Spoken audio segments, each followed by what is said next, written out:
Welcome back to Sleep Nova. Sit back, relax, and don't forget to comment where you're watching from down below. It's amazing seeing people all around the world supporting my small channel. Now, enjoy the show. In the beginning, there was darkness, a vast and silent expanse of cold gas and dust adrift in the galactic night. For endless ages, nothing disturbed the quiet. The particles of ancient stars lay sparsely scattered, remnants of long-dead suns. Yet in that silence lived the potential for worlds and light. A gentle stirring began, perhaps the distant reverberation of a supernova's death cry, or the subtle pull of gravity drawing denser clumps together. The clouds started to swirl ever so slightly, an imperceptible dance born in stillness. Slowly, gravity tightened its grip. What was diffuse began to gather, whispering chaos into motion. At first, the movements were ponderous and slight, a drift inward here, a coalescing knot of dust there. But momentum grew. The great cloud, once tranquil and diffuse, began to collapse into itself. As it fell inward, it spun faster and faster, like an ice skater pulling in her arms. What had been a shapeless haze started to flatten into a broad disk, a whirling pancake of cosmic dust encircling an increasingly dense center. In that center, compression bred heat. Atoms pressed against atoms as the material piled in, and a hot, dense core formed, the seed of a star. Deeper and deeper, the young protostar collapsed under its own weight, temperature rising with each passing moment. The very nature of matter was changing. Gas became plasma, and hydrogen atoms, the simplest building blocks, were slammed together in an immense cosmic forge. Until at last, under crushing pressure and heat, hydrogen nuclei began to fuse into helium. In a sudden, radiant ignition, the protostar became a star. The darkness was broken by a newborn light. The sun had ignited at the heart of the collapsing cloud, and the solar system's story truly began. For the first time, our infant sun sent forth light and heat, a beacon in the void. It was not yet as steady as the elder star we know today. It burned with a ferocious, youthful energy, a T-Tauri sun throwing off violent winds. Those early solar winds blasted outward, sweeping the inner regions of the disk clear of the lightest gases and shaping the environment in which future planets would form.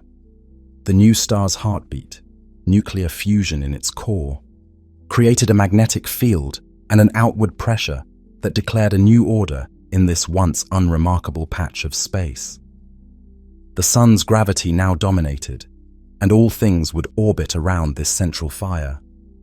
But in those first moments after ignition, the sun was like a crying infant, brilliant, uncontained, and volatile. It sent a flood of particles and radiation washing over the surrounding disk. Yet despite this turbulent beginning, within the circling disk of gas and dust, smaller stories were about to unfold.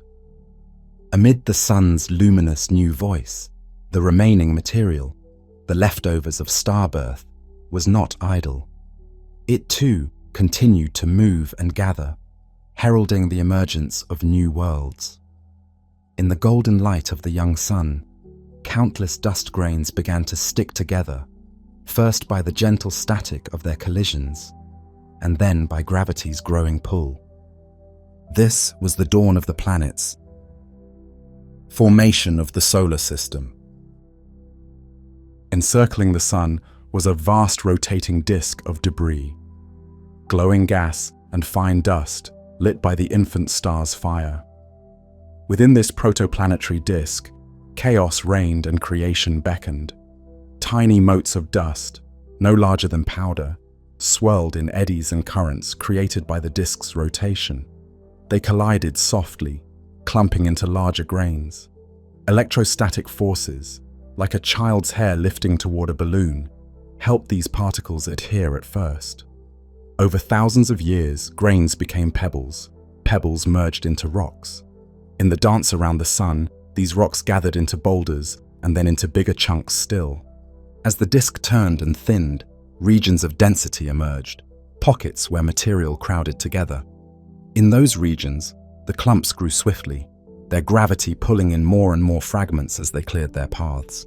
In a multitude of places, these growing bodies, planetesimals, were taking shape, the embryos of planets. They swept up dust in their vicinity like magnets. When they struck one another, sometimes they shattered in violent explosions, but more often they merged, becoming larger each time.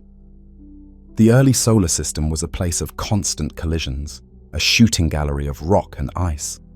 Every impact released energy, heating the young bodies and melting them inside if they were large enough, allowing heavy elements to sink inward and form cores, while lighter materials floated toward their surfaces. Closer to the nascent sun, only materials that could withstand fierce heat, metals and silicates, survived. Out of those solid ingredients, the inner planets were born. Farther out, beyond a certain distance, the sun's warmth waned and ices could remain solid. In those colder reaches, giants would emerge, capturing not just rock and metal, but also vast amounts of ice and gas. The disk was like a great plain of opportunity, with the sun's heat dividing it into realms. An inner realm of rock and iron, an outer realm of ice and gas. As time flowed on, dozens of protoplanets coalesced in the inner solar system. We can imagine them as a swarm of moon-sized to Mars-sized bodies circling the sun, each on its own path.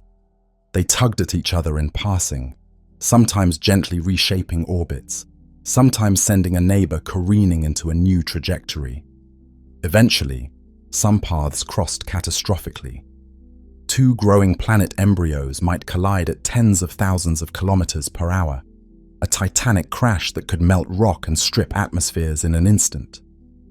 These were the cosmic birthing pains. Out of violence came larger, more stable worlds. Each collision meant fewer bodies, but bigger ones.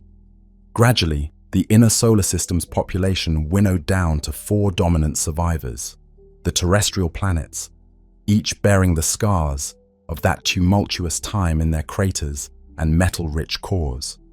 Meanwhile, further out, gravity was weaving even grander tapestries. In the cooler, more voluminous outer disk, a handful of colossal seeds were gathering mass at a relentless pace. Cores perhaps 10 times heavier than Earth aggregated, and once these cores were hefty enough, their gravity began to draw in the surrounding hydrogen and helium gas that permeated the disk. These future giants quickly bloated into immense spheres of gas around solid centers. Jupiter, the firstborn of the giants, might have been an early mover, a gluttonous core that vacuumed up gas and grew to monstrous scale. Not far behind, Saturn swelled into a second lord of the outer system. Uranus and Neptune were later to the feast, capturing what gas remained in their more distant orbits, and thus turning out smaller, but still becoming kings of the far cold region. Yet the giants did not form in peace either. They too felt the push and pull of gravity's caprice.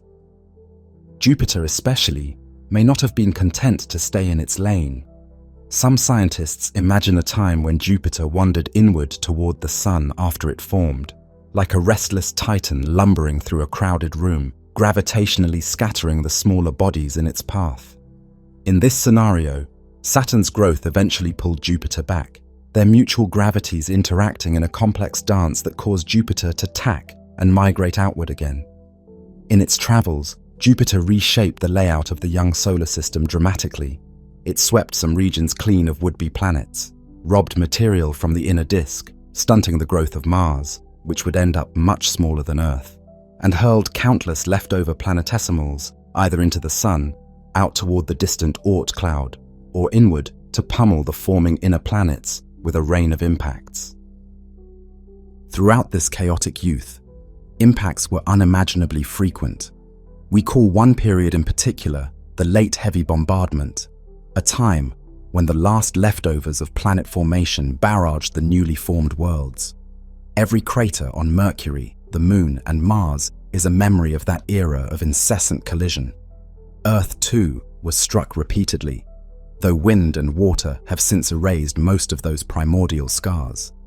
In those violent early days, a wandering rock the size of a mountain could obliterate a budding ocean or strip away a nascent atmosphere.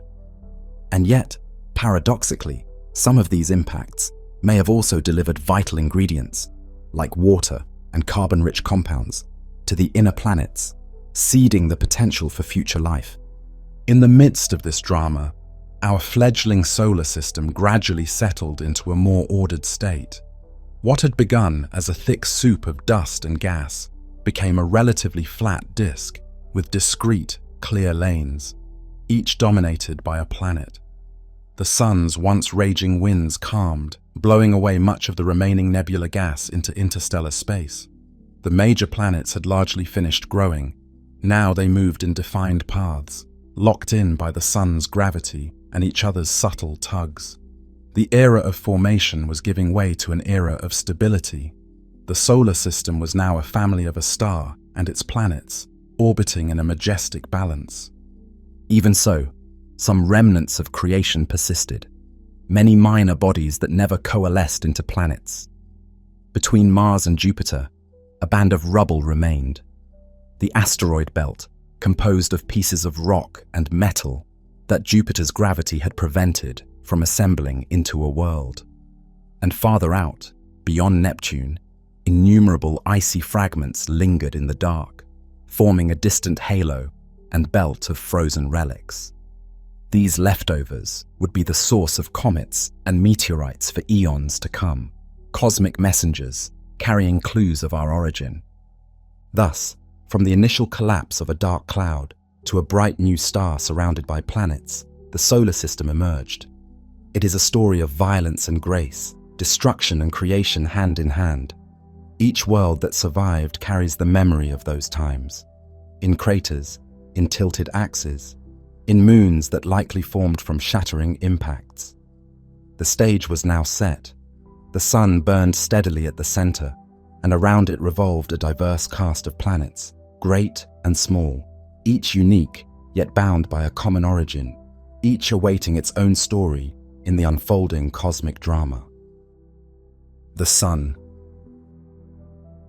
At the center of it all blazes the sun, a gentle tyrant, a brilliant guardian, the life-giver and occasionally life-taker. The sun is our star, a true stellar furnace that has burned for billions of years and will burn billions more. In its core, the primordial fire kindled during its birth continues to rage quietly and ceaselessly. There, at temperatures of millions of degrees and under crushing pressure, hydrogen atoms fuse into helium, releasing energy that slowly percolates outward. What began as the faintest glimmer in the dark has become a roaring engine of nuclear fusion. The sun's core is like a heartbeat for the entire solar system. Its steady output of energy is the pulse that warms the planets and defines the rhythms of day and night, season and year. From its bright face, the photosphere, streams the light that illuminates all our days. Photons born in the sun's core may take tens of thousands of years to fight their way out from the dense interior, bouncing from particle to particle in a chaotic journey, only to burst free at last and zip across space in 8 minutes to reach Earth. This sunlight is the visible sign of the sun's constancy. Every sunrise testifies that the sun is still there, still pouring out the energy that keeps Earth's oceans liquid and its forests green. To us, the sun appears eternal, unchanging, but it too lives a life cycle on a scale far beyond human lifetimes. For now, it is a stable middle-aged star, a yellow dwarf quietly converting 600 million tons of hydrogen into helium each second in its core.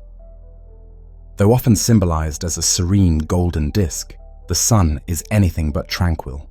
Its surface seethes and churns like a living thing.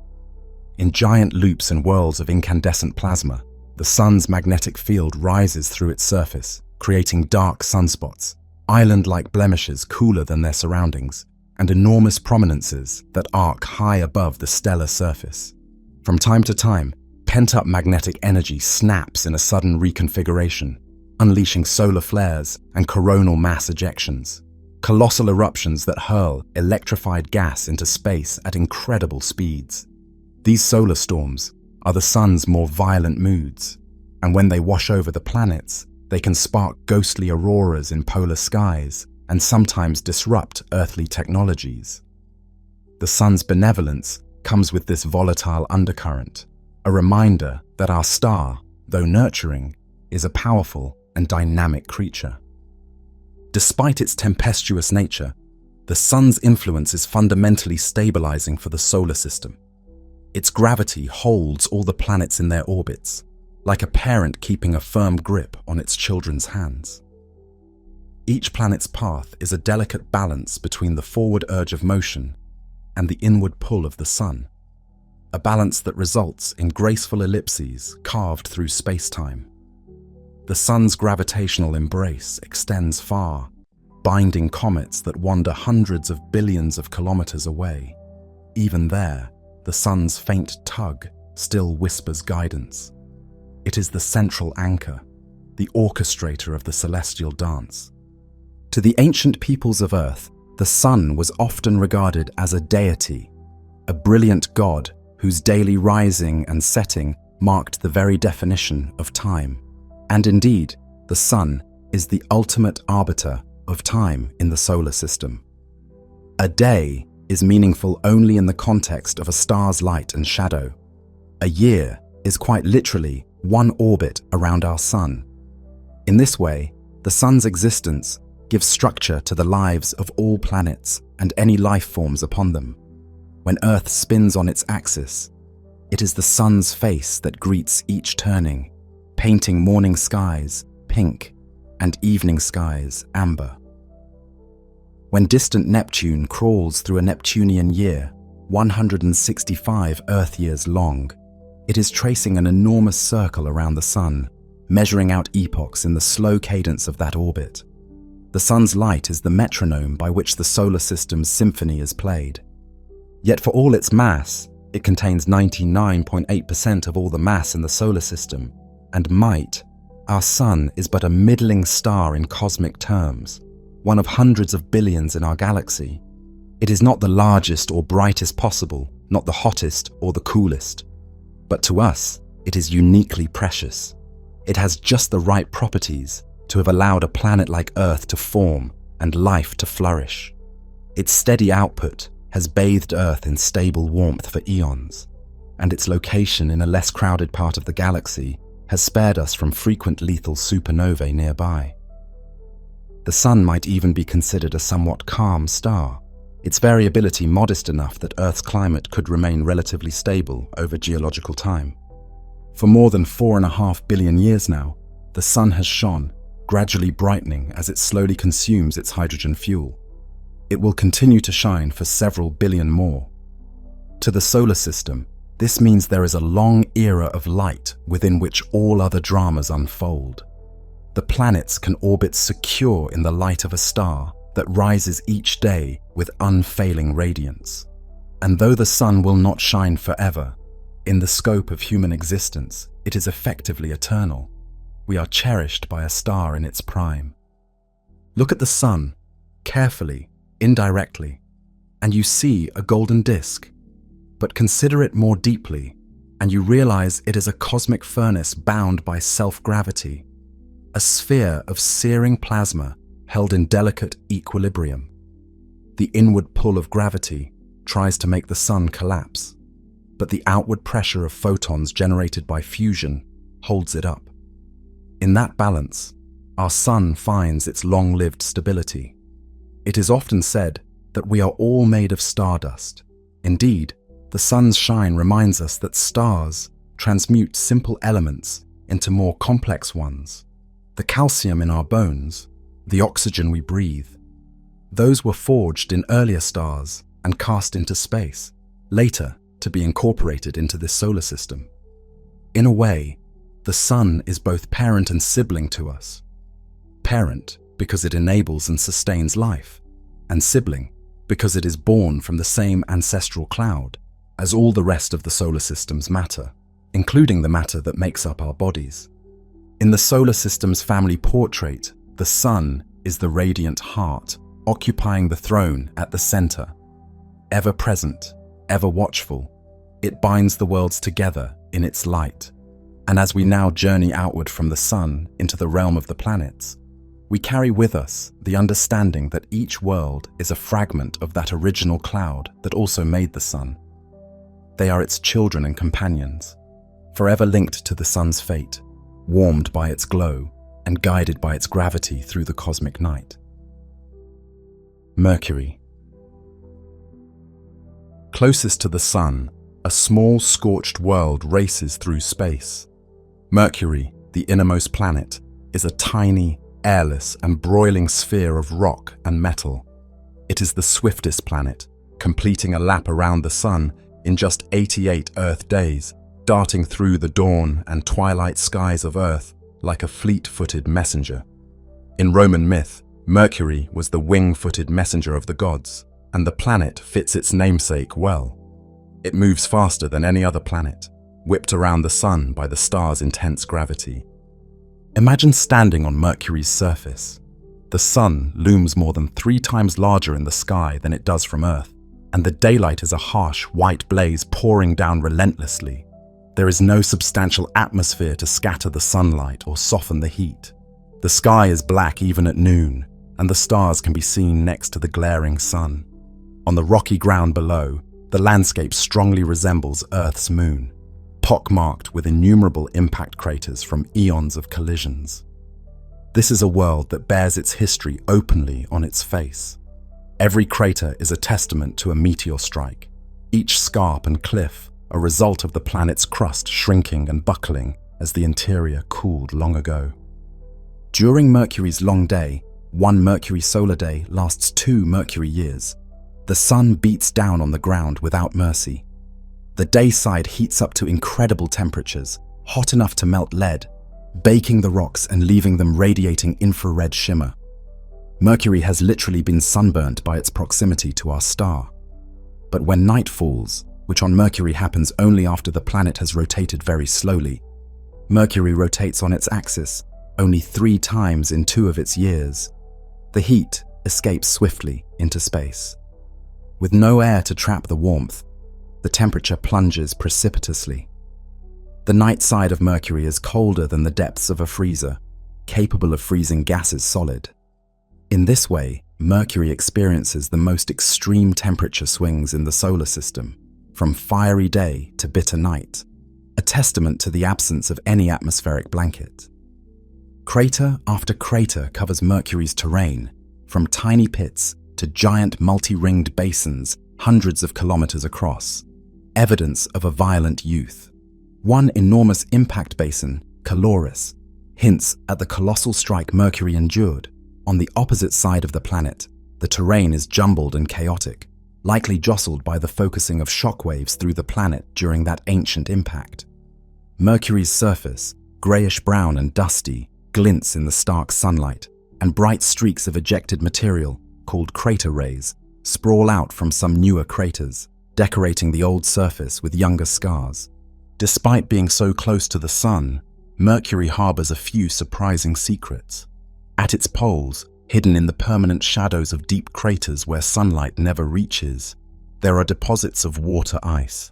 Comets, or perhaps water-bearing meteorites, likely delivered this ice, and in these shadowed pockets, cold traps, the ice has persisted over millennia, a curious frost in an oven-like world.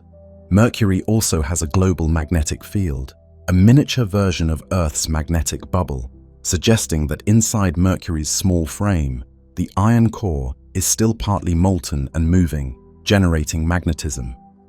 This core, disproportionately large relative to the planet's size, Mercury is about 70% metal by mass, hints that Mercury might be the remnant of a larger world that lost some of its outer rocky layers early on, perhaps stripped away by a giant impact or by the young Sun's fierce heat.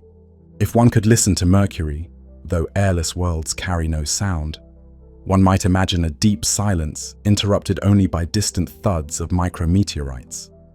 The planet seems frozen in deep time, its geology long ceased except for occasional tremors from impacts. There are no flowing rivers or shifting tectonic plates to renew the surface. What happened billions of years ago is still visible today. In Mercury's ancient, cratered face, we see a fossil record of the solar system's infancy, preserved by a lack of erosive forces. From afar, Mercury often appears as a bright star-like point near the Sun, elusive in the Sun's glare. It never strays far from the Sun in Earth's sky, always immersed in twilight. This perpetual proximity defines Mercury's character. It is the innermost companion of the Sun, locked in a 3-2 spin orbit resonance, meaning it rotates 3 times on its axis for every 2 orbits around the Sun. This resonance causes Mercury's day to be extraordinarily long relative to its year. Dawn to dusk on Mercury lasts about 3 Earth months, a long, slow roasting followed by an equally long, deep freeze. Mercury may be small, only slightly larger than our Moon, but as the first planet from the Sun, it stands as a testament to extremes. It is a world of light and darkness, searing heat and frigid cold, a little battered sphere that rushes around the Sun with cosmic urgency. It illustrates how diverse the children of the Sun can be, even those born of similar stock.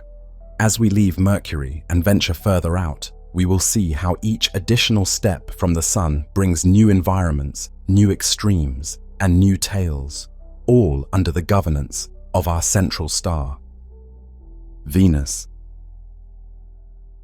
Veiled in brilliance, Venus is the second planet from the Sun, and in many ways the most enigmatic.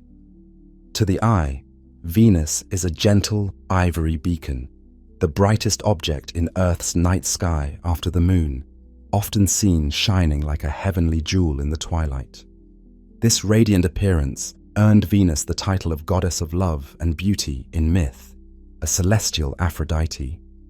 Yet beneath that lovely veil of clouds lies a world dramatically inhospitable, a planet of oppressive heat, crushing pressure, and an atmosphere laced with acid.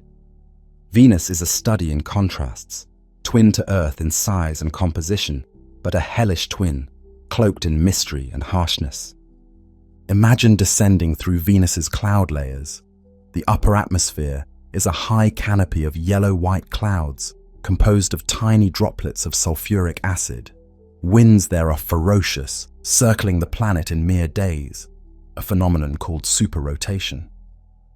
As you sink through this toxic haze, the sunlight dims to an orange glow, filtering through perpetual cloud cover. Deeper down, the air grows hotter and thicker with every kilometer. By the time you approach the surface, you are in a murky orange-brown light, like a perpetual overcast dusk. The temperature has soared to a level hot enough to melt lead, and the pressure is a crushing 90 times heavier than Earth's, as if you were nearly a kilometer beneath the ocean. On the ground, if you could stand there, you would find yourself amid a barren landscape of rocks and gently rolling plains, with some highland rises in the distance. The heat is so intense that the rocks themselves faintly glow dull red. The atmosphere around you is a dense soup of carbon dioxide, laced with nitrogen and trace chemicals, and so thick that it feels almost like a fluid. There is no water. Any oceans Venus may have once had are long boiled away. The ground shows evidence of volcanic fury, enormous shield volcanoes broad and tall, vast fields of solidified lava, and strange features called coronae, where the crust has been deformed by upwelling magma. Venus is remarkably flat in many regions, but dotted with these volcanic highlands and ridges, suggesting that volcanism has been a dominant force. The air, so hostile to us, creates an unimaginably strong greenhouse effect. Sunlight penetrates the clouds and warms the surface, and the surface in turn radiates heat. But the thick carbon dioxide atmosphere traps this heat efficiently, allowing almost none to escape. The result is a runaway greenhouse, a world where the heat just builds and builds until it can balance out only at extraordinary temperatures. This process has made Venus's climate the most blistering in the solar system, a stark warning of the power of atmospheric chemistry. And yet, ironically, high above that inferno, in the cooler cloud tops, conditions are more clement, around Earth-like temperatures and pressures. Some have wondered if simple life could exist up there in the temperate cloud decks, riding the winds in droplets of acid far above the dead ground. It is a fanciful thought, with no evidence yet, but it shows how even in Venus's extremity, we search for possible footholds of life. So far, Venus reveals only a harsh lesson. Two planets so similar in birth can end up with vastly different destinies. Where Earth became a water blue haven, Venus became a toxic pressure cooker. Something tipped the scales. Perhaps it was Venus's slightly closer position to the Sun, a touch more sunlight that sent it down a path of evaporating oceans and a sky thickening with carbon dioxide, each reinforcing the other in a vicious cycle until the oceans were gone and the rocks themselves released gas under the heat, filling the atmosphere with a choking density. Venus, in this sense, is a tale of what might have been for Earth, a vision of a habitable world lost to extreme greenhouse fury. For billions of years, Venus has sat under its shroud of clouds. Rotating slowly backwards, it spins in the opposite direction to its orbit, unlike most planets. A day-night cycle on Venus is thus complex.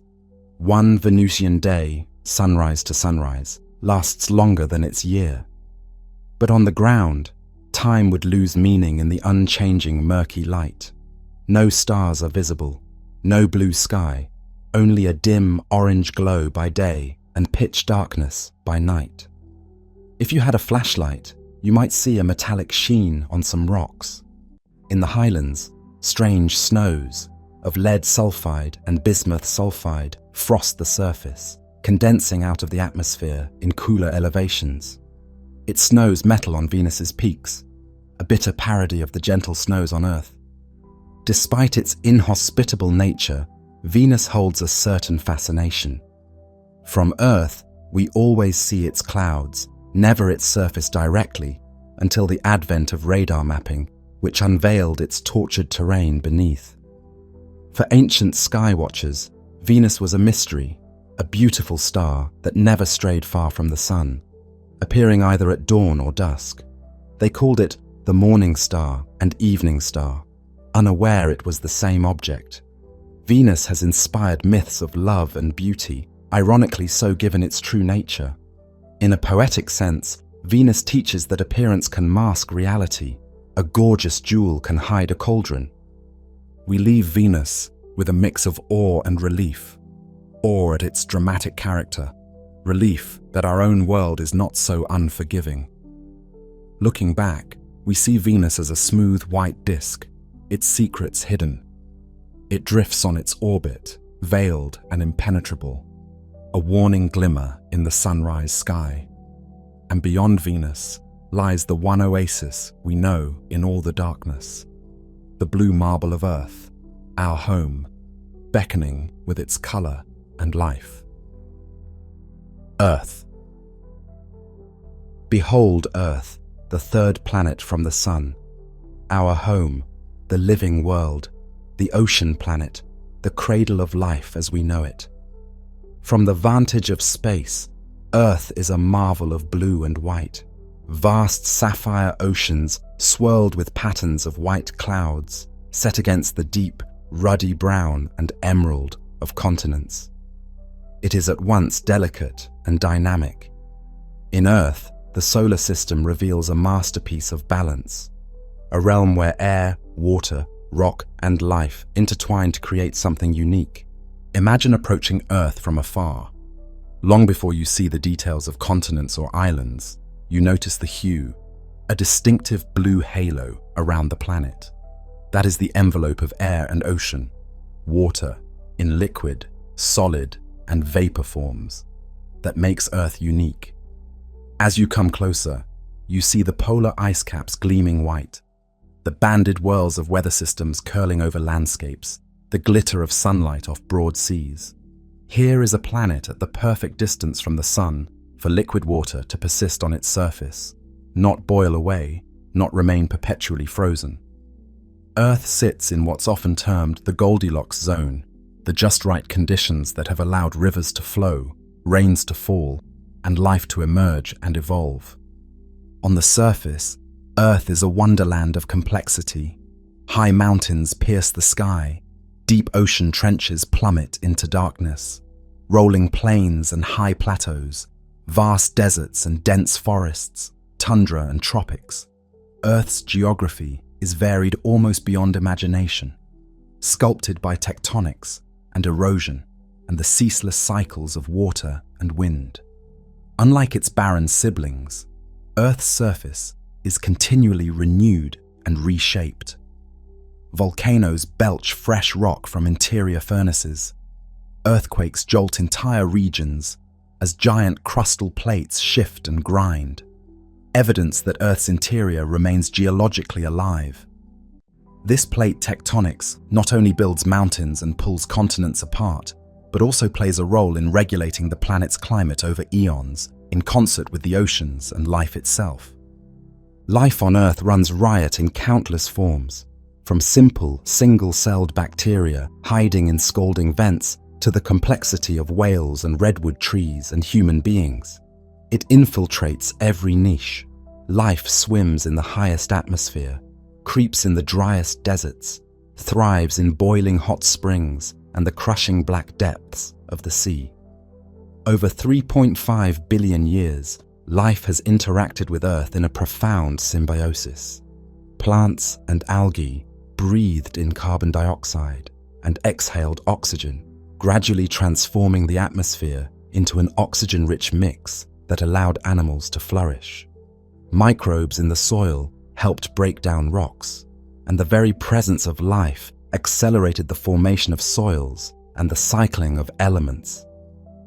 Earth's current atmosphere, 78% nitrogen, 21% oxygen, with traces of argon, carbon dioxide, and others, is in fact a byproduct of living processes and geologic outgassing. It's a dynamically maintained mixture that shields the surface from harmful radiation thanks to an ozone layer high above, and keeps the planet warm enough for water to remain liquid thanks to mild greenhouse gases like carbon dioxide and water vapor. From the ground looking up, Earth's sky is a serene blue by day due to air molecules scattering the sunlight. Cottony clouds form and dissipate, carrying water from ocean to land as rain and snow in an endless hydrological cycle that nourishes ecosystems and sculpts the land via rivers and glaciers. At night, the same sky reveals the cosmos beyond, but also often glows with the lights of human cities. For humans, one form of life, have learned to harness fire and electricity, altering the nocturnal face of the planet. In polar nights, one might witness auroras, shimmering curtains of green and red light, as Earth's magnetic field channels solar wind particles into the upper atmosphere, a gentle reminder of the sun's reach and Earth's protective magnetosphere. Earth's magnetic field, generated by a spinning molten iron core, forms a protective cocoon around the planet, the magnetosphere, that deflects many of the charged particles from the sun. Without it, our atmosphere might have been gradually stripped away by solar wind, as likely happened on Mars. This magnetic shield, along with Earth's gravity and active geology, helped Earth retain its oceans and air, which in turn enabled life to take hold and flourish. And life has in turn affected geology.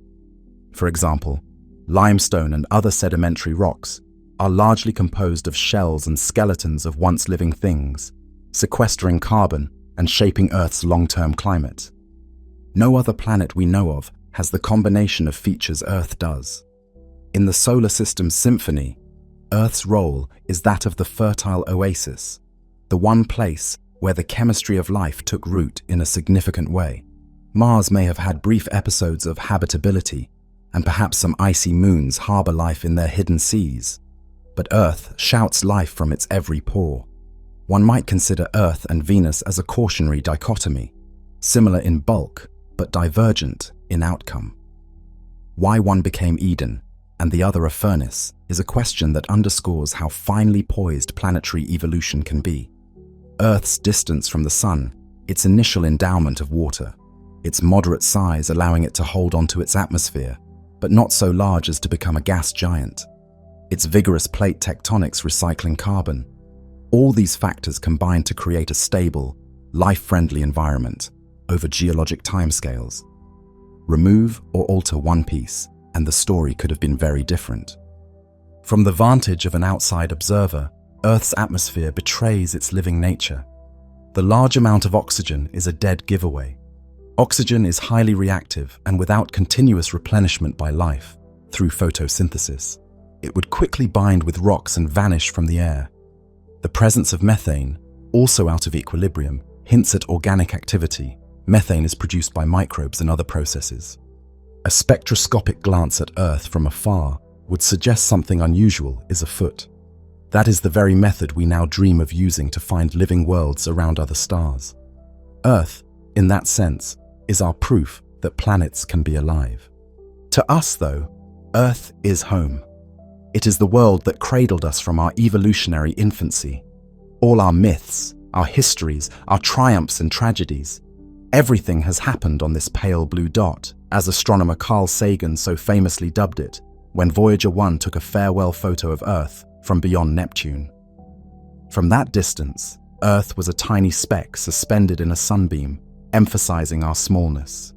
Yet contained in that speck is everything we hold dear, every experience, every living creature known.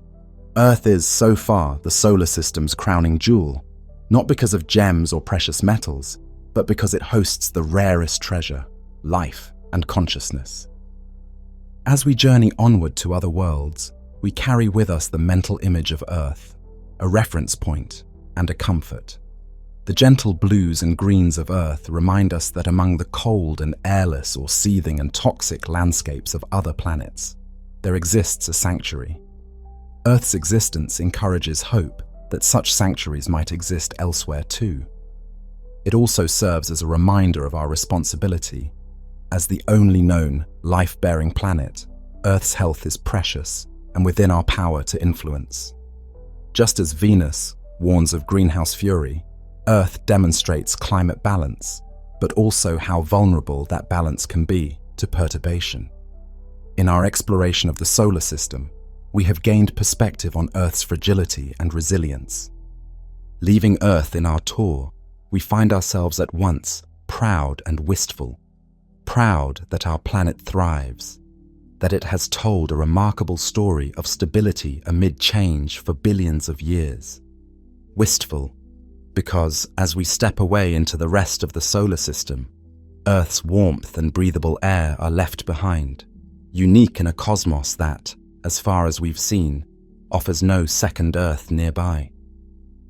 The journey must continue outward, but the heart of any traveler may always remain tethered to Earth, beating in rhythm with the familiar cycle of day and night and the gentle seasons bestowed by the sun. Mars. Mars, the fourth planet from the Sun, has long captured human imagination more than any other. The quintessential red planet, Mars glows in our night sky with a steady, rusty hue, like an ember of a distant fire. Smaller than Earth, quieter than Earth, Mars today is a cold desert, a place of pink skies and salmon-colored soil, of towering volcanoes long extinguished and canyons that dwarf any on Earth yet run dry as bone. It is a world seemingly at rest, its air thin, its waters mostly locked in ice.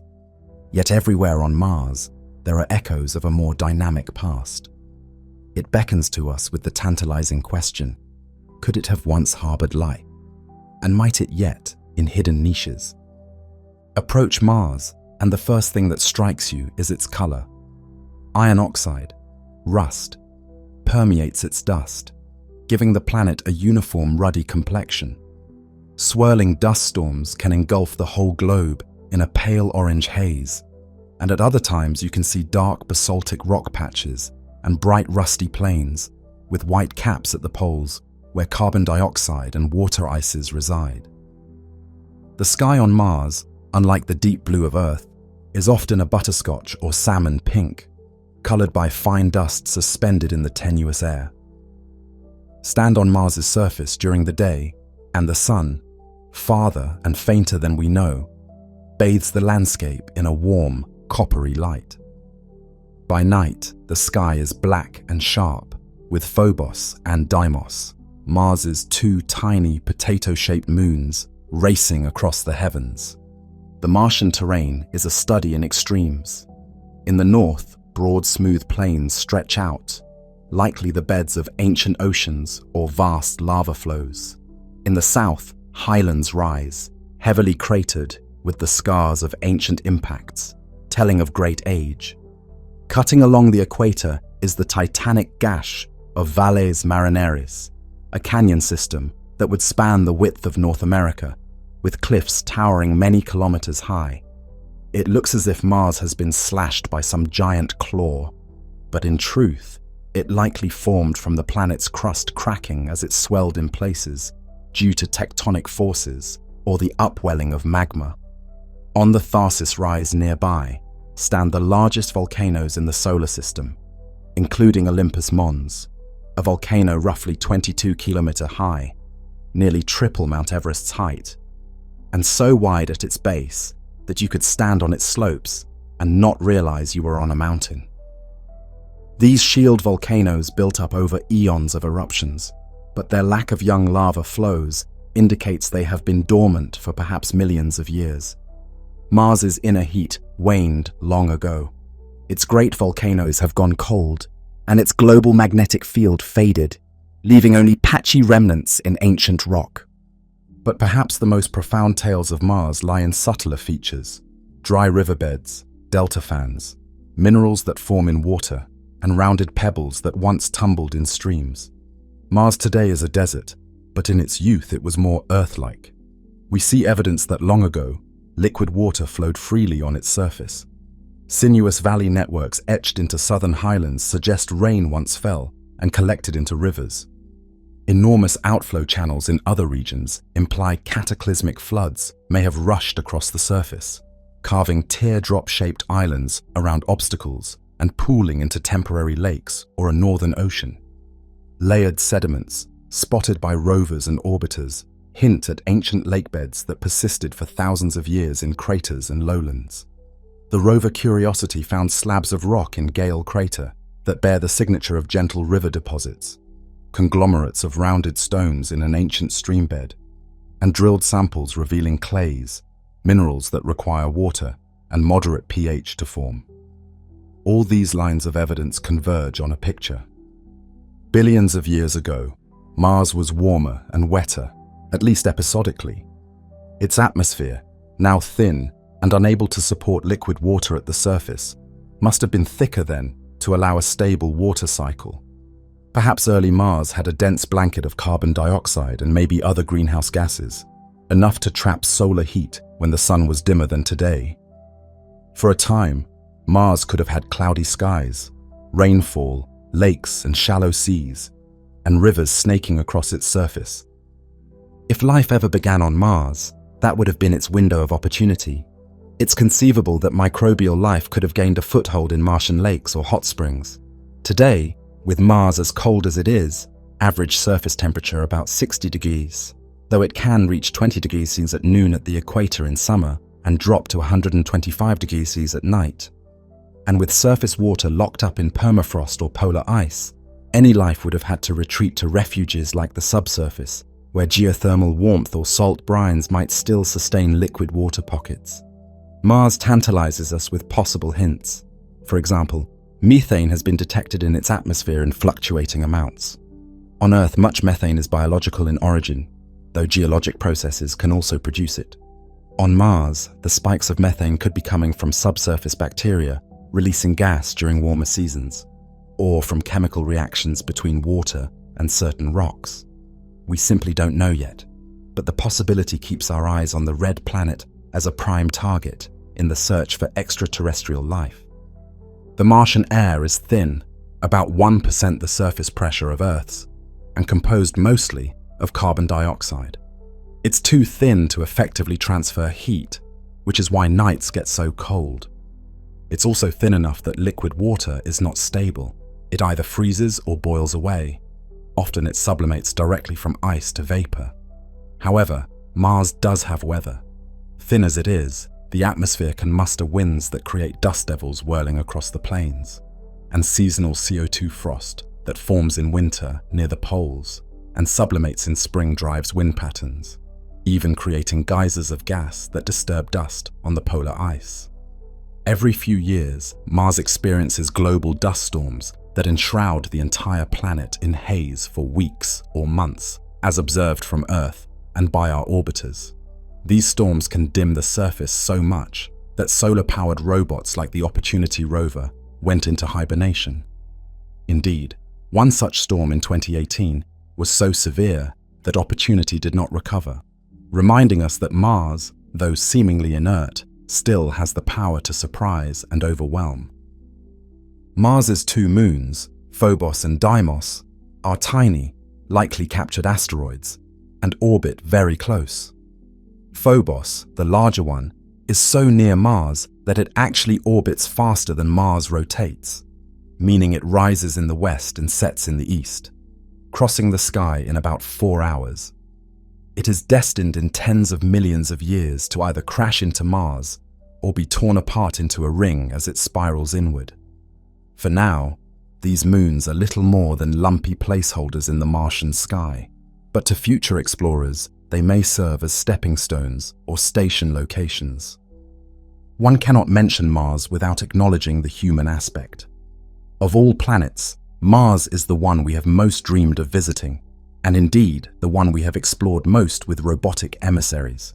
The names Spirit, Opportunity, Curiosity, Perseverance. These are rovers that have traversed Martian ground, acting as our eyes and hands. They have found ancient stream beds, tasted minerals formed in water, and snapped awe-inspiring panoramas of alien deserts and sunsets with a blue tinge. Mars's dust causes the sun at day's end to appear bluish. The Mars orbiters have mapped dried-up lakes and even detected subsurface ice deposits nearly everywhere, sometimes just a meter below the dusty crust. We've even heard the whisper of Martian wind, recorded by a rover's microphone, a soft, eerie breeze from a world that once might have carried the laughter of brooks and waterfalls. Mars grabs at our imagination because it is a mirror of sorts. A smaller Earth that didn't quite thrive, a world that started with such promise and then fell dormant. Standing at dusk on Mars, one might feel a poignant desolation. The horizon is sharp and close due to the smaller globe. Gravity is only 38% of Earth's, so your steps feel lighter, your jumps carry you higher. The silence is profound, broken only by the crunch of your boots on the iron-rich sand, or perhaps the distant whisper of a dust devil. Overhead, if it is near twilight, you might see Earth as a bright star appearing in the evening sky, a wandering star for Mars, much as Venus is for Earth. How poetic that would be, to stand on Mars, the long-dreamed-of planet, and gaze back at Earth, our shining blue home, hanging in the Martian sky. Mars is often called the Red Planet, but perhaps the Remembering Planet would be apt. It remembers a time of running water and perhaps life. It holds those memories in dried river channels and the chemistry of its stones. To unlock those secrets, we continue to send missions and plan for human footprints on Martian soil. Mars, silent now, might one day ring with human voices as new chapters in the saga of life in the solar system are written. For now, we leave Mars with its questions mostly intact and journey onward, further from the sun's warmth, into realms where sunlight is but a feeble glow and worlds are made not of rock alone, but of gas and ice and spectral rings. The Moon. Orbiting Earth is a faithful companion, our moon, a silvery pearl in the night, the first stepping stone into the cosmos for humanity, and a sentinel that has witnessed Earth's history from the very beginning. The moon is more than just Earth's satellite. It is a part of Earth's story, born of cataclysm, and now a driver of gentle rhythms like tides and eclipses. Throughout human existence, the moon has been a source of wonder, inspiration, and guidance. Yet its origin is violent. The moon likely formed from the debris of a titanic collision in the early solar system, an event that forever changed Earth's destiny and gave us the beautiful orb we see glowing in our sky. Travel back about 4.5 billion years, when Earth was newly formed and still recovering from the chaos of accretion. A wandering protoplanet, roughly the size of Mars, is believed to have struck Earth a glancing blow. This cataclysmic impact tore out a huge portion of Earth's mantle and sent it into orbit as a spray of molten rock and vapor. Within weeks or months, gravity gathered that debris into a sphere, the infant moon, glowing red-hot in Earth's sky, much closer than it is now. Over time, the moon cooled and solidified. Evidence of this origin story is found in the lunar rocks. They share chemical fingerprints with Earth's crust, yet show signs of formation in an environment depleted of lighter elements, consistent with being born from a superheated disk around Earth. Thus, the moon is literally made of Earth, a child of Earth born from violence. As the ages passed, the moon drifted away from Earth, gradually moving to the roughly 384,000 kilometer distance it resides at today, and it continues to recede by a few centimeters per year, a subtle farewell in progress. The moon's appearance evolved. Early on, it was covered by a magma ocean which crystallized into a lighter crust. The relentless bombardment of leftover comets and asteroids pounded its surface, creating countless craters and basins. Some impacts were so large they cracked the crust. Later, molten rock from the moon's interior welled up to fill those giant basins, smoothing them into the dark maria or seas, which are not water seas, but great plains of solidified lava. These lunar maria, mostly on the side facing Earth, form the familiar man-in-the-moon patterns that humans have gazed at for millennia. The maria are relatively younger, though still over 3 billion years old, and less cratered, whereas the bright highlands represent the moon's older crust, saturated with impact scars. Since that early flurry of volcanic activity waned, the moon has been geologically quiet. No air, no flowing water, no plate tectonics to renew its surface. It is a museum of ancient history, its craters preserving a record of the heavy bombardment that all inner worlds suffered. Standing on the moon is an experience only a few humans have had so far. The sky above is deep black even when the sun stands high, because there is no atmosphere to scatter light. The sunlight is fierce and unfiltered. Shadows are stark and pitch dark. The ground is grey dust and rock, fine like powder in many places. A regolith created by billions of years of meteorite impacts, grinding the rocks to dust. Horizons on the moon are closer and smaller due to the moon's petite size. You can almost sense the curvature standing on a mere plane. Gravity is 1/6 of Earth's. One could bound in great loping strides and lift heavy rocks with ease. In the daytime, the surface underfoot can heat to 120 degrees, while at night it plunges to 170 degrees, extremes moderated only slightly by the slow lunar day-night cycle. The moon turns once relative to the sun every 29.5 Earth days. The most striking sight, of course, from the moon's surface is Earth itself.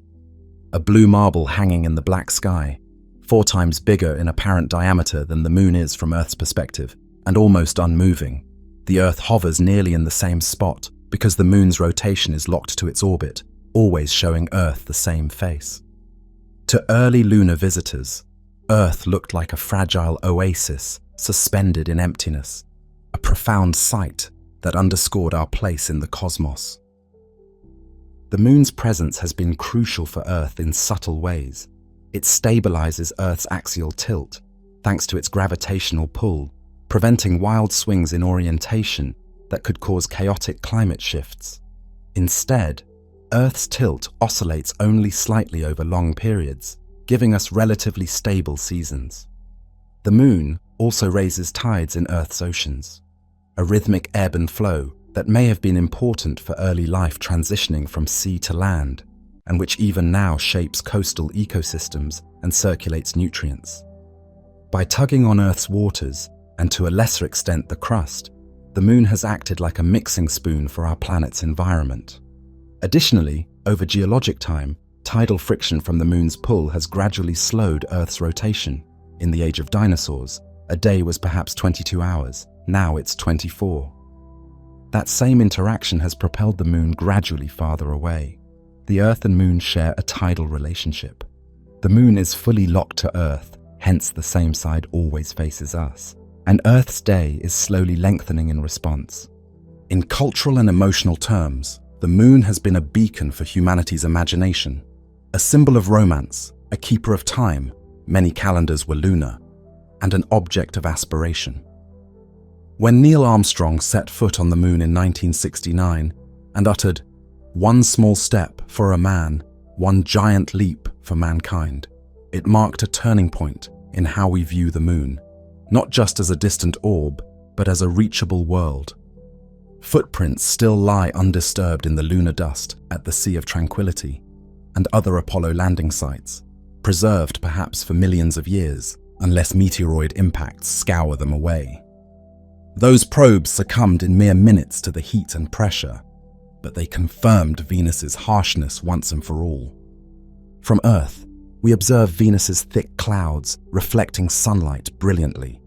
Hence Venus is our morning star or evening star, never straying far from dawn or dusk. Its bright, beautiful presence has inspired humans for millennia. How poignant that this beauty is a veil over a world of such extreme conditions. Venus reminds us that twins can grow apart, that a planet so similar to Earth in bulk can be so different in fate. It warns us of the fine line between habitability and disaster. But Venus is also a testament to the dynamism of planets. It has its own story of interior heat and volcanic fury, of atmospheric chemistry and climate run amok. In the grand balance of the solar system, Venus resides between the scorching austerity of Mercury and the vibrant life of Earth. It is a world of fire and poison clouds, a vision of a once potentially Earth-like world now lost to extreme greenhouse fury. If Earth is a haven, Venus is a warning. As we depart Venus's vicinity, one cannot help but feel gratitude for Earth's comparatively gentle environment. And yet, there's also admiration for Venus, the bright beacon of dawn that, despite its inhospitable face, remains one of the solar system's most fascinating and instructive characters. We float in the darkness between stars, a small collective of minds gazing up in wonder. We stand under the night sky, awash in starlight that left its sources millions of years ago. Above us arcs the Milky Way, a pale river of stars flowing across the heavens. In its gentle glow, we feel both tiny and profoundly connected. We know that each pinpoint of light is a sun like our own, burning with the same kind of fire. The iron in our blood was forged in such stars long ago. The gentle silver glow of the galaxy reminds us we are made of this universe. We have always been children of the stars, built from their dust, shaped by the physical laws that govern everything we see. The cosmos is vast and old, yet it obeys the same simple truths everywhere. The same chemistry that lets us breathe traces across the spectrum of distant suns. The same gravity that pulls an apple to Earth binds the swirling arms of distant galaxies. There is an eerie harmony to it all, as if the universe knows how to stay consistent with itself. We share this cosmic stage with countless stars and at least as many questions. On a clear night, as we peer into the depths, we find order amid the chaos. Galaxies dance in clusters, bound by gravity's invisible web. Stars live and die, spreading heavy elements that will become new stars, planets, maybe life. There are fundamental numbers, the strengths of forces, the masses of particles, the speed of light, that seem precisely tuned to weave this cosmic tapestry. If the forces of nature were only slightly different, perhaps atoms could not hold together, or stars could not shine long enough for life to arise. But here we are, in a universe that lasts billions of years, with stars that furnace the elements of life, and a planet just temperate enough for us to ponder it all. It's a breathtaking balance. In the grand cosmic darkness, the laws of physics serve as a steady beacon, guiding the formation of everything from the smallest atom to the largest galaxy. Our universe appears to be a harmonious whole, governed by elegant rules that we have only begun to decipher. Under this starry dome, it's natural to feel that our universe is complete unto itself. For generations, we've used the word universe to mean all there is, the totality of existence, everything that ever was or will be. We have believed, as Carl Sagan once poetically intoned, that the cosmos is all that is, or ever was, or ever will be. Our ancestors saw the stars as eternal and unchanging lanterns in the firmament. Today we know those lights are distant suns, but we still assume the collection of them, the universe, is the ultimate container of reality. It contains us, our planet, our galaxy, and all the far-flung galaxies we observe. It's immense beyond our imagination. Hundreds of billions of galaxies, each with billions of stars, spread across space that has been expanding for nearly 14 billion years since the Big Bang. Standing in the hush of a midnight landscape, seeing the infinite stars overhead, we are tempted to think this is everything, that beyond the glittering boundary of what we can see, there is only endless darkness. And yet, a question quietly rises, like the soft glow of pre-dawn. What if this isn't all there is? What if the magnificent expanse we call our universe is only one drop in a much grander cosmic ocean? As we let our eyes drift across the sky, we cannot help but wonder. We humans have had to expand our perspective many times before. Once, we thought our Earth was the center of everything, until we learned it is one planet among many orbiting the Sun. Then we thought our Sun was unique, until we found it is one star among billions in the Milky Way. We believed our galaxy to be the entirety of creation, until other galaxies were discovered, filling the universe in every direction. Each time, we've had to surrender a bit of our cosmic self-importance and accept that the universe is bigger and more varied than we knew. Now, a new revolution in thinking may be upon us, the idea that our entire universe might not be the only universe. Perhaps it is we who are in a bubble, one realm among countless others. The word universe, meaning everything, might itself be too limited.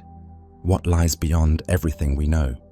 This is the startling possibility that scientists and philosophers are grappling with in the idea of the multiverse. A multitude of universes, perhaps infinitely many, existing in ways we are only beginning to theorize. It sounds like science fiction. Other universes with other stars, maybe even other versions of ourselves. Yet this concept did not arise from idle daydreams. It emerged from deep puzzles in physics and cosmology. As we peer closer at the fundamentals of our universe, its origin, its laws, its quantum underpinnings, we find hints that our cosmos might be just one of a far larger collection. Why is our universe so hospitable to life? Why did it start with just the right conditions for galaxies to form? What happens at the edges of space and time, or inside a black hole? Modern science suggests answers that lead to a profound outlook. Our universe may be one node in an endless cosmic web of universes. For a moment, let's linger on that thought. If true, it would mean when we look up at the night sky, we are not just seeing all that is, but merely our own local neighborhood within an unimaginably vast ensemble. It would mean that beyond the cosmic horizon of 46 billion light-years, beyond the furthest galaxies we can ever see, space might keep going, and going, potentially forever. And if space goes on forever, then logically, somewhere far beyond any hope of observation, there could be other regions of the cosmos entirely disconnected from ours, perhaps even following different scripts of reality. Could it be that the starry sky we see is like one page in an infinite book, a book with every possible page? The notion is as exhilarating as it is disorienting. Our heartbeats quicken at the bravery of asking such a question.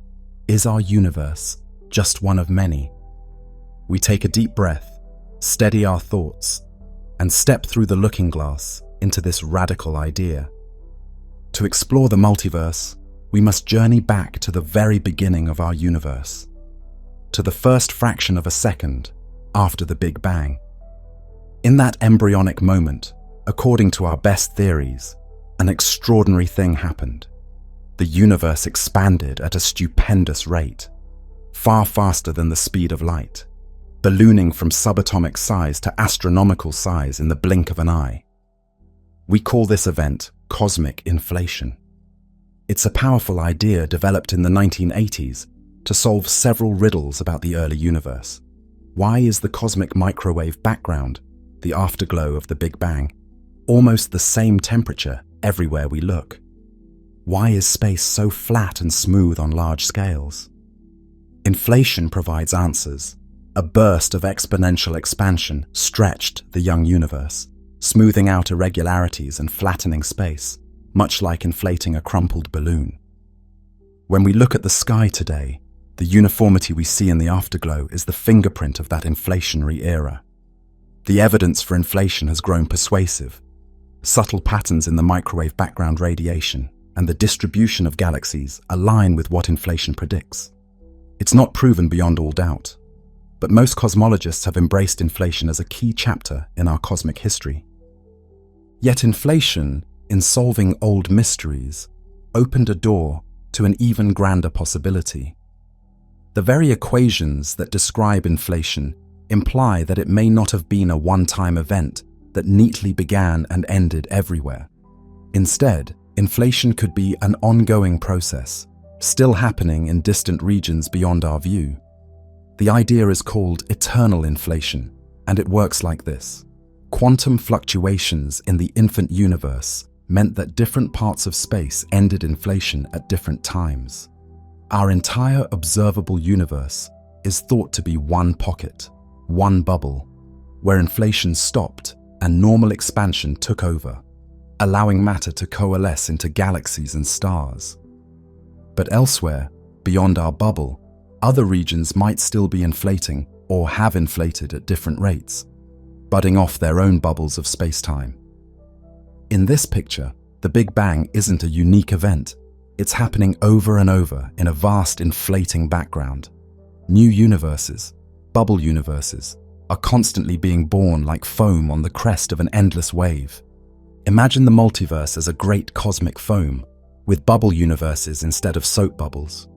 Each bubble is a self-contained universe, rushing outward, separated from its siblings by regions of still inflating space that stretch faster than light, preventing the bubbles from easily colliding or interacting, though perhaps occasionally they might, like bubbles bumping in a bath.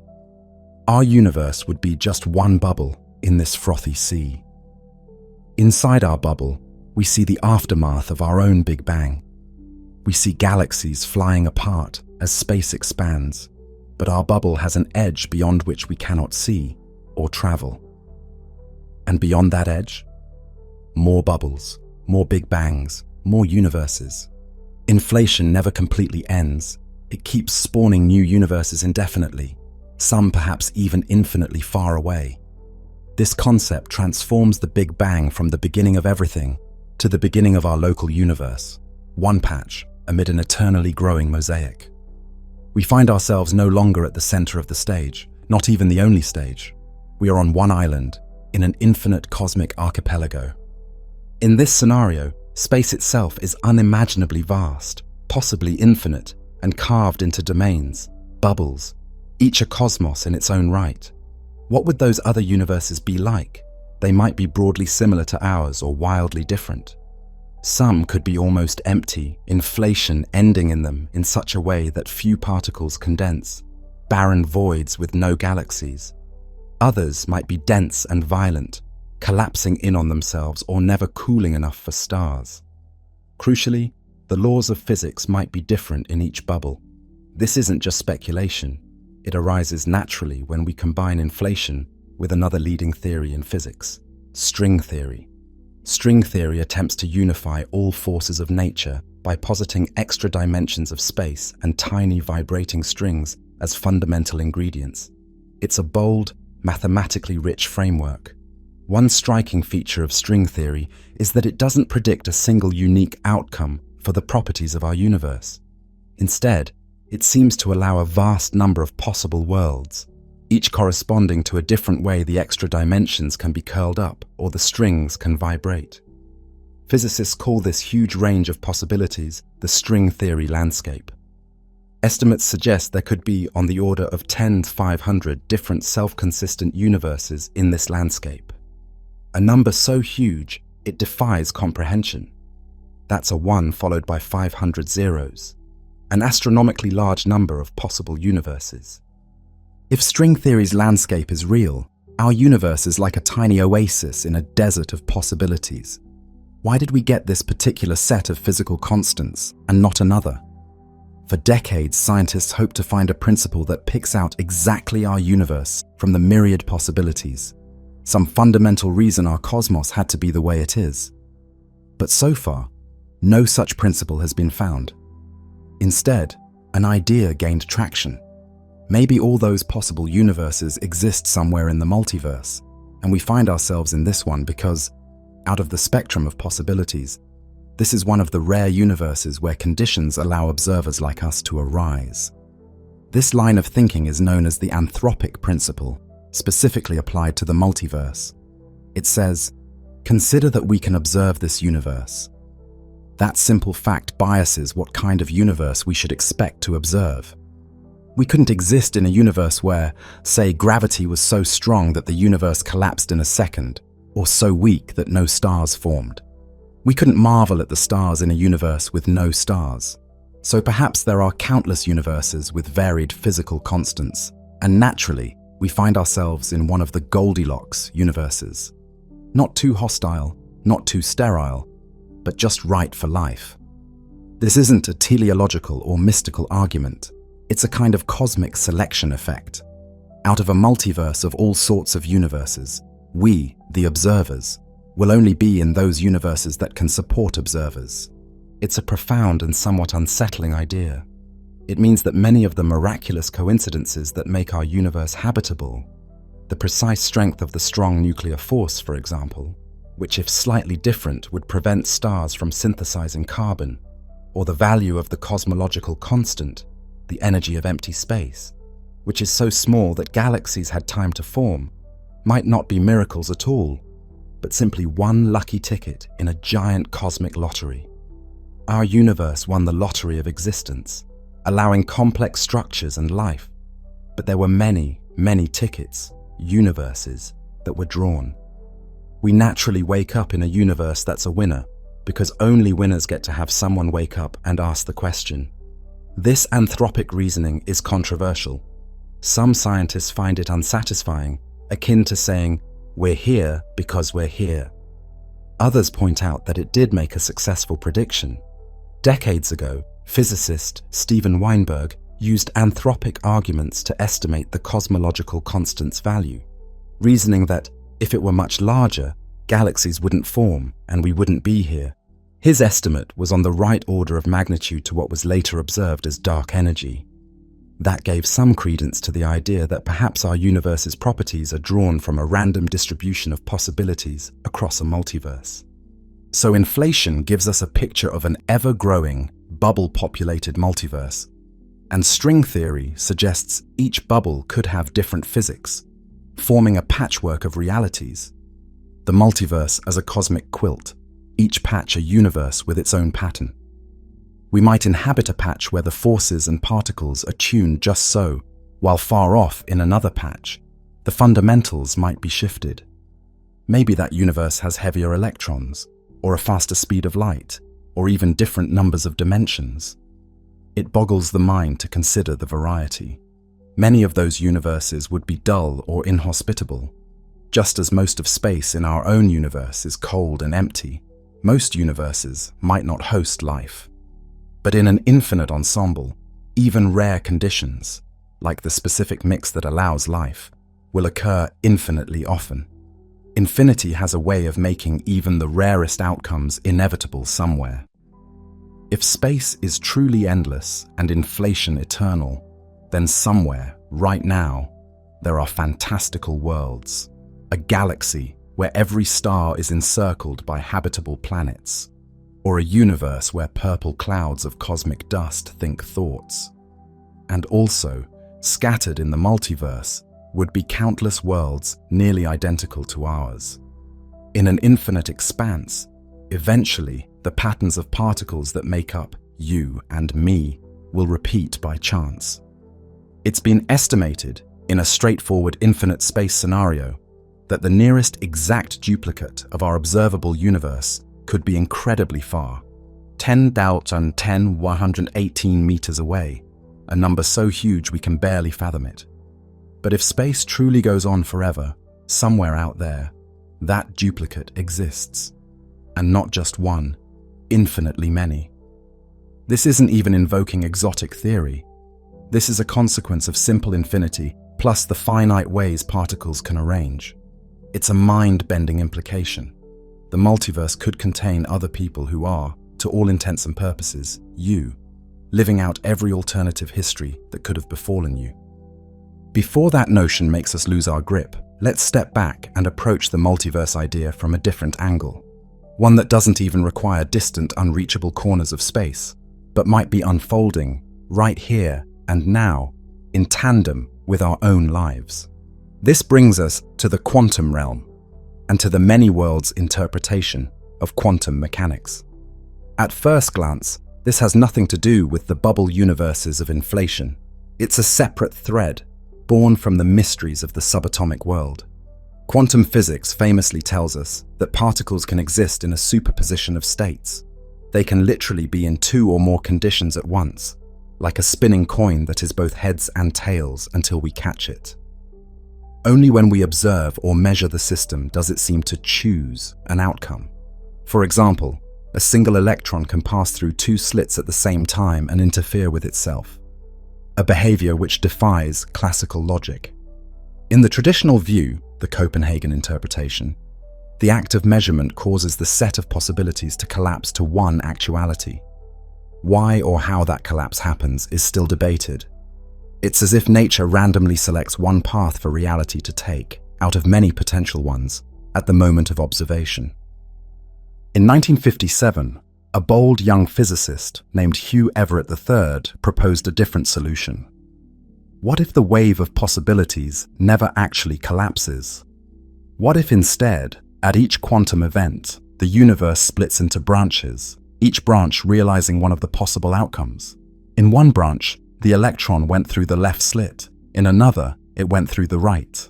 When you measured it, you became split as well. One version of you seeing the electron here, another version seeing it there. Each version is real, but they exist in separate, non-communicating parallel worlds. At the moment of measurement, reality's timeline forked. According to Everett's Many Worlds Interpretation, MWI, this is happening constantly, all around us, at the microscopic level, and by extension at the macroscopic level too, since every big thing is made of quantum particles. The entire universe is continually branching into countless parallel universes. It sounds like something out of a fantasy novel. Every decision, every chance event spawns a new world. But this idea is grounded in the same rigorous mathematics that makes quantum mechanics the most successful physical theory we have. Everett argued that if the equations say a particle can be in multiple states, maybe it truly is. And the only reason we experience a single outcome is that our consciousness follows a particular branch. Other outcomes play out as well, but we, this particular copy of us, only witness one. Another copy, another we, witnesses the other outcome, and neither version can interact or even know about the other after the split, because the whole universe's state has separated into non-interfering branches. Let's make this more concrete with a whimsical example. Suppose we flip a quantum coin, perhaps by measuring the spin of an electron, which has a 50-50 chance to be spin up or spin down, analogous to heads or tails. According to many worlds, when we check the result, the universe bifurcates.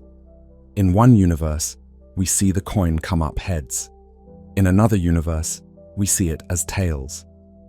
In that moment, two versions of us emerge, each unaware of the other, each continuing forward, believing that our coin toss gave a definitive result. It didn't feel like a split. Each of us experienced a perfectly ordinary coin toss with a single outcome. But collectively, the deeper reality now encompasses both outcomes. Extrapolate this to every quantum event everywhere. Atoms decaying, neurons firing, photons reflecting. The rate of branching is beyond colossal. Effectively, with each fraction of time, the number of parallel universes multiplies, containing every possible way events could have unfolded. By this view, the entirety of creation is a constantly splitting tree, with trillions upon trillions of twigs sprouting each instant, each twig a full universe with a distinct history. It's an almost overpowering picture. If it's true, then right now there are unimaginably many versions of you living out other lives. Most of those versions are nearly identical to you, differing maybe only in what you had for breakfast yesterday or whether you sneezed an hour ago. Some are more divergent, versions of you who pursue different careers, live in different cities, speak different languages. For every choice you've ever wondered about, what if I had taken that other job? What if I had said yes instead of no? There is, if many worlds is correct, a universe out there where you did exactly that. Even for outcomes beyond your control. What if the storm hadn't hit? What if my favorite team won the championship? The alternatives happened in other branches. It's a multiverse not separated by distance, but by decoherence in quantum phase space. A fancy way of saying, the worlds occupy the same space, but cannot interact after they split, like ghostly layers of reality that are intangible to one another. They're here, but out of reach, each as real as the one we know. The many worlds multiverse is different in character from the cosmic bubble multiverse, but they're not mutually exclusive. In fact, if both theories are true, every bubble universe born from inflation might in turn branch into quantum many worlds, creating a kind of nested multiverse, an ever-branching fern of universes sprouting off other universes. But even on its own, the quantum branching idea profoundly changes how we see our place in reality. We might say, in a way, that the universe is remembering every fleeting possibility by giving it its own world. Nothing is forgotten or discarded. No potential outcome is truly lost. If something could happen, it does, each in its own branch. This notion of parallel worlds has seeped into popular imagination through science fiction, but here we're discussing it as a serious interpretation of physics. Many worlds has gained more acceptance among physicists in recent decades, especially as it offers a straightforward, if extravagant way, to make sense of quantum puzzles without requiring a special, ad hoc rule for observers. In many worlds, there is no mysterious wave function collapse. The wave function, the mathematical description of a system's possibilities, just keeps evolving smoothly. The collapse we perceive is simply us finding ourselves on one branch. In the grand scheme, the wave function of the cosmos contains all branches at once.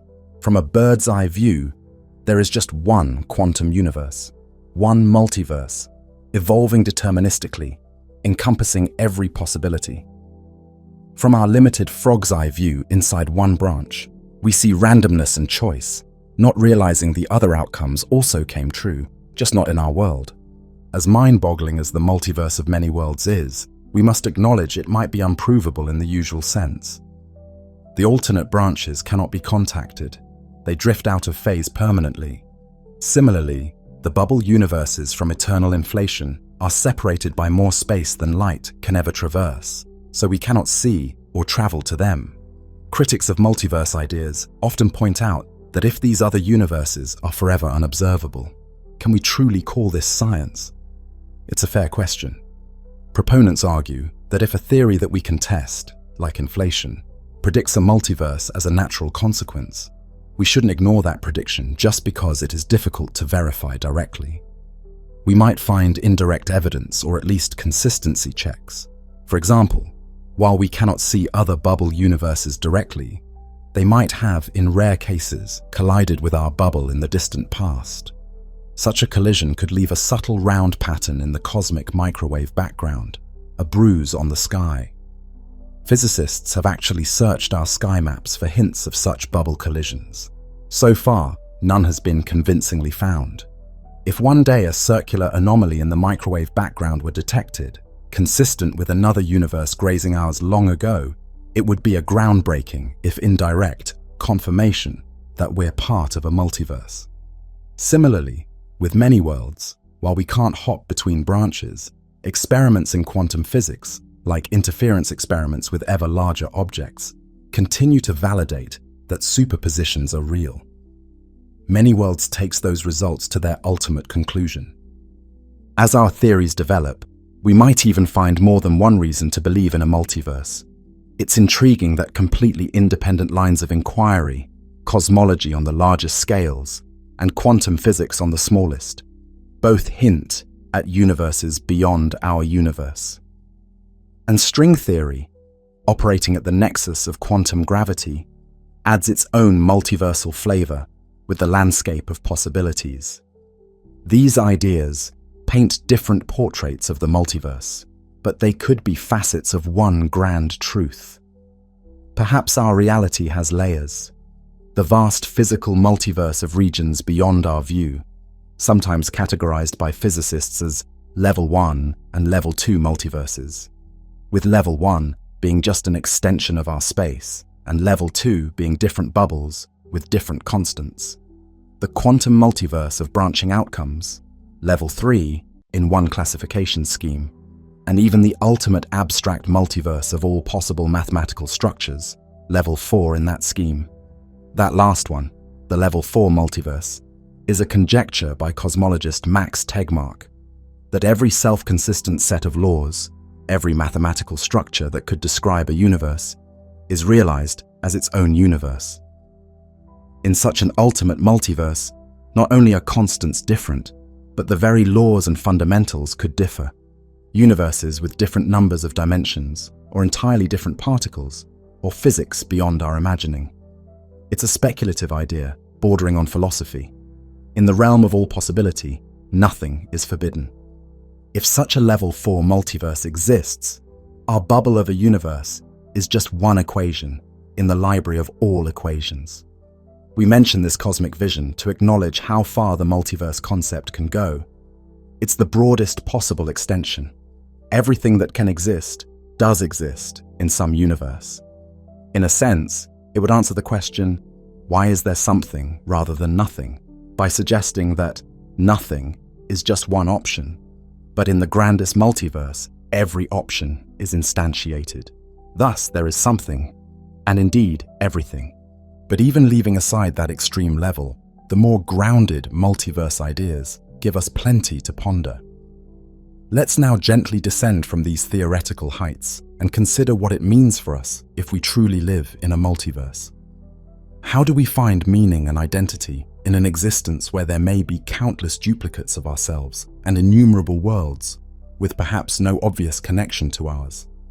It can feel overwhelming, even disorienting, to contemplate that in the cosmic grand scheme, our entire observable universe, everything we've ever seen, might be a speck, and a redundant speck at that, one of infinitely many similar specks. It raises profound questions about significance, purpose, and uniqueness. One immediate question is about identity. We normally think each of us is a singular individual with a singular history. If the multiverse is real, especially the quantum many worlds multiverse or the infinite space multiverse, then there are other yous out there. Some are extremely close to you, differing perhaps only by a single thought or atom's position. Others diverged more significantly at some juncture. Are those people you in any meaningful sense, Or are they merely separate individuals who happen to share your name and genetic makeup and memories up to a point? This isn't entirely abstract. Consider an analogy. Identical twins share nearly the same DNA and often a similar upbringing, but we still regard them as two persons. Parallel selves in alternate universes might be thought of similarly. Each one is a unique person, even if at one time they were the same person. Before splitting or before diverging, conditions made them different. We might need to rethink what we mean by self. Perhaps we're not an indivisible essence, but rather a collection of potential selves, only one of which we experience directly. In one philosophical view, inspired by the multiverse, who you are could be seen as a story, a narrative thread through one sequence of events. Your other selves have different narratives. Each narrative is valid and complete in its own universe. We, in this universe, are following one particular storyline. Our other selves follow their storylines. We branch like the limbs of a tree, sharing roots and trunk, our past, then splitting into separate boughs. Is the tree as a whole us? Or is each branch a different us? It might be a matter of perspective. There's a poetic notion in the multiverse context. We are like a branching tree or a splitting amoeba, continually dividing. The I that exists after a branch may not be aware of the other branches, but collectively, they all originated from the single organism that was I before. This can trigger a mini identity crisis if we take it seriously. Am I just one of many? And if so, does my life matter less or more? One could argue it becomes more precious. I am the only version of me that gets to experience this particular sequence of events. Yes, there are uncountable other versions, but their experiences are theirs, and mine are mine. I, this branch of me, will never get to see what happens in the other branches, so for all practical purposes, my reality is the one I have. In that sense, nothing changes. I still must make choices and find meaning here. Alternatively, one could derive a sense of comfort that somewhere another me makes choices I regret not making, or achieves goals I failed to achieve, or keeps alive those I lost. But equally, somewhere I may experience tragedies I've been fortunate to avoid. It's a double-edged sword. What about morality and responsibility in a multiverse? If every possible outcome happens, does that diminish our responsibility for our actions? One might think, in another universe, I did otherwise, so what does it matter what I do here? But from the standpoint of each universe, consequences are very real. If I choose to be kind in this world, someone in this world is helped. That doesn't get erased by the fact that in another world, I might have been unkind. Each branch is separate and actual. We can't excuse misdeeds by pointing to another branch where we did good. Our local moral reality is what counts for us and those around us here. However, the multiverse could make us more empathetic to the range of human or cosmic experience. For anything someone can go through, there is likely a universe in which it occurs. It's a strange kind of consolation and caution at the same time.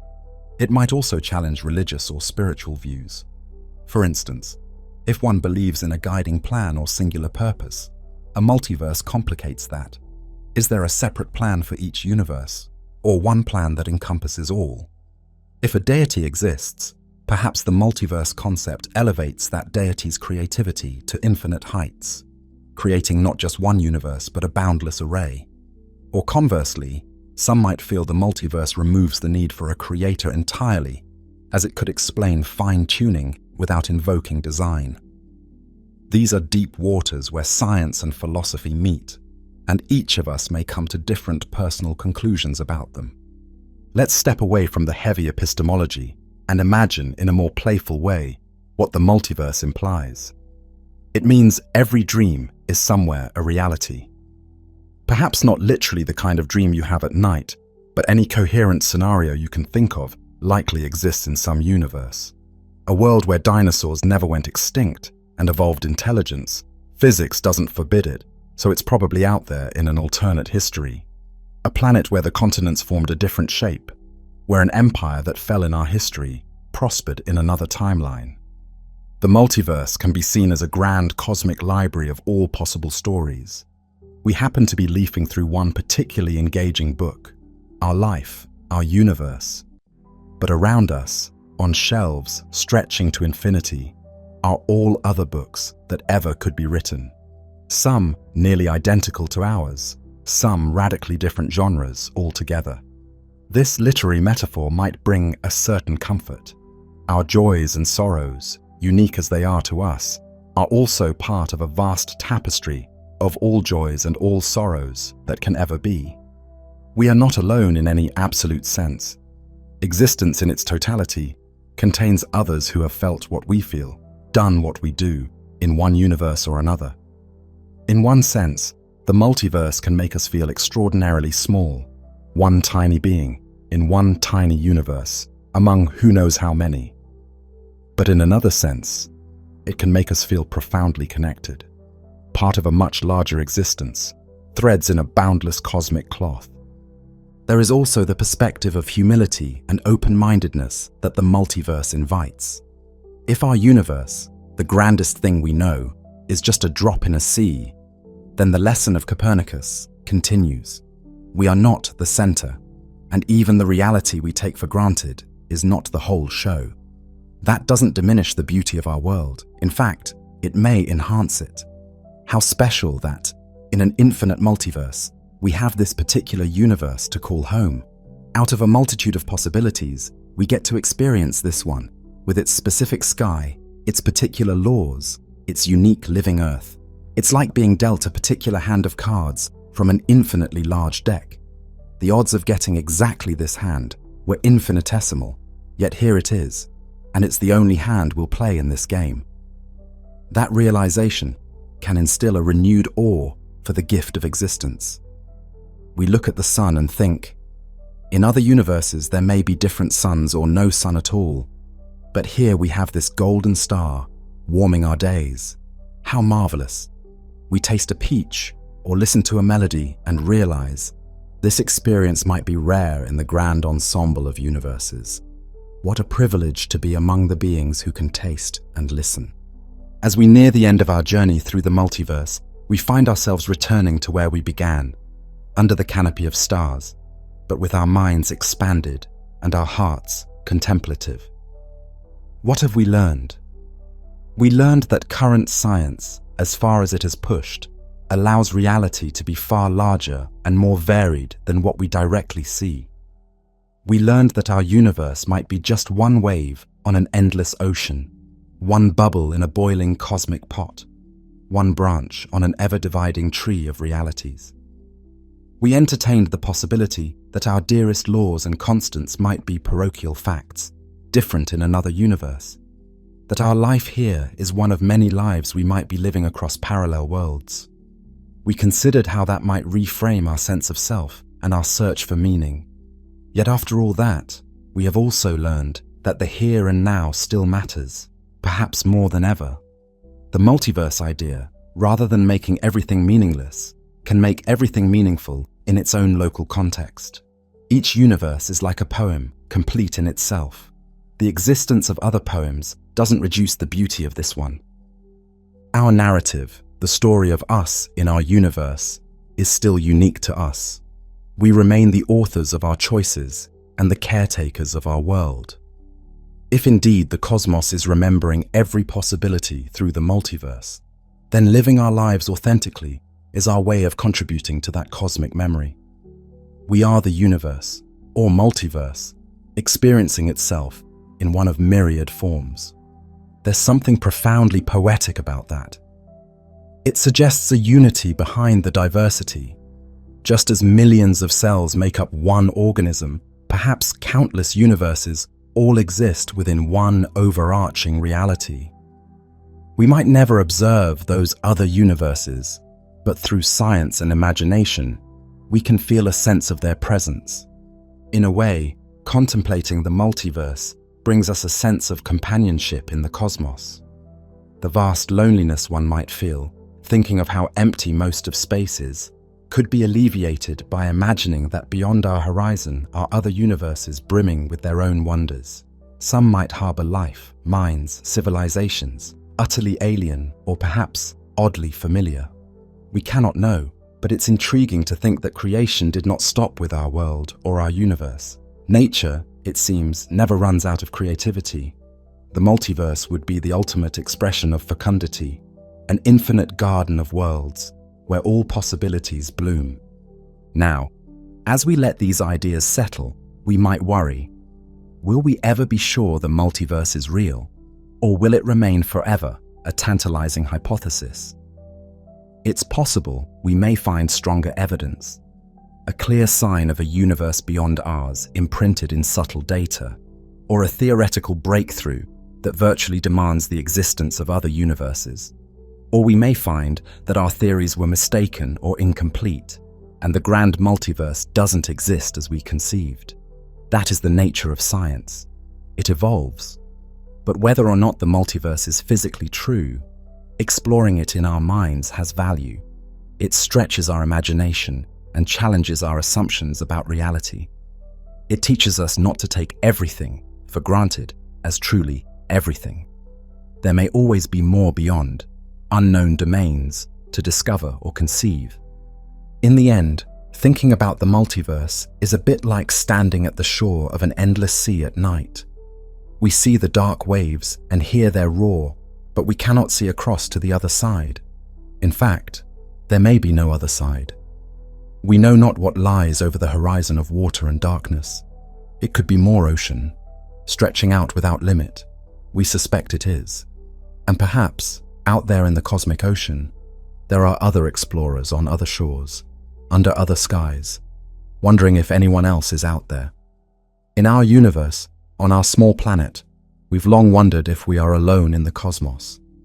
The multiverse concept extends that wonder to our universe itself. Is our universe alone or one of many? It is a profound shift of perspective, yet somehow a natural continuation of the trajectory we've been on since Copernicus. Every time we thought we were singular, we found we were part of a multitude. Why should universes be any different? Nature has shown a love for prolific abundance, countless stars, countless galaxies. Perhaps it also made countless universes. As we conclude this exploration, let's allow ourselves a moment of quiet reflection and awe. Above us, the night is still and clear. The stars shine down indifferently, as they have long before we understood any of this. We realize that even if there are infinite universes, we still only see our sky, and it is beautiful. The multiverse, if it exists, doesn't make our universe any less wondrous. In fact, it makes every glint of starlight even more poignant, knowing that it might be one of uncountable stories. And yet it is our starry sky, our chapter of the cosmic tale. We feel a sense of gratitude for being alive in this vast, enigmatic reality, whatever its true extent may be. We turn our gaze from the heavens to each other. We, the collective voice in this narrative, represent all of us together, trying to understand existence. In confronting the idea of the multiverse, we have shared a journey of imagination grounded in science, and science elevated by imagination. It's a journey that has taken us to the borders of knowledge and beyond, into realms that test the limits of language and thought. Such a journey can be humbling. It reminds us that there is so much we don't know, but it can also be inspiring. It shows that we as humans have the capacity to envision realities far beyond our mundane experience. Perhaps someday in the distant future, our descendants will find ways to gather more evidence or even harness knowledge of the multiverse. Or maybe the multiverse will remain an eternally tantalizing concept, never fully confirmed. Either way, it changes us in the here and now. It expands our conception of what reality could be. It invites us to partake in a cosmic perspective that is at once deeply intellectual and deeply spiritual, acknowledging the possibility of infinity and the mystery that comes with it. So, what if this isn't all there is? Then our stars and galaxies are just one refrain in an endless cosmic song. Does that make them any less melodious? No. To us, they are everything, and they are precious. And if in addition, the choir of creation is larger and more complex than we knew, then there is even more reason to be filled with reverence and wonder. We close our eyes and imagine for a moment, countless universes shining like bubbles in a vast foam, or like an orchard of worlds stretching out beyond sight. We imagine each universe has its own sky, perhaps its own version of someone looking up and feeling small yet curious. In this grand symphony, we, in our universe, contribute our part. A small, clear voice in an unspeakably large choir. The song is one of existence, exploring all possibilities, and through science and storytelling, the cosmos, or multiverse, finds a way to know itself through our eyes and our understanding. Now we open our eyes again to the familiar stars above. They seem a little kinder now, as if winking at a secret we've shared. The night breeze is cool, carrying the earthy scent of our world, our dear world that nurtured us. For all this talk of other universes, it is here that we love and strive and wonder. Here is where we make our meaning. The multiverse has not answered the question of meaning for us. Instead, it has enriched the context in which we ask it. Meaning, it seems, is ours to create, in whatever corner of the multiverse we inhabit. We stand together under the cosmos, humbled by its vastness, yet uplifted by its possibilities. We feel small, but not insignificant, transient, but not pointless. We are part of something so much larger, and that realization does not diminish us. It ennobles us. It means the adventure of discovery will always continue. There will always be new horizons to explore, new questions to ask. Our universe was once unknown and mysterious, and we have made it familiar. If there are other universes, perhaps one day, in some form, they too will become part of the purview of understanding. Until then, we carry the torch of curiosity forward, illuminating what we can and respecting the darkness of what we cannot yet see. In the multiverse of ideas, we have voyaged through reflections and dreams, through mirrors and branching streams of time. It's time now to gently return to our own world. We take one last, long look at the stars. The night is deep and silent. In that silence, there is a whisper of infinity. We sense the multiverse not as an abstruse theory, but almost as a presence, a silent chorus behind the curtain of reality, singing possibilities. And we, tiny though we are, sing along by simply living our lives and seeking truth. When dawn comes and the stars fade, we will go about our day, but perhaps with a renewed sense of wonder. Maybe we'll pause and think, the light of this morning sun could be rare in the multiverse. Let me feel its warmth with gratitude. The loved ones I speak to, the act of kindness I can do. In this universe at least, these matter immensely. The multiverse, if it exists, is not an escape from our reality, but a profound backdrop that can make our reality even more meaningful. As the first hint of morning glows at the horizon, we conclude our journey. We went seeking the multiverse and found that, whether or not it's truly out there, it has already expanded our minds. We end not with an answer, but with a feeling, the feeling of awe. Awe at the richness of the cosmos, awe at human ingenuity to even conceive of the multiverse, and awe at our own capacity to find meaning and connection in a possibly infinite expanse. Our story, the story of one universe awakening to the potential of many, becomes a kind of cosmic meditation. We step forward into the daylight, carrying this perspective with us quietly. The question, what if this isn't all there is, will continue to echo, inviting further exploration. And whenever we need to rekindle our sense of wonder, we know we can look up at the night sky, remember the grand vision of the multiverse, and feel that childlike spark again. In the face of eternity and infinity, we find not despair, but endless possibility. Our journey through the multiverse has been like traversing a hall of mirrors. each mirror reflecting a different face of reality. Now, back in our own mirror, our own universe, we smile, a small, knowing smile, because we glimpsed the hypothetical reflections and returned wiser. We carry within us the stories of myriad universes, and that makes the story of our universe all the more precious. In that spirit of appreciation and wonder, we conclude our exploration. The multiverse, real or not, has given us a gift, the gift of cosmic perspective. With it, we walk gently through our world, eyes open to the stars, hearts open to the unknown, and minds ready to embrace whatever truths the cosmos has yet to reveal.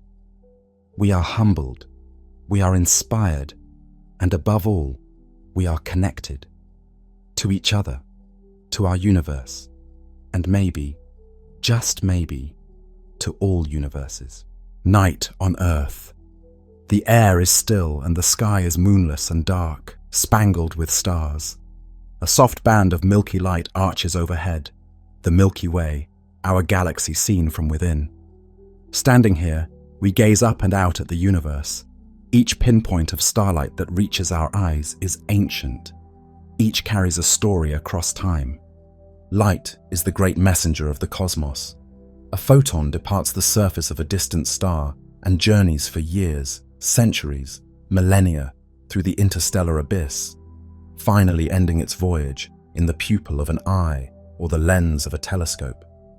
When we catch that faint glow, we are witnessing a memory. We see the star not as it is now, but as it was long ago when that photon began its journey. The night sky is a tapestry woven of past moments. Every glimmer is a relic of history, a tiny time capsule ferrying the past into the present. Each of those ancient photons is like a message in a bottle, cast into the cosmic ocean eons ago, and only now reaching our shores. Consider the stars scattered above.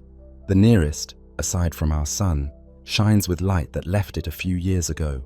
Others are so distant their light set out while ancient civilizations on Earth were rising and falling, or even before humanity existed at all. And yet, here and now, their ancient light touches us. In this way, observing the galaxy is an act of bridging time. We collect the aged light of countless suns and piece together what it tells us.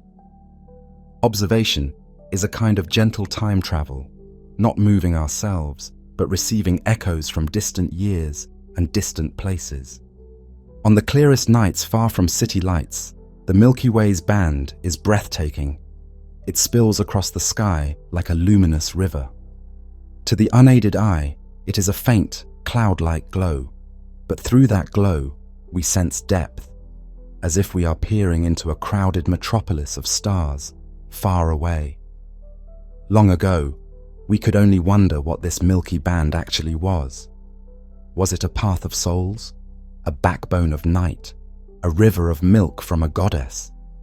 Indeed, the very name Milky Way comes from an ancient Greek myth that it was formed by milk sprayed from the breast of the goddess Hera.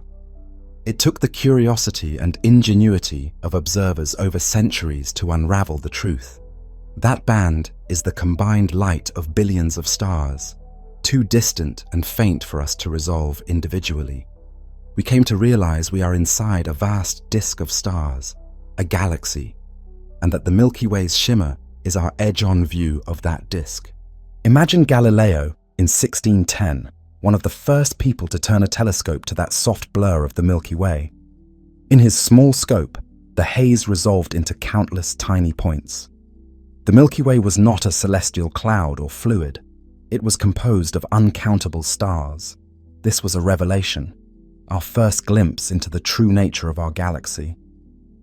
Later, astronomers mapping the sky noticed that those stars thickened in one particular direction, hinting that the center of this starry system lay somewhere behind the constellations of Sagittarius and Scorpius.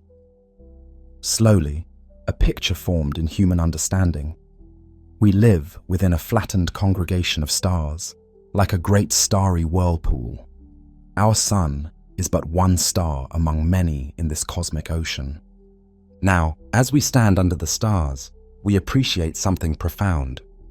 We are inside the very structure we are trying to understand. Any map we make of the galaxy must be assembled from our viewpoint embedded within it. It's as if we are trying to discern the shape of a vast forest while being deep among the trees, or like attempting to read an enormous book while standing on one of its pages. We cannot step outside the Milky Way to see it whole. We must infer its form through careful observation and imagination. And so, we observe. We watch the heavens with every tool we can craft, collecting light in all its forms. We gather photons like alchemists, gathering whispers of truth. Each telescope, each detector, is an extension of our eyes, allowing us to see a bit farther, a bit clearer, or in types of light invisible to our eyes. With patience and ingenuity, we learn to decode the messages that light carries, the subtle shifts, colors, and timings that reveal distances, motions, and compositions. From tiny clues, we begin to perceive the grand structure that we inhabit. Think of the sky above as a grand mosaic. Each star's light is one tile in that mosaic. By studying those tiles closely, their color, their brightness, their position and movement, we start to discern the larger image they form. We realize that the faint band of the Milky Way is not uniform after all. It has structure. Brighter patches within it appear as soft, luminous swells, which we now know to be star clouds, densely packed regions of stars in our spiral arms. Dark gaps and notches, such as the Great Rift splitting the Milky Way in the summer sky, are not empty of stars at all, but shrouded by intervening dust clouds that block their light, creating black silhouettes against the glowing backdrop. Even our naked eye view hints at the galaxy's form. We see a bulging brightness toward one end of the band, toward the constellation Sagittarius, the direction of the galactic center, and a tapering, thinner glow extending around the sky toward the opposite end, the galactic anticenter in Auriga. The peoples of the southern hemisphere, for example, saw dark constellations in those dusty rifts, an emu in the sky, a great coal sack. Our ancestors spun tales of this band of light. Today, we understand it as the plane of our galaxy's disk, full of stars and shadowed by dust. As we drink in this sight, we find it humbling and wondrous. We are looking at our galaxy from the inside, using shards of ancient light to guide us. In that gentle glow lies everything: the collected radiance of distant suns, the imprint of interstellar clouds, the secrets of our galaxy's architecture waiting to be teased out. The journey to comprehend it is only beginning as we stand here, eyes upward and hearts open to the stellar chorus of light and time. But looking is only the first step. To truly understand this galaxy we call home, we need to measure and map it. How can we gauge the distance to those countless stars? How do we chart a landscape so vast while confined to a single speck within it? Over time, we learned to coax more information from the starlight, turning observation into a precise language. One of our earliest triumphs was discovering the method of parallax, the same effect you notice if you hold out your hand and close one eye, then the other, watching your finger seem to jump against far background objects. Our Earth, in its orbit around the Sun, provides a baseline 300 million kilometers wide. Every 6 months, as we stand on opposite sides of the Sun, nearby stars appear to shift slightly against the far background. It's a tiny, subtle wobble, imperceptible to the unaided eye, but with careful instruments we can measure it. By this minuscule celestial geometry, we determine how far away those stars are. The closer a star, the more it appears to shift. For the first time, the vast void between stars had a measurable scale. We learned that even the nearest stars are tens of trillions of kilometers away, billions of times farther than any voyage our species has ever taken, and more distant ones, hundreds or thousands of times farther still. The galaxy opened up in 3 dimensions, depth unfolding from what once was a flat panorama of lights. Imagine watching a particular nearby star through the year. In January, it's aligned just so with some distant background galaxy. By July, it has traced a tiny loop in the sky. That loop is the imprint of Earth's journey around the Sun, reflected in the heavens. From that trace, we triangulate the star's distance, like a surveyor mapping unseen lands from two vantage points. These measurements, painstaking at first, have now become an exquisite survey on a grand scale. Today, satellites with sharp electronic eyes measure parallaxes for over 1 billion stars, pinpointing their positions in space. With this technique, our stellar maps gained reliable depth. We began to know where we are and where other stars are in relation to us. Not just their direction, but their true distance in light years. Distance alone, however, is only part of the story that light can tell. The stars have motions of their own. They are not fixed jewels set in the firmament, but travelers orbiting the galactic center, each on its long journey around. Seen from our moving Earth, their motions across the sky are subtle and slow. But if we observe carefully over years and decades, we discern a drift. A star in the Big Dipper creeps forward. A bright neighbor slides subtly southward. Tiny changes in the constellations that over centuries will alter the sky's familiar patterns. This is proper motion, the apparent motion of stars across the sky as they sail through space. Early astronomers discovered a few nearby stars with noticeable proper motion, like Barnard's star, which moves faster across the sky than any other, about the width of the full moon every 200 years. Now, with modern detectors and long-term observations, we find that nearly every star has some motion. They are all participants in a grand dance, circling the center of the Milky Way at various speeds and angles. By measuring these motions for millions of stars, we begin to trace the currents and streams of our stellar city. We see which stars move together like schools of fish, perhaps born together in long dispersed clusters. We see which stars speed along faster or slower than average, which ones are plunging toward the center or flying out toward the fringe. The patterns of movement hint at the gravitational forces shaping them, drawing the unseen outline of the galaxy's mass and structure. As we map these stellar motions, we find, for example, that our Sun and its neighbors are all streaming in roughly the same direction around the galactic core, like autumn leaves caught in a slow eddy of wind.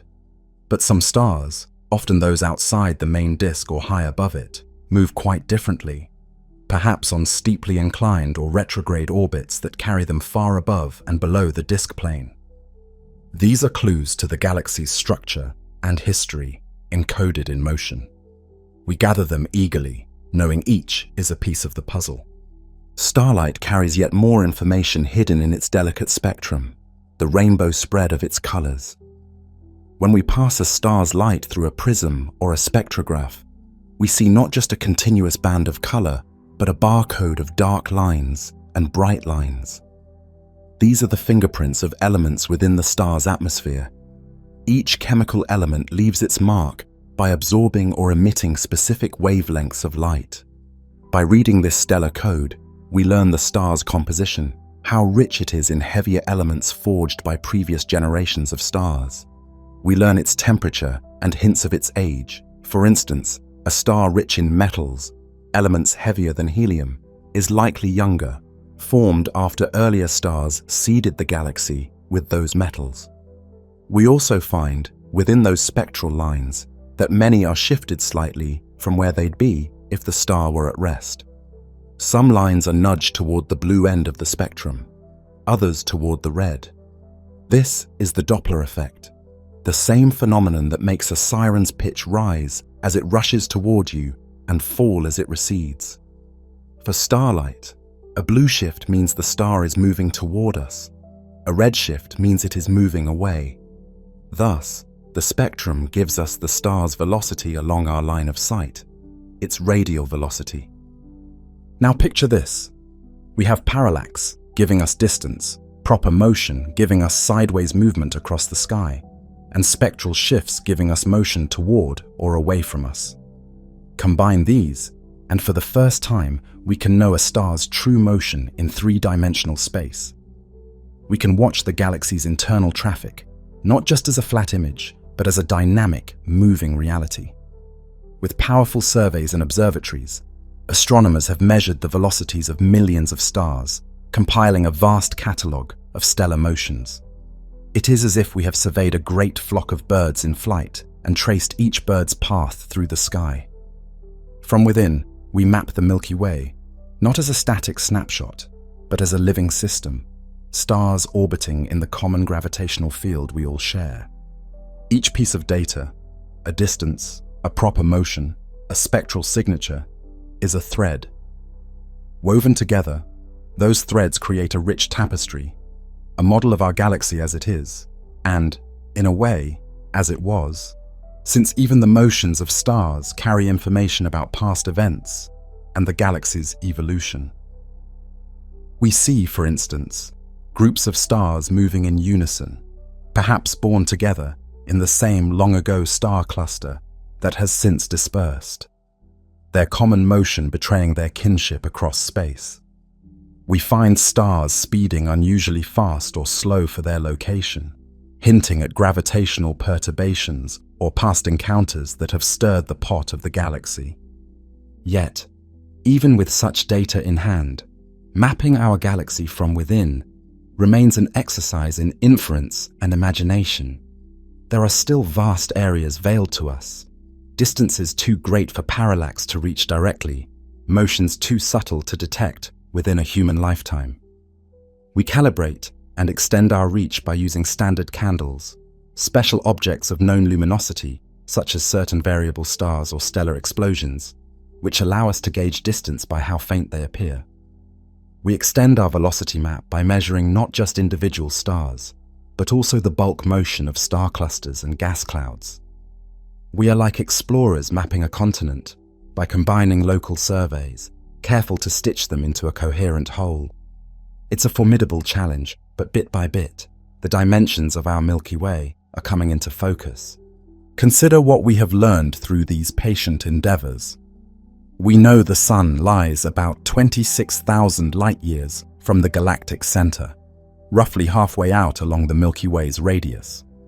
We know our galaxy is a rotating disk because we can sense the systematic motion of stars around the center.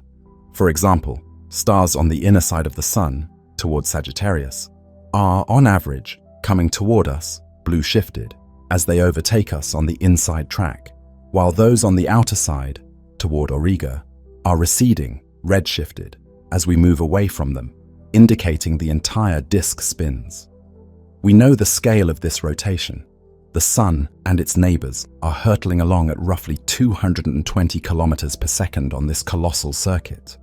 Even at that immense speed, one full orbit around the galaxy, a galactic year, takes on the order of 200 million years. Our Sun has made only about 20 such orbits in its 4.5 billion year lifetime. When last it was in this same position in its orbit, the first dinosaurs were emerging on Earth, and the continents had a different arrangement.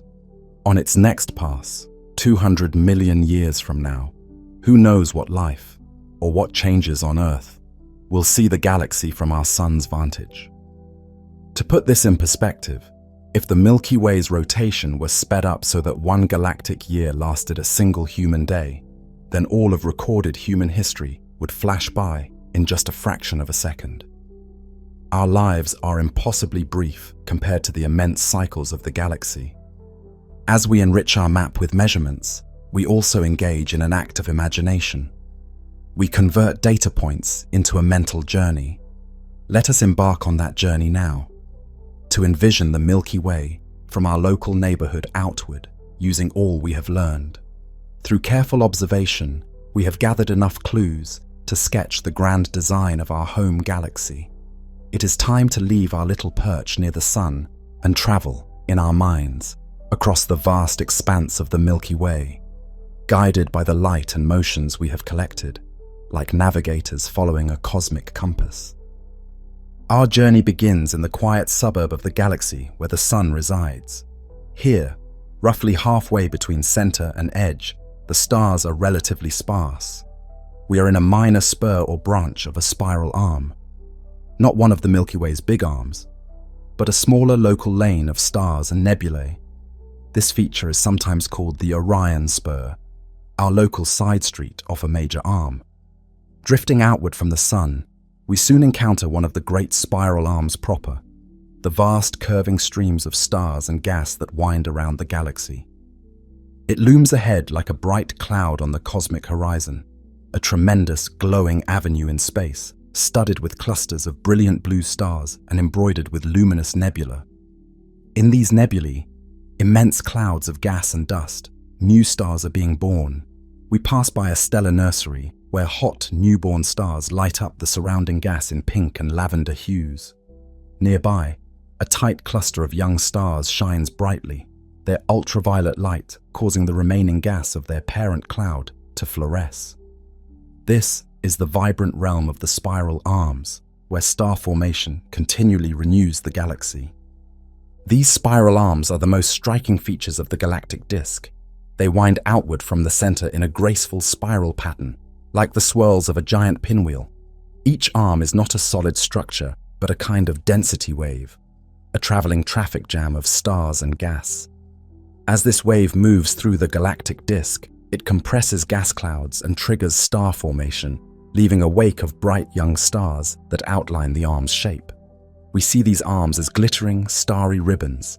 Along them live massive, short-lived stars that burn hot and blue and die young, so they never stray far from their birthplaces, thus tracing the spiral pattern in glowing neon blues.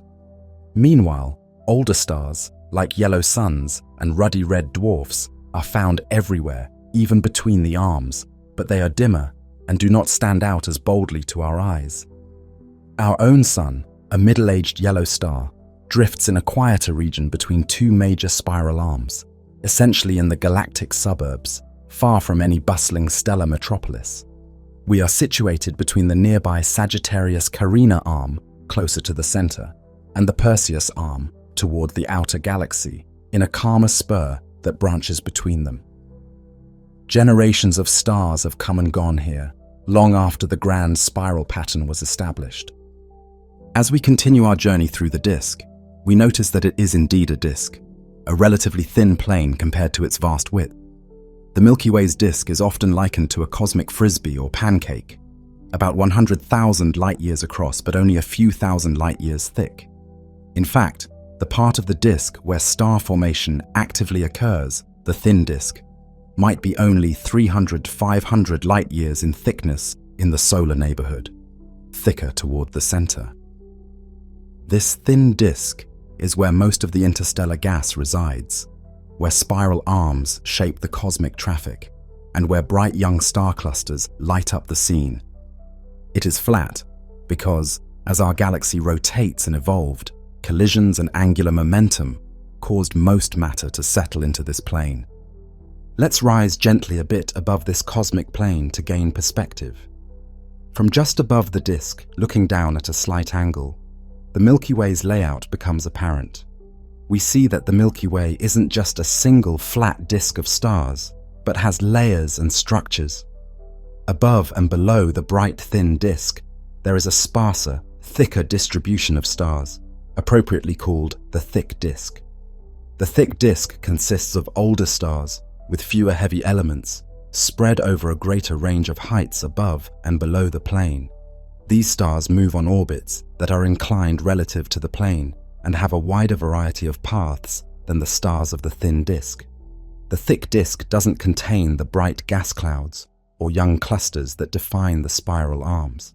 It is more like a fossil record of an earlier epoch of our galaxy, or perhaps the result of an ancient merger that puffed up the stellar distribution. Its presence gives the Milky Way a faint extended glow when viewed edge-on, a kind of dim, broad corona of stars, through which the brighter thin disk is threaded. Returning to the plane, we journey further inward toward the galactic center. As we travel deeper toward the core, the stars around us multiply and crowd together. The sky grows richer with starlight. By the time we are halfway to the center, the star density is noticeably higher than in our neighborhood. We pass through another spiral arm, the Sagittarius arm, packed with stellar nurseries and clusters.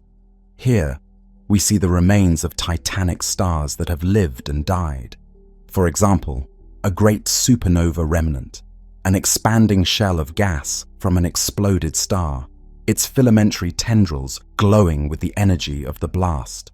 Such remnants dot the interstellar space here, markers of past star deaths. The interstellar medium grows denser and more turbulent. Radio telescopes mapping this region reveal complex networks of cold hydrogen gas and molecular clouds, gathering like thunderstorms in the distance, awaiting the next trigger to form new stars. Moving nearer to the core, the spiral arms begin to converge and blend into a continuous, luminous mass. The distinction between individual arms blurs in a flood of starlight. We are entering the central bulge of the galaxy. This bulge is a huge, rugby ball-shaped or peanut-shaped concentration of stars at the galaxy's center. Here, the average age of stars increases. Many are old, swollen red giants that have shone for billions of years. The light takes on a warmer, reddish tint, dominated by these cooler old stars, and the interstellar gas is scarce. Most of it was long ago converted into stars or cleared out by supernova. In the bulge, stars are so numerous that the night sky from a planet deep in the bulge would be ablaze with thousands of stars visible to the naked eye, far brighter and more numerous than the sky we know. It would never get truly dark. When we observe the Milky Way's central bulge from Earth's skies, we are looking at this crowded hub from 26,000 light-years away, seeing it through dust that dims and reddens its light.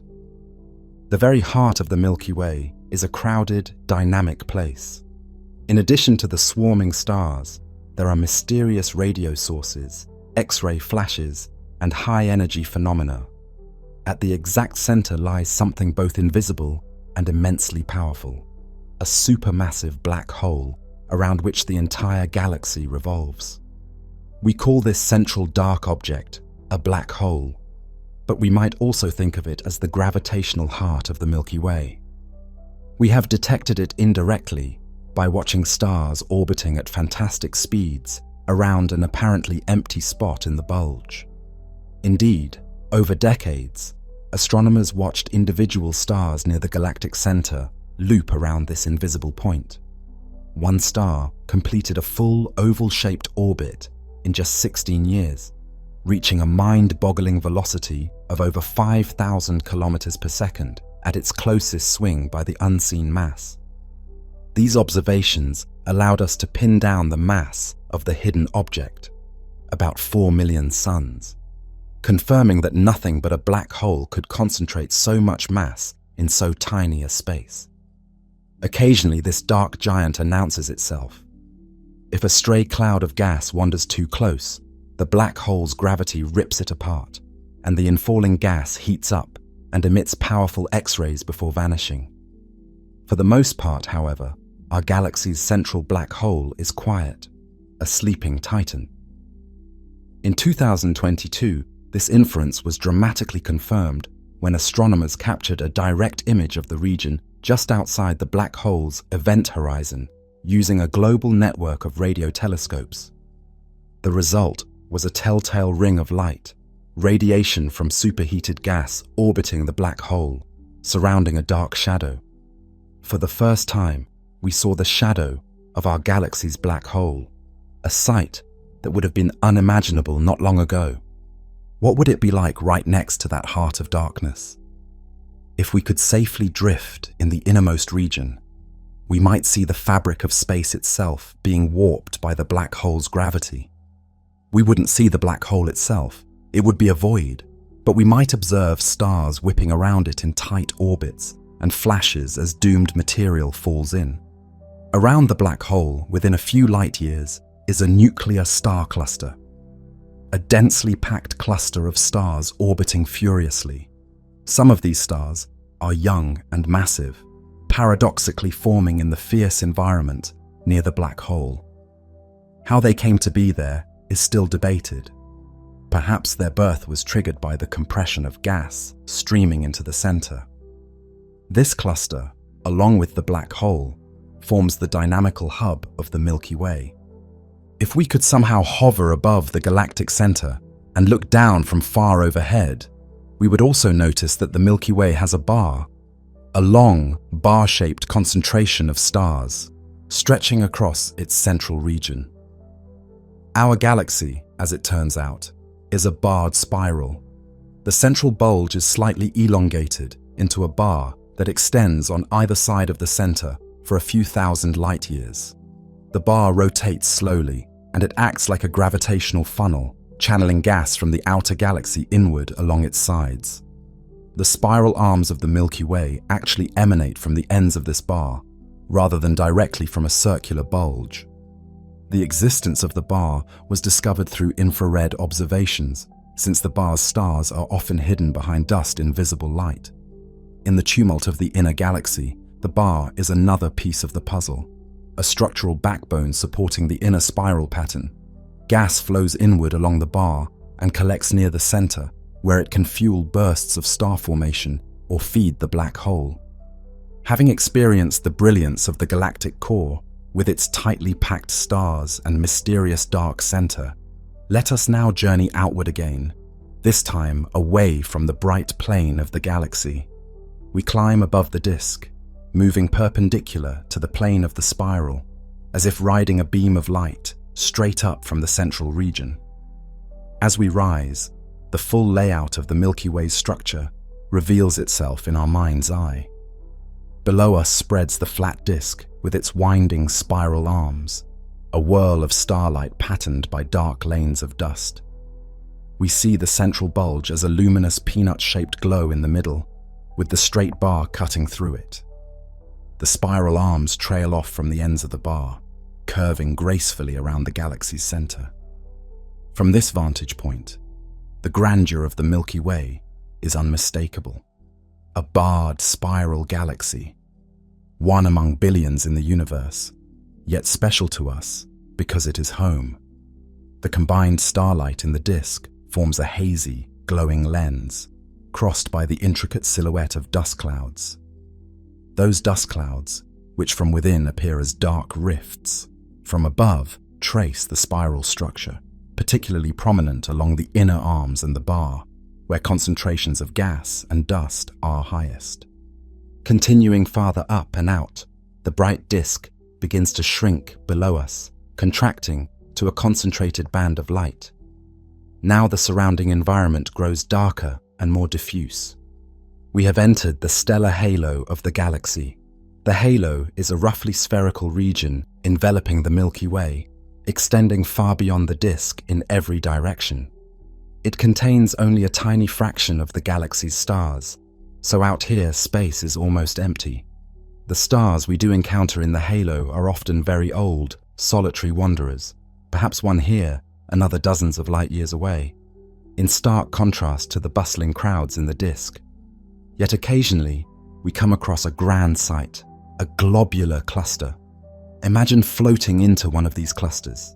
Suddenly, the star density increases immensely, and you find yourself in a ball of hundreds of thousands of stars all around you, bound together by gravity.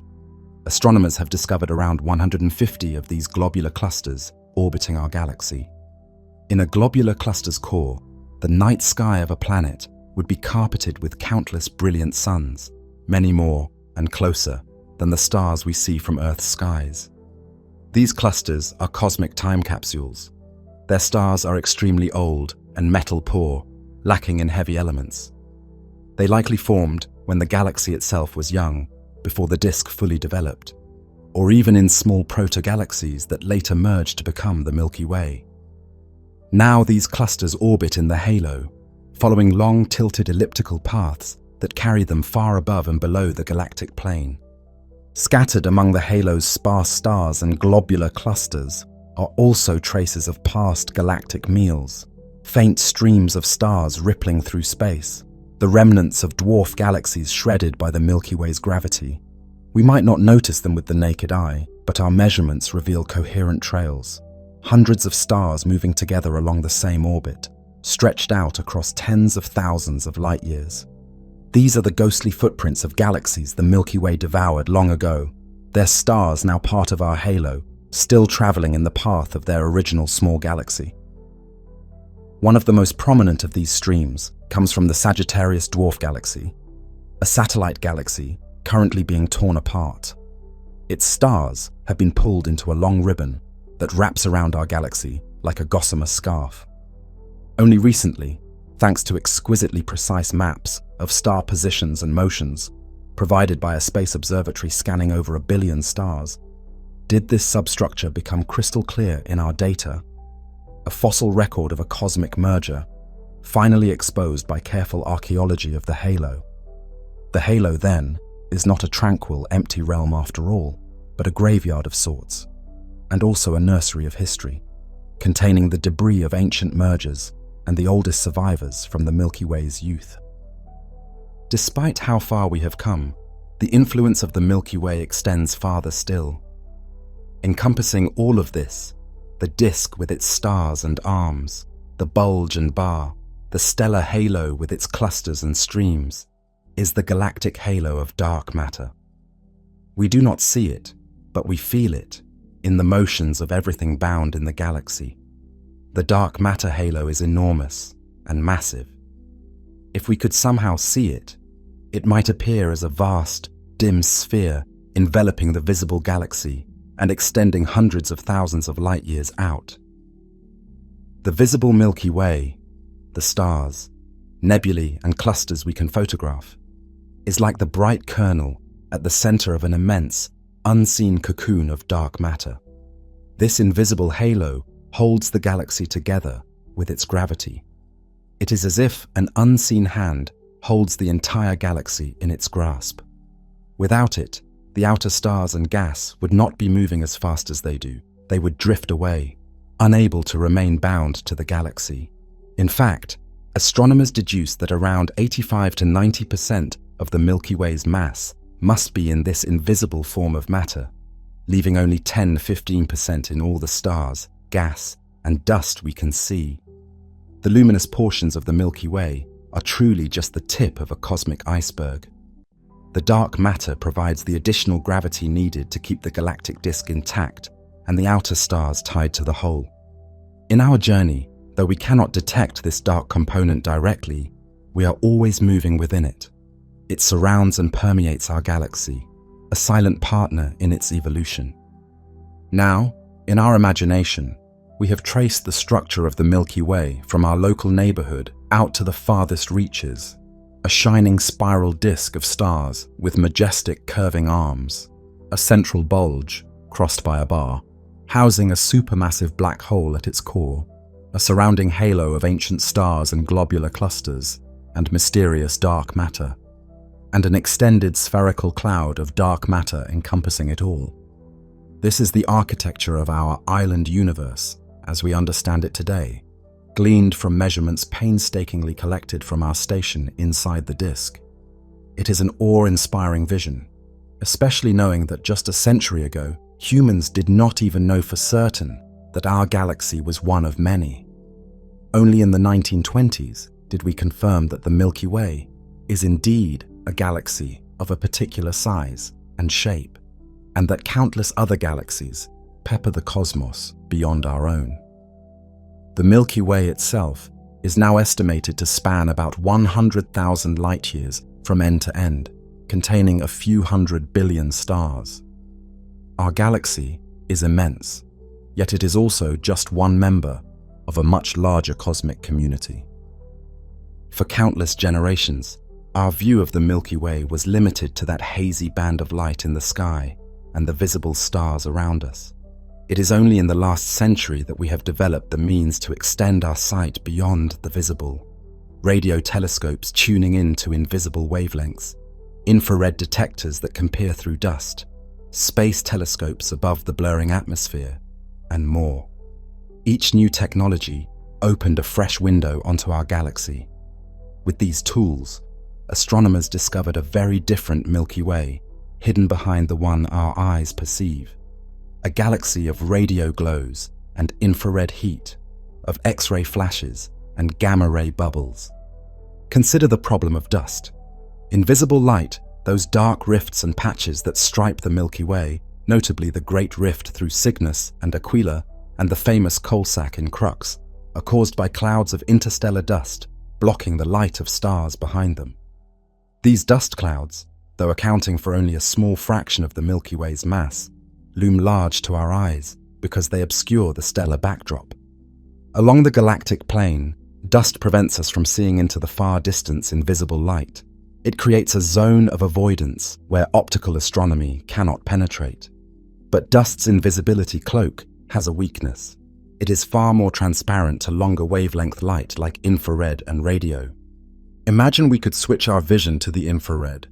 The night sky would transform.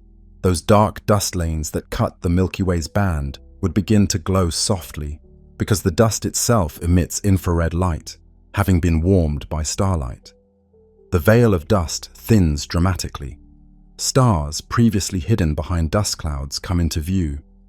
In infrared, one can peer straight through many of the dust clouds that block optical light. The galactic center, which to human eyes is hidden behind opaque dust in Sagittarius, now blazes forth in infrared images as a crowded, brilliant hub of stars. Early infrared sky surveys, pioneered in the 1960s and 70s, and dramatically improved with space telescopes in the 1990s and 2000s, revealed the central bulge and the long bar of the Milky Way clearly for the first time, confirming what radio and star count data had hinted. We see that the bulge is full of old, cool stars, dim in visible light but bright in infrared, and that the spiral arms are dotted with warm dust clouds in star-forming regions. The entire disk emerges in infrared as a continuous ring of light encircling the sky, no longer interrupted by dark gaps, a continuous Milky Way unbroken by dust. Now, let's shift to even longer wavelengths and open our radio eyes. In radio waves, the individual stars largely vanish from view. Stars emit relatively little radio energy, but other features emerge loud and clear. One of the most important radio emissions in the galaxy comes from neutral hydrogen gas. Every hydrogen atom in interstellar space can emit a faint radio signal at a wavelength of 21 centimeters. By tuning into that frequency, astronomers in the mid-20th century effectively heard the whispers of the Milky Way's vast clouds of hydrogen. They mapped the distribution of this gas throughout the sky. What they found revolutionized our understanding. The Milky Way's disk is traced by immense spiral-patterned streams of hydrogen gas, extending far beyond where most of the stars are. By tracking the Doppler shifts of this 21-centimeter emission, astronomers could chart the rotation of the galaxy and identify its spiral arms, even on the far side of the galactic center, which no optical telescope could ever see. Through radio eyes, the Milky Way's spiral structure was drawn out in detail, including portions of arms hidden behind the bulge. The zone of avoidance that plagued optical astronomy was no obstacle to radio waves. They passed through the dust and revealed that beyond the center, the galaxy continues in symmetrical splendor. In the radio view, we also see things our eyes never could. The flicker of pulsars, rapidly spinning neutron stars, sending lighthouse-like beams of radio waves. The glow of supernova remnants, where shock waves accelerate electrons to emit radio waves as they spiral in magnetic fields, and a diffuse background hiss of radio noise permeating the galaxy, caused by a combination of free electrons moving through magnetic fields and the distant multitude of unresolved sources. The center of our galaxy, in radio wavelengths, is actually one of the brightest sources in the sky. A strong radio source, called Sagittarius A, marks the location of the central black hole and its immediate surroundings. This was how the black hole was initially inferred, before the stellar orbits and images confirmed it. In radio waves, the Milky Way appears not as a single band of light, but as a complex structure. A band of emission from the disk, visible even in daytime with the right instruments, punctuated by bright spots, supernova remnants, pulsars, star-forming complexes, and with a bright, compact source at the center, the black hole's environment. Now imagine tuning our vision to shorter wavelengths than visible, into the ultraviolet. The scene shifts once more. The ultraviolet view highlights the youngest, hottest stars and the regions of active star formation. Many of the ordinary stars and red giants that dominated the infrared now fade into darkness in UV, as they are too cool to emit much at these energies. In their place, glittering like blue-white sparks, are the massive O and B-type stars, blazing fiercely with ultraviolet light. We would also see glowing nebulae, like the Orion Nebula, under the assault of intense UV radiation from these hot stars, appearing even brighter relative to the background. The spiral arms in UV are delineated strongly by these short-lived stars and their associated HII regions, ionized gas clouds. The galactic center's old stellar population would fade in UV, making the bulge much less prominent, but any regions of recent star formation or accretion near the center would stand out. The UV view, then, is a portrait of the Milky Way's vitality, emphasizing the sites of current starbirth and the presence of the hottest young stars. If we push to even more energetic extremes, into the realm of X-rays, the Milky Way we perceive changes almost entirely. Gone is the continuous sweep of billions of normal stars.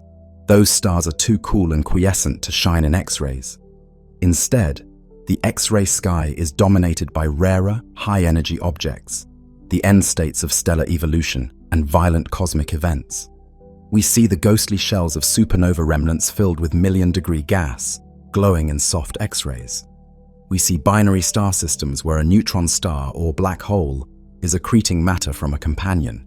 Such systems appear as point-like X-ray sources scattered through the disk, each a tiny beacon signaling where extreme gravity is at play. The dense star cluster at the galactic center lights up in X-rays due to hot gas and perhaps many small neutron stars and white dwarfs interacting. The supermassive black hole itself, usually quiet, occasionally flares, and those flares would make it a flickering X-ray source. We also detect a diffuse X-ray glow across the sky, especially toward the center and halo, indicating extremely hot, thin gas pervading the space around the Milky Way, likely a corona of gas heated by myriad supernova explosions, forming a kind of galactic atmosphere extending far into the halo. One of the most breathtaking discoveries of the past decade comes when we peer in the gamma-ray spectrum, the most energetic form of light.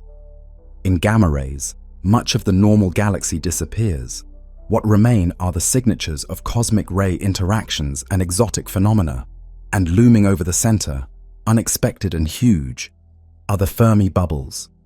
Two enormous lobes of gamma-ray emission extending tens of thousands of light-years above and below the galactic plane. Discovered by the Fermi Gamma-Ray Space Telescope in 2010, these bubbles are invisible in lower energy light, but in gamma rays they glow as gigantic balloon-like structures. Their shape and extent suggest a powerful burst from the galactic center in the relatively recent past, perhaps a few million years ago, maybe a period of intense star formation, a starburst, or an active phase of the central black hole that drove energetic outflows. The Fermi bubbles reveal that the influence of the galactic center isn't confined to the disk. It has extended far into the halo. They are like a pair of cosmic chimneys, funneling energy from the nucleus out into space. Only by looking in gamma rays did these features become apparent, reminding us that each new way of seeing can unveil an entirely new facet of reality. Each of these different eyes on the galaxy, radio, infrared, visible, ultraviolet, X-ray, and gamma ray, tells a different part of the story. Yet they all describe the same Milky Way.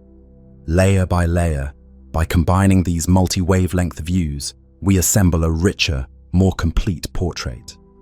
The dark, obscuring dust that frustrated optical astronomers becomes, in the infrared, a gentle glow and a transparent window to the distant reaches. The cold hydrogen gas that is invisible to our eyes comes alive in the radio, mapping out the spiral arms even on the far side of the galaxy. The ultraviolet shows us the high-energy heartbeats of the galaxy's ongoing starbirth, while the X-ray and gamma-ray views reveal the violent endpoints and energetic feedback that shape the Milky Way, from exploding stars to feeding black holes. We also begin to utilize cosmic messengers beyond light itself. Detectors on Earth have caught fleeting blasts of neutrinos, ghostly subatomic particles, from a supernova in a nearby galaxy, and observatories are now listening for gravitational waves, ripples in space-time, that could emanate from neutron star mergers or other extreme events in our own galaxy. These new forms of seeing, neutrino and gravitational wave astronomy are still in their infancy, but they hold the promise of yet further insight into the hidden workings of the Milky Way in the future. Picture the experience of gradually shifting through these wavelengths as a kind of cosmic symphony for the senses. The Milky Way is playing multiple melodies at once. The visible light is the familiar tune, the majestic sweeping string section full of rich harmonies, the billions of stars. The infrared adds depth, the lower woodwinds, an undercurrent revealing the warm glow of dust, and the smoother distribution of old stars behind the veil. The radio brings in the percussion, rhythmic beats from pulsars, the steady hum of hydrogen clouds, the crash of supernova remnants, outlining structure with a deep, resonant background. The ultraviolet is like a bright trumpet fanfare, highlighting the most energetic star-forming regions with its bold, high notes. The X-ray might be an electric guitar riff or a sharp violin stab, sudden, intense accents from rare, violent events. And the gamma ray is an almost unheard, ultra-high note, a subtle yet profound presence marking the galaxy's most extreme outbursts. When the entire orchestra plays together, we hear the full symphony of the Milky Way, each instrument contributing its part to a masterpiece far richer than any single wavelength alone could convey.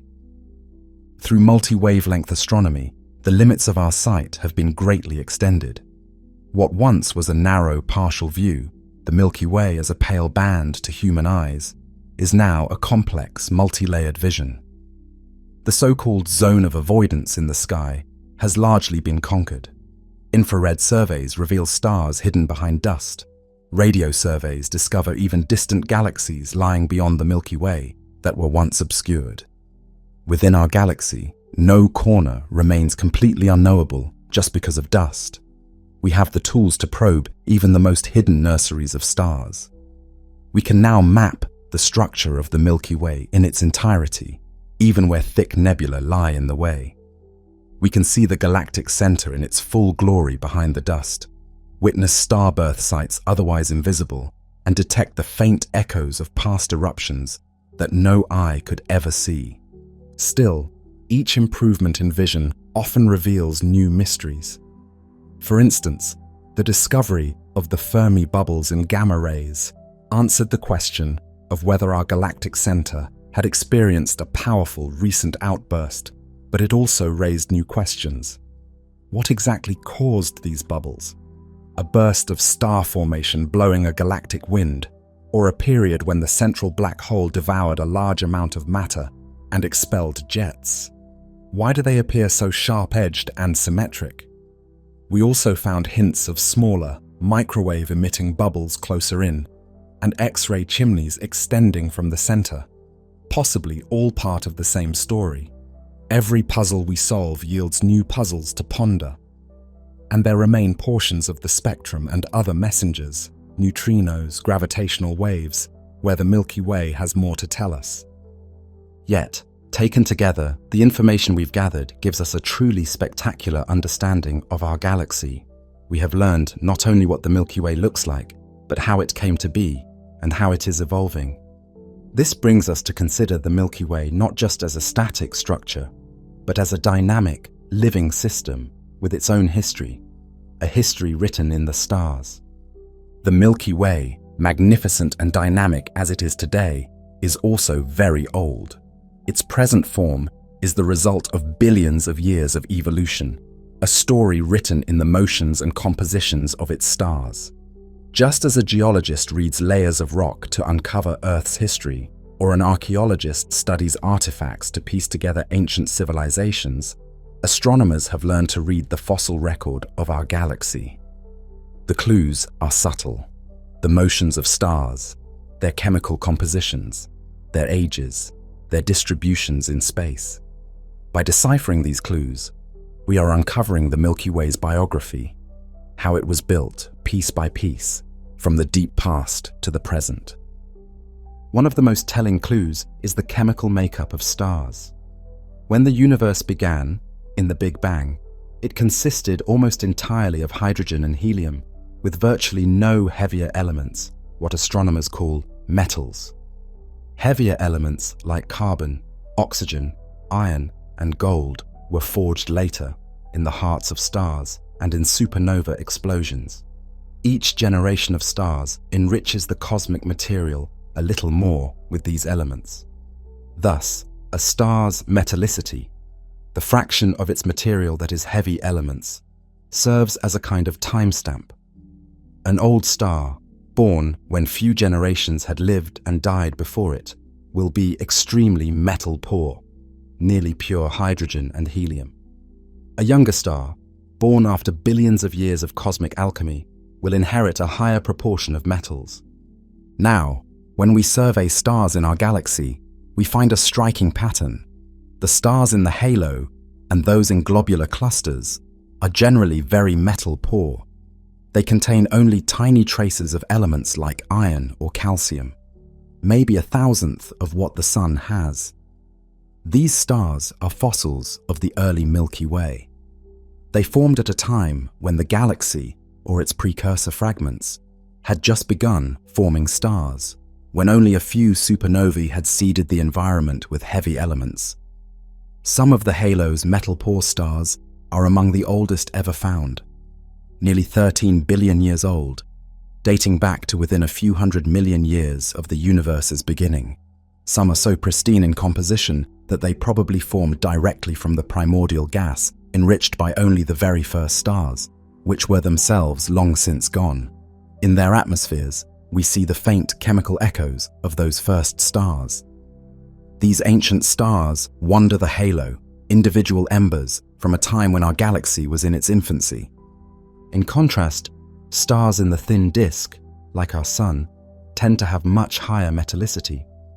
The Sun contains about 2% of its mass in elements heavier than helium. That may sound small, but it's vastly higher than the metal fraction in those halo stars. It tells us the Sun is a relatively latecomer, born around 4.6 billion years ago, in a galaxy already enriched by countless earlier stars. By then, previous generations of stars had lived and died, seeding the interstellar gas with elements that would become the iron in our blood, the calcium in our bones, the silicon in the rocks of Earth. We truly are made of this star stuff.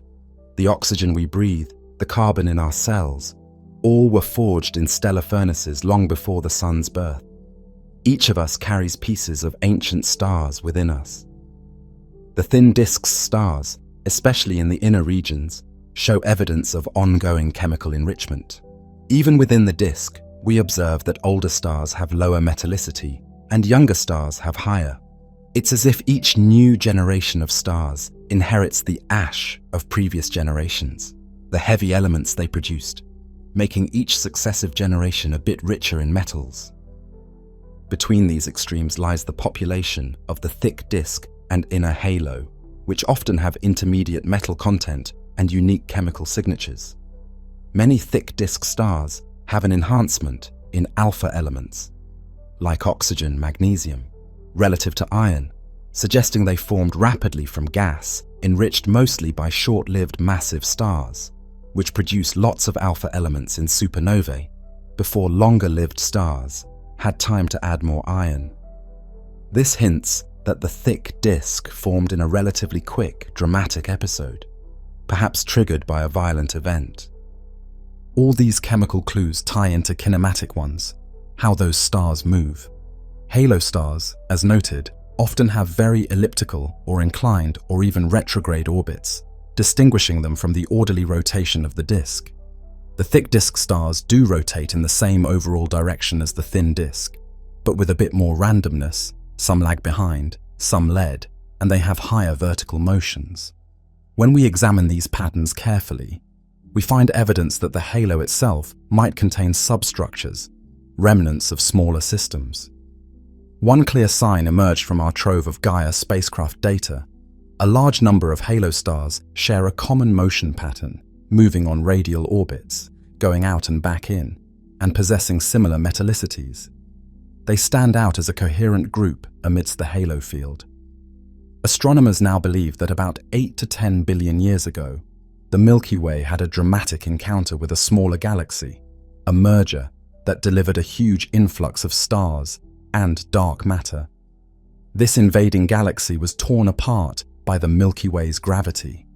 Its stars were strewn into the halo on those radial orbits, and its substance likely puffed up the pre-existing thin disk of the Milky Way into a thicker disk.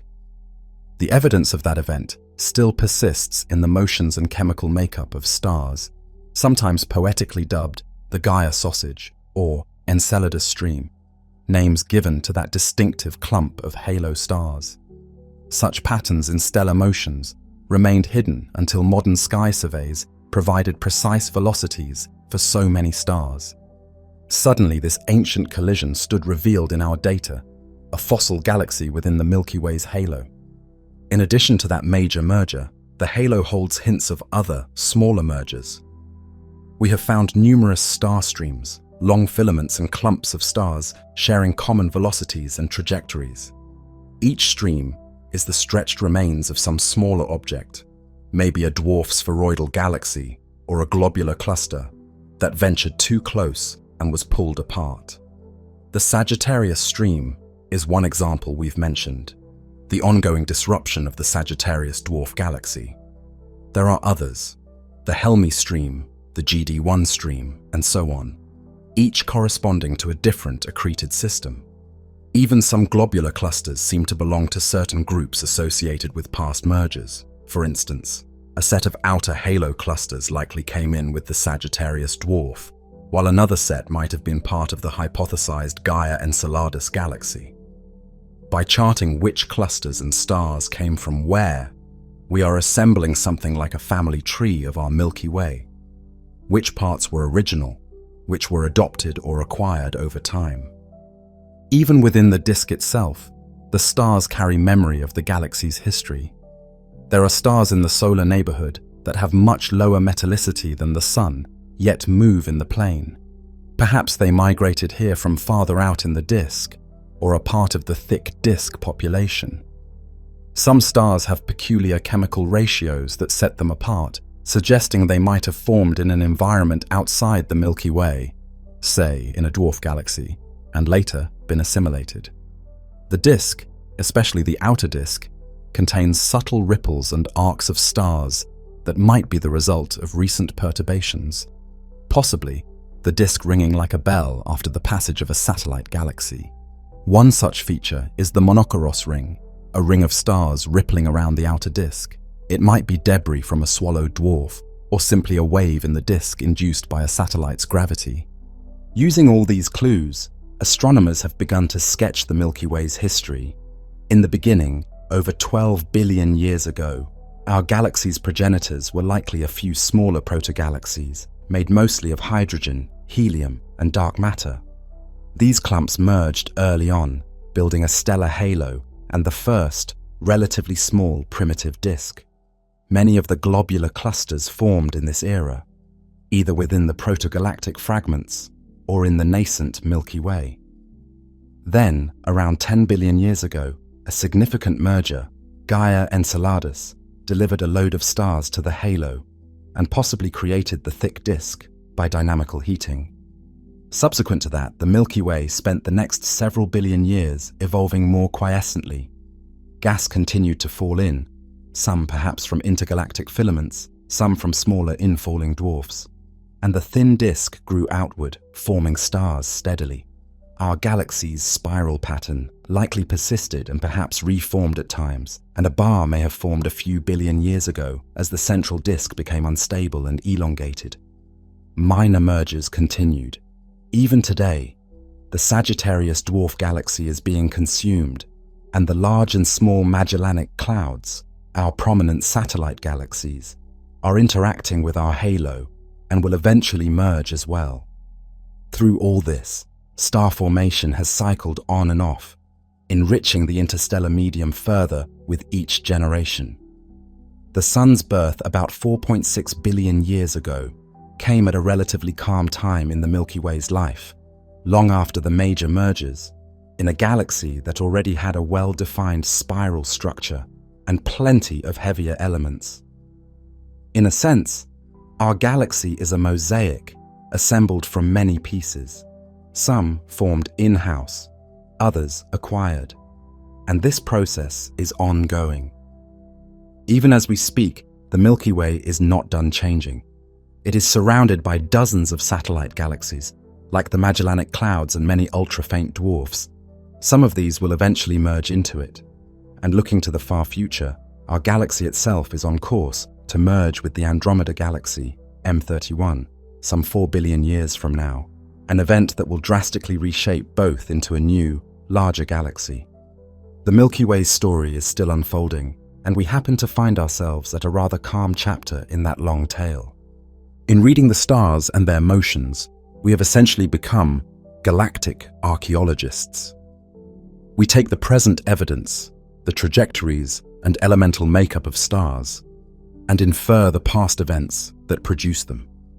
It's astonishing that here, on a little planet, we can piece together events that occurred 10 billion years ago and tens of thousands of light years away.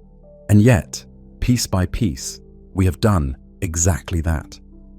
The result is a narrative of construction and transformation. Our Milky Way grew by accretion and mergers. It has been both the cannibal and the cannibalized.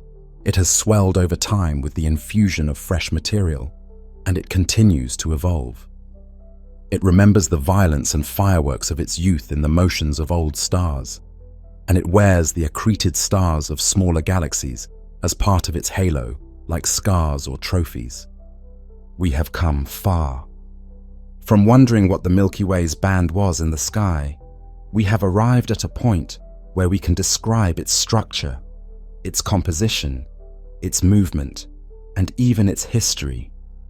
And perhaps, on some distant world orbiting a star on the far side of the Milky Way, there could be other beings looking up at this same band of light from their vantage point, asking similar questions. They too would face the challenge of understanding the Milky Way from within, unaware of our existence, just as we were long unaware of theirs. If such observers exist, then the mystery of our galaxy is a shared one, a grand puzzle that beckons to any creature with the will to look up and wonder. About 100 years ago, we didn't even know for certain that anything lay beyond the Milky Way. This very question was the subject of the Great Debate in 1920 between two leading astronomers, Harlow Shapley arguing that the Milky Way comprised the whole universe, Heber Curtis contending that the spiral nebulae were outside our galaxy, perhaps galaxies themselves. It was only in 1924 that Edwin Hubble measured the distance to the Andromeda Nebula and found it to be far, far beyond the Milky Way. In that moment, our perspective expanded immensely. The Milky Way was revealed to be just one of countless island universes. A large galaxy, yes, but hardly the only one. Our galaxy went from being the entirety of the cosmos to being one member of the local group, our small cluster of galaxies, similar in stature to Andromeda. Today, with modern instruments, we have even measured the mass of our galaxy and Andromeda. The Milky Way is approximately on the order of 1 trillion solar masses in total. That's 1,000 times the mass of our Sun, though stars and gas are only about 10–15% of that. The rest is dark matter. Andromeda is of comparable mass and size, and contains perhaps 1 trillion stars to our few hundred billion. Knowing this places our galaxy in context. Not only is the Milky Way not the entire universe, it isn't even the biggest galaxy in our local neighborhood. Yet for us, the Milky Way is uniquely significant. It is home. When we gaze at that Milky Band, we are looking into the structure that made us. Our sun's existence, the heavy elements that form our planet and our bodies, the gentle environment that shelters life. All these are products of the Milky Way's long evolution. We owe our very existence to events that happened in our galaxy long before the Earth formed.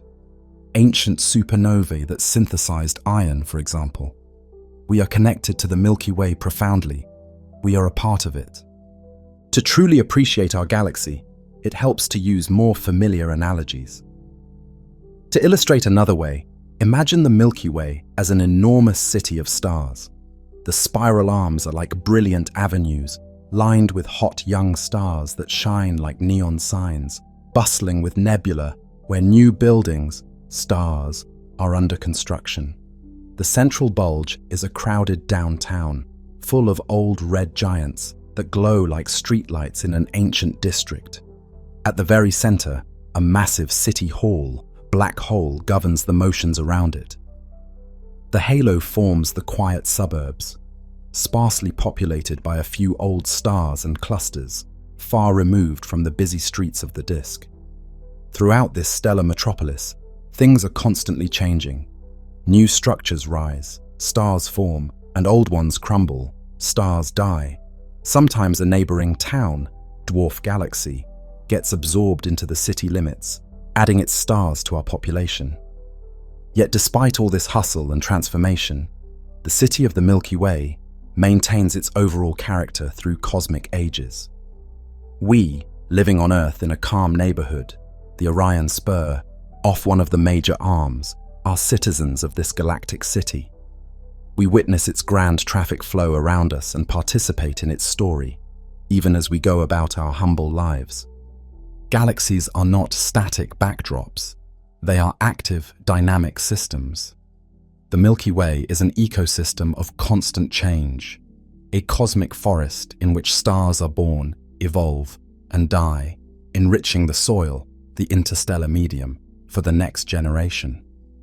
Stars form in the spiral arms, live their lives, the most massive burning out quickly, the smaller ones enduring longer, and eventually end, quietly if they are sun-like, dramatically if they are huge supergiants. When a massive star dies, it goes supernova.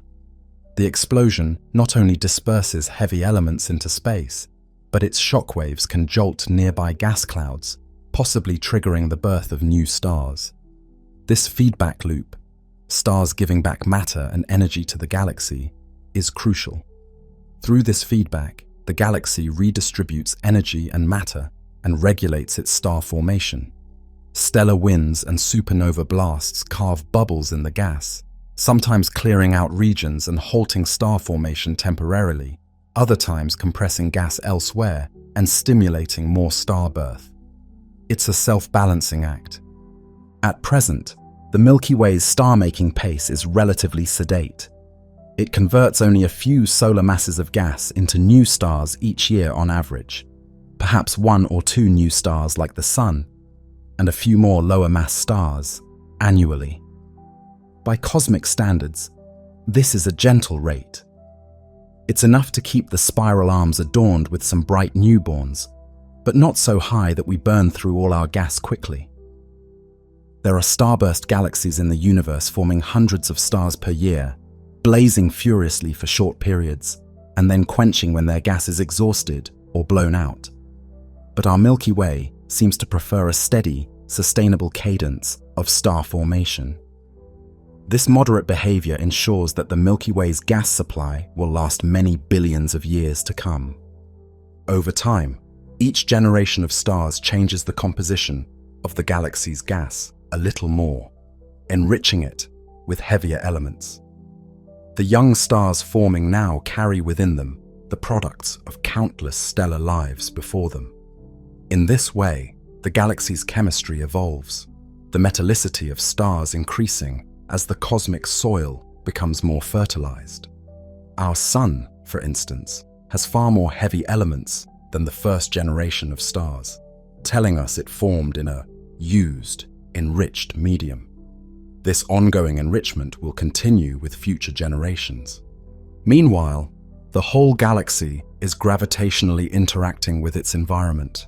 Our Milky Way is orbited by dozens of satellite galaxies. Some are fairly large, the Large Magellanic Cloud, and Small Magellanic Cloud, visible to the naked eye from the southern hemisphere, each a few percent the mass of the Milky Way. Others are extremely small and faint. The ultra-faint dwarfs discovered in recent years, some of which have only a few thousand stars. These satellites move around the Milky Way, and our galaxy's gravity pulls on them. Sometimes, as we've seen, it tears them apart, like the Sagittarius dwarf. The Large and Small Magellanic Clouds, LMC and SMC, are currently close by and interacting with our halo. Their gravity may be raising tides in our disk and halo, and our gravity is stripping gas from them, producing the long Magellanic stream of gas that trails behind them. In recent years, astronomers have discovered more and more of these faint satellites. Dozens have been catalogued, and more continue to be found as our surveys improve. The Milky Way's entourage of satellites is more extensive than once thought. These interactions have effects. The LMC, for instance, with its substantial mass, around 10% of the Milky Way's mass, is tugging on our galaxy's halo and might even be shifting the center of mass slightly. It's likely contributing to the warp in our outer disk. Our disk is not perfectly flat, but bent, and the gravity of the Magellanic Clouds could be one cause of that warp. The infall of the Sagittarius dwarf seems to correlate with bursts of star formation in our disk. Indeed, some studies suggest that about 5 billion years ago, and again, about 1 billion years ago, Sagittarius's close passes perturbed our galaxy and triggered higher star formation rates, possibly even triggering the formation of our Sun around one such time. Thus, the satellites have likely influenced the Milky Way's evolution. Like dancers around a larger partner, their gravitational tugs send subtle ripples through the Milky Way's disk and halo. Our galaxy will continue to grow by merging these satellites. In the far future, as mentioned, it will experience the ultimate merger, with the Andromeda Galaxy, and likely also the Triangulum Galaxy, M33, a smaller member of our local group. In about 4 billion years, Andromeda and the Milky Way will draw together, their mutual gravity distorting both. Perhaps long tails of stars will be flung out, and over a couple of billion more years, they will coalesce into a single elliptical galaxy, sometimes dubbed Milkomeda.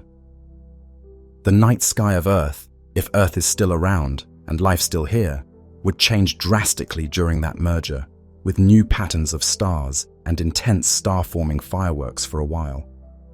Eventually, the two spirals' identities will be lost in a new, larger galactic system. Thus, even the Milky Way is impermanent on cosmic timescales. Through all of this, one cannot help but feel a sense of narrative, a sense that the Milky Way has lived a life of its own. We, as sentient beings within it, have only just become aware of that grand story. It is a bit like coming of age and suddenly learning the history of your vast family or nation, except our nation is a galaxy 100,000 light-years wide and 13 billion years old. It took remarkable scientific sleuthing to deduce this history. It is a testament to the human mind's ability to reason and infer that we can reconstruct events so remote in time and space. Our map of the Milky Way, therefore, is not just a static picture, it's an unfolding story. It shows a current snapshot, spiral arms, bar, etc., but also contains clues of how that snapshot came to be. By studying other galaxies which we can see from the outside, we gain further insight into stages of our own. We see galaxies in various merger stages, or starburst phases, or with different proportions of components, and we realize the Milky Way likely went through similar phases, or will in the future. Our understanding of galaxy formation has, in turn, fed back to refine our model of the Milky Way. Mapping our galaxy from the inside has truly been one of humanity's great scientific achievements. Over the past century, we progressed from having only a vague idea of our place in the cosmos to having a detailed mental construct of our entire galaxy, something no one observer can ever see in full. It required meticulous data collection and clever deduction. It's as if we have mapped a vast labyrinth by walking through its corridors and feeling our way, since we cannot rise above it to see the whole. And somehow, we succeeded. Mapping our galaxy from within stands as a triumph of human curiosity and intellect. Even as we gather more data and refine our models, we remain observers trapped inside the system we study. We will always be looking outward from within, and that inherently limits our perspective. There may always be features we cannot perceive directly, perhaps some subtle pattern in the distribution of stars that is too broad to recognize from inside, or some effect that requires an external view. We compensate with ingenuity and indirect methods, but there is something profound about this limitation. We are part of the very thing we are trying to understand. It is interesting to note that while we cannot see our galaxy from outside, observers in other galaxies can.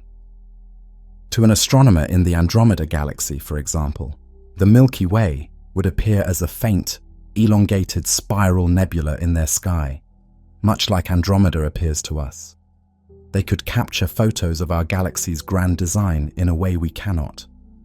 And conversely, we see Andromeda's spiral structure clearly, while the Andromedans, if any exist, must deduce it from the inside.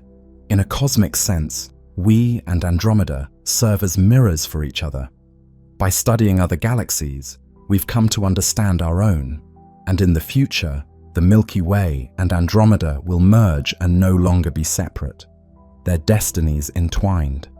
In about 4 billion years, as mentioned, this merger will begin, an event that future astronomers, perhaps not human, perhaps whatever beings exist then, will witness and record.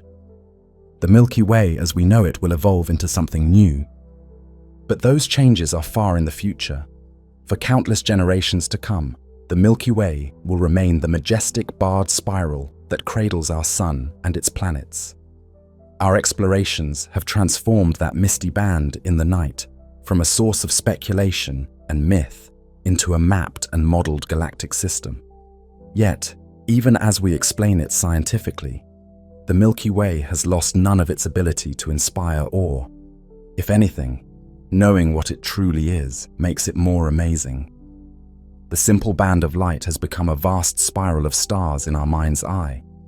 The tiny points of light have become distant suns with their own worlds. The dark gaps have become nurseries holding unborn stars.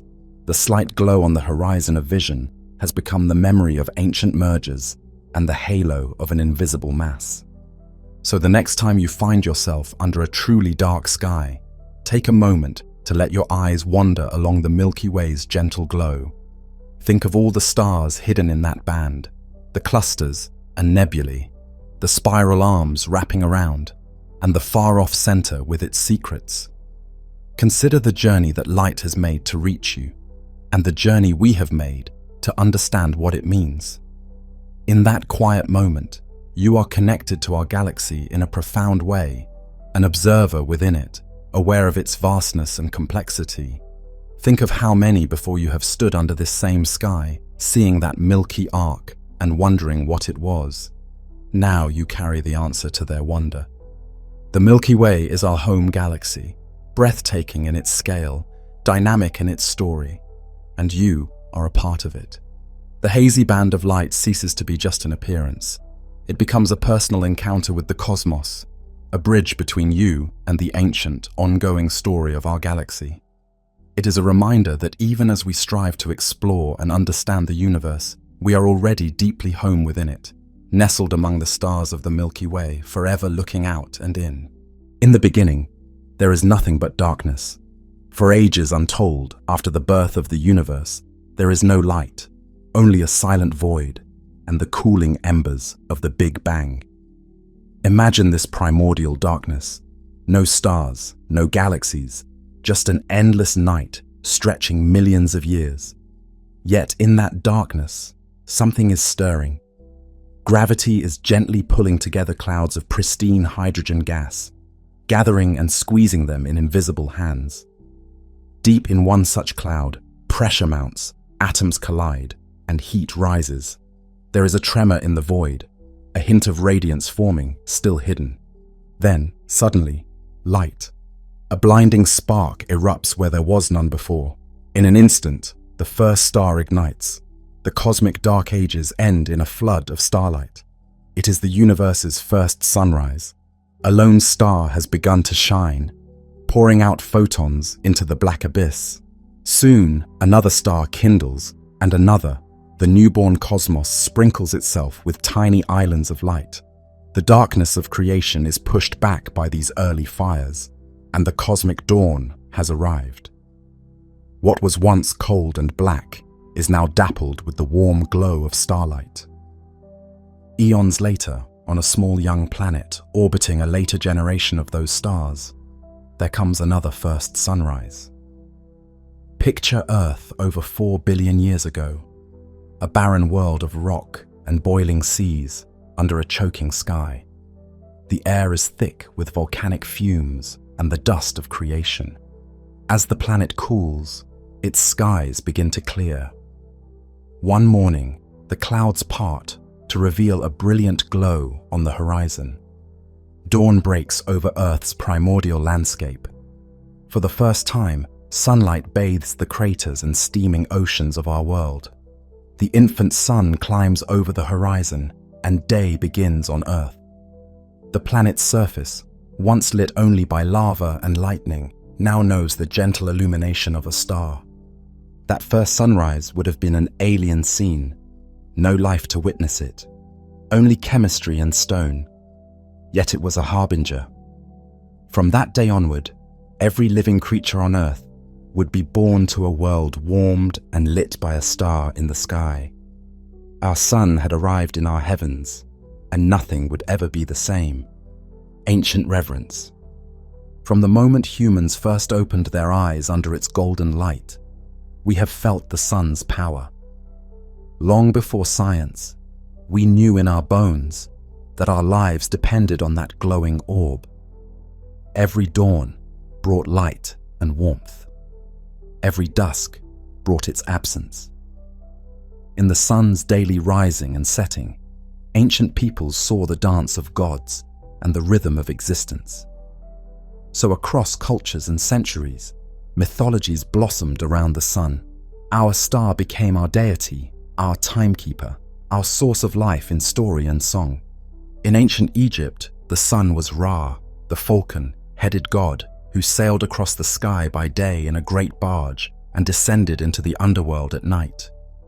Each sunrise was Ra's triumphant return after vanquishing the darkness. Egyptians tilted their faces to the dawn and felt the touch of a divine father. Far to the east, Vedic hymns of India praised Surya, riding a chariot led by 7 shining horses, bringing light, dispelling evil, and watching over all creatures.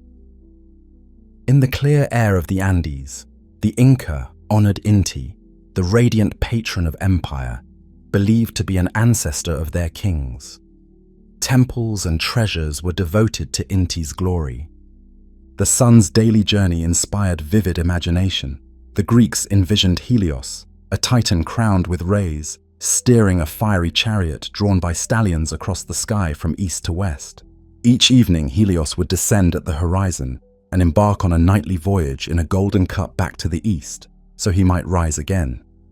His Roman counterpart Sol, and later Sol Invictus, the unconquered sun, symbolized continuity and victory over darkness.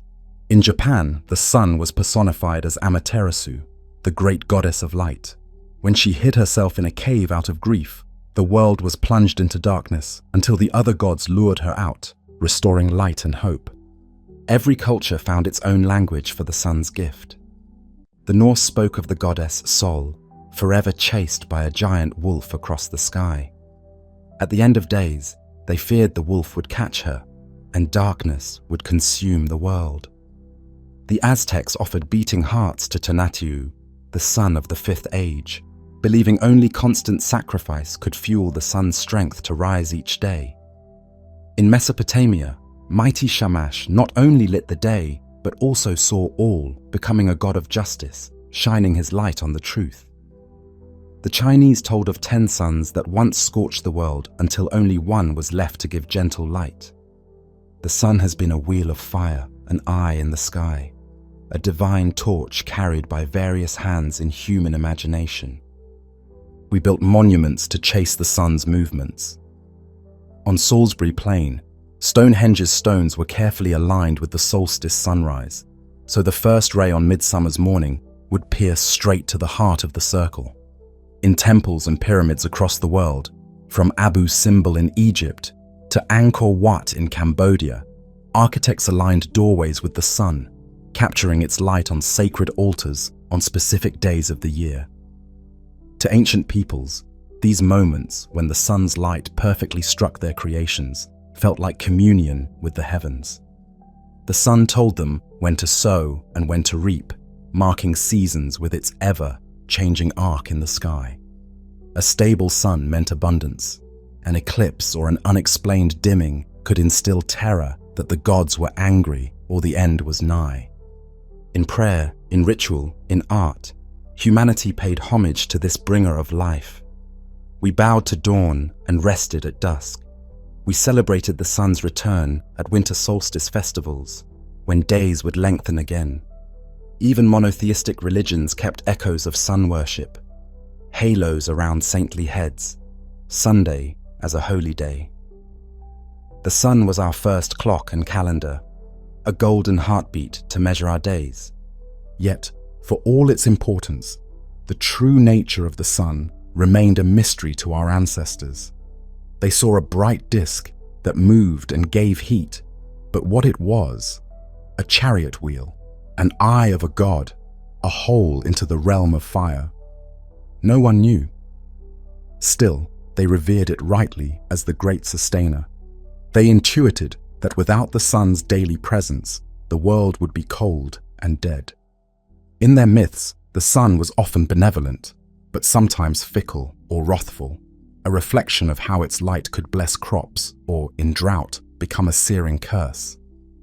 Even today, if you've ever stood at dawn and felt the first rays warm your face, you can sense that ancient awe. The sun touches something primal in us. It's no wonder early humans worshipped it. They were reaching out to understand and thank the very thing that made their lives possible, from myth to science. In time, humanity's curiosity outgrew our myths. We began to seek a more concrete understanding of the sun. Gazing up, we asked not only who carries the sun across the sky, but what is the sun, really?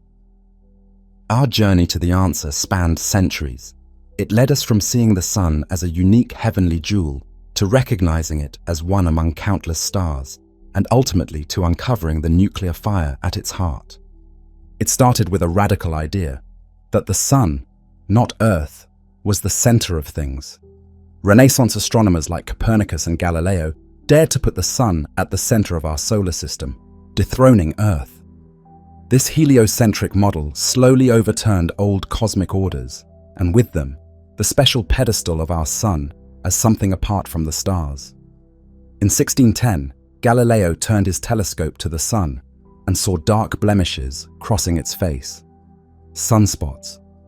The discovery that the sun had spots and that they moved, showing the sun's rotation, was shocking. It meant our perfect heavenly light had imperfections. The sun was not a flawless god, but a dynamic, changing sphere. Galileo's observations, nearly blinding work in an era without proper filters, marked humanity's first scientific look at our star. As the centuries turned, more questions arose. What was the sun made of? How could it burn so brightly for so long? By the 19th century, even as scientists catalogued the sun's spectrum and found new elements, the sun's power source remained an enigma. Some theorized it was a burning coal or contracting gas, but calculations showed chemical fire or gravity alone could not sustain the sun for millions of years, let alone the billions required by Earth's geology. The sun simply put out too much energy. The answer arrived in the 20th century. The sun shines by thermonuclear fusion. In its core, light elements are fused into heavier ones, releasing prodigious energy. In essence, the sun is a gigantic nuclear reactor. This realization dawned slowly. Scientists like Arthur Eddington first guessed it, that the pressures at the sun's center could force hydrogen atoms to merge into helium. Later, others worked out the details of those reactions. At long last, we understood. The sun was not a divine flame or a burning ember of creation. It was a star, a common type of star, powered by extraordinary processes. The gulf between our sun and the stars in the night sky closed. They were the same kind of thing. Our sun is just our star, the one we happen to live next to. This was a humbling shift. The sun went from being the singular light of our existence to one of perhaps 100 billion lights in our galaxy. The word sun itself simply means any star that has planets in orbit. Astronomy taught us that each star in the sky is another sun for someone, and perhaps each sun in turn could warm other worlds. The universe became both bigger and more intimate. We found kinship between our sun and the countless stars shining out there. So our sun is a typical star, but it is also unique to us. It is our sun, the anchor of our solar system, the gravitational linchpin that holds 8 planets, dozens of dwarf planets, millions of asteroids, and trillions of comets in its family. It contains 99.8% of all the mass in the solar system. All the planets, moons, and debris are mere crumbs from the sun's table. This brilliant sphere dominates our cosmic neighborhood. Today, instead of worship, we show reverence through exploration. We study the sun with a fleet of spacecraft and a cadre of telescopes. We have learned more in the last few decades than in all of human history before. Yet the more we uncover its scientific secrets, the more our sense of wonder grows.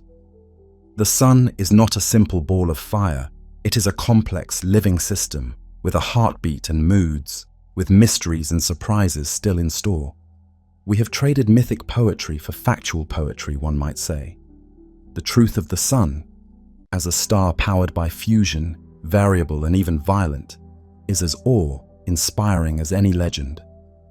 With our modern understanding, we can tell the sun's story from its birth among the stars, through its present life, giving glow, and on to its far future fate.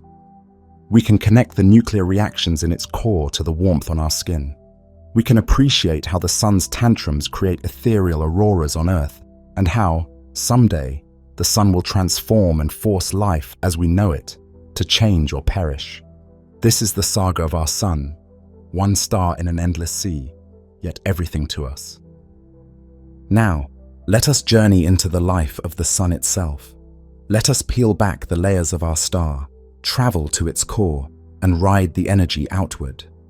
We will watch the sun's surface seethe and erupt. We'll follow its influence across space to Earth and beyond. We'll look back to the sun's birth and forward to its death. And in doing so, perhaps we'll come to see the connection between that nuclear furnace and the beat of our own hearts, born of cosmic clouds. Every star has a story that begins in darkness. The sun's tale starts around 4.6 billion years ago in a cold, diffuse cloud of gas and dust on the outskirts of the Milky Way galaxy. Picture a vast nebula, light years across, full of hydrogen, helium, and faint traces of heavier elements. For ages, this cloud drifted quietly. Then something happened to disturb its peace. Perhaps a shockwave from a distant supernova slammed into it, or maybe 2 clouds collided. Whatever the trigger, it caused a region of the cloud to compress. Within that region, gravity took hold. A denser clump drew in more and more material, growing denser and heavier in a runaway process. As the gas fell inward, it began to spin, an ice skater pulling in her arms. rotating faster and faster. The collapsing clump flattened into a swirling protoplanetary disk, like a cosmic whirlpool, with most of the mass collecting at the center. That center grew ever hotter and denser as gas piled on. This was the protostar that would become our sun, still shrouded, not yet shining by its own light, but getting warmer and warmer. Around this infant protostar, the remaining disk of gas and dust would eventually clump to form planets, moons, and asteroids, the embryonic solar system. But at this early stage, all attention is on the burgeoning star, child at the disk's core. As more mass crushed in, the protostar's core pressure skyrocketed. When the core reached about 15 million degrees Celsius, a profound transformation occurred. Hydrogen nuclei began to fuse. At first, it was just a trickle of fusion reactions sparking to life, but soon a threshold was crossed. The protostar effectively ignited in a sustained way. The inward crush of gravity was met by the explosive outward pressure of new energy. The darkness of the collapsing cloud was pierced by the first true starlight of our sun. It was born, a full-fledged star, now stabilizing into the long, steady burn of its youth. If we could have witnessed it then, we'd see a new star appearing where none had shone before, hidden deep in its natal cloud until its light blew away the cocoon. Perhaps it glowed a bit bluer and larger at first, shedding excess heat, then settled to the yellow-white we know. Our sun joined the cosmic landscape as one more pinprick of light in the galaxy. Around it, the leftover disk began to cool and condense. Within tens of millions of years, that disk formed the planets, including Earth, making the sun not only a star, but the center of a solar system. Interestingly, our sun wasn't born alone. Star formation often happens in clusters. Multiple stars form from different clumps in the same giant cloud. Our sun likely had sibling stars, born in the same stellar nursery. For a few 100 million years, they might have been loosely bound, a cluster of suns drifting together. But over time, they scattered across the Milky Way, each going its own way. Somewhere out there in the galaxy, far from us now, there may be stars that once twinkled alongside the infant sun before destiny separated them.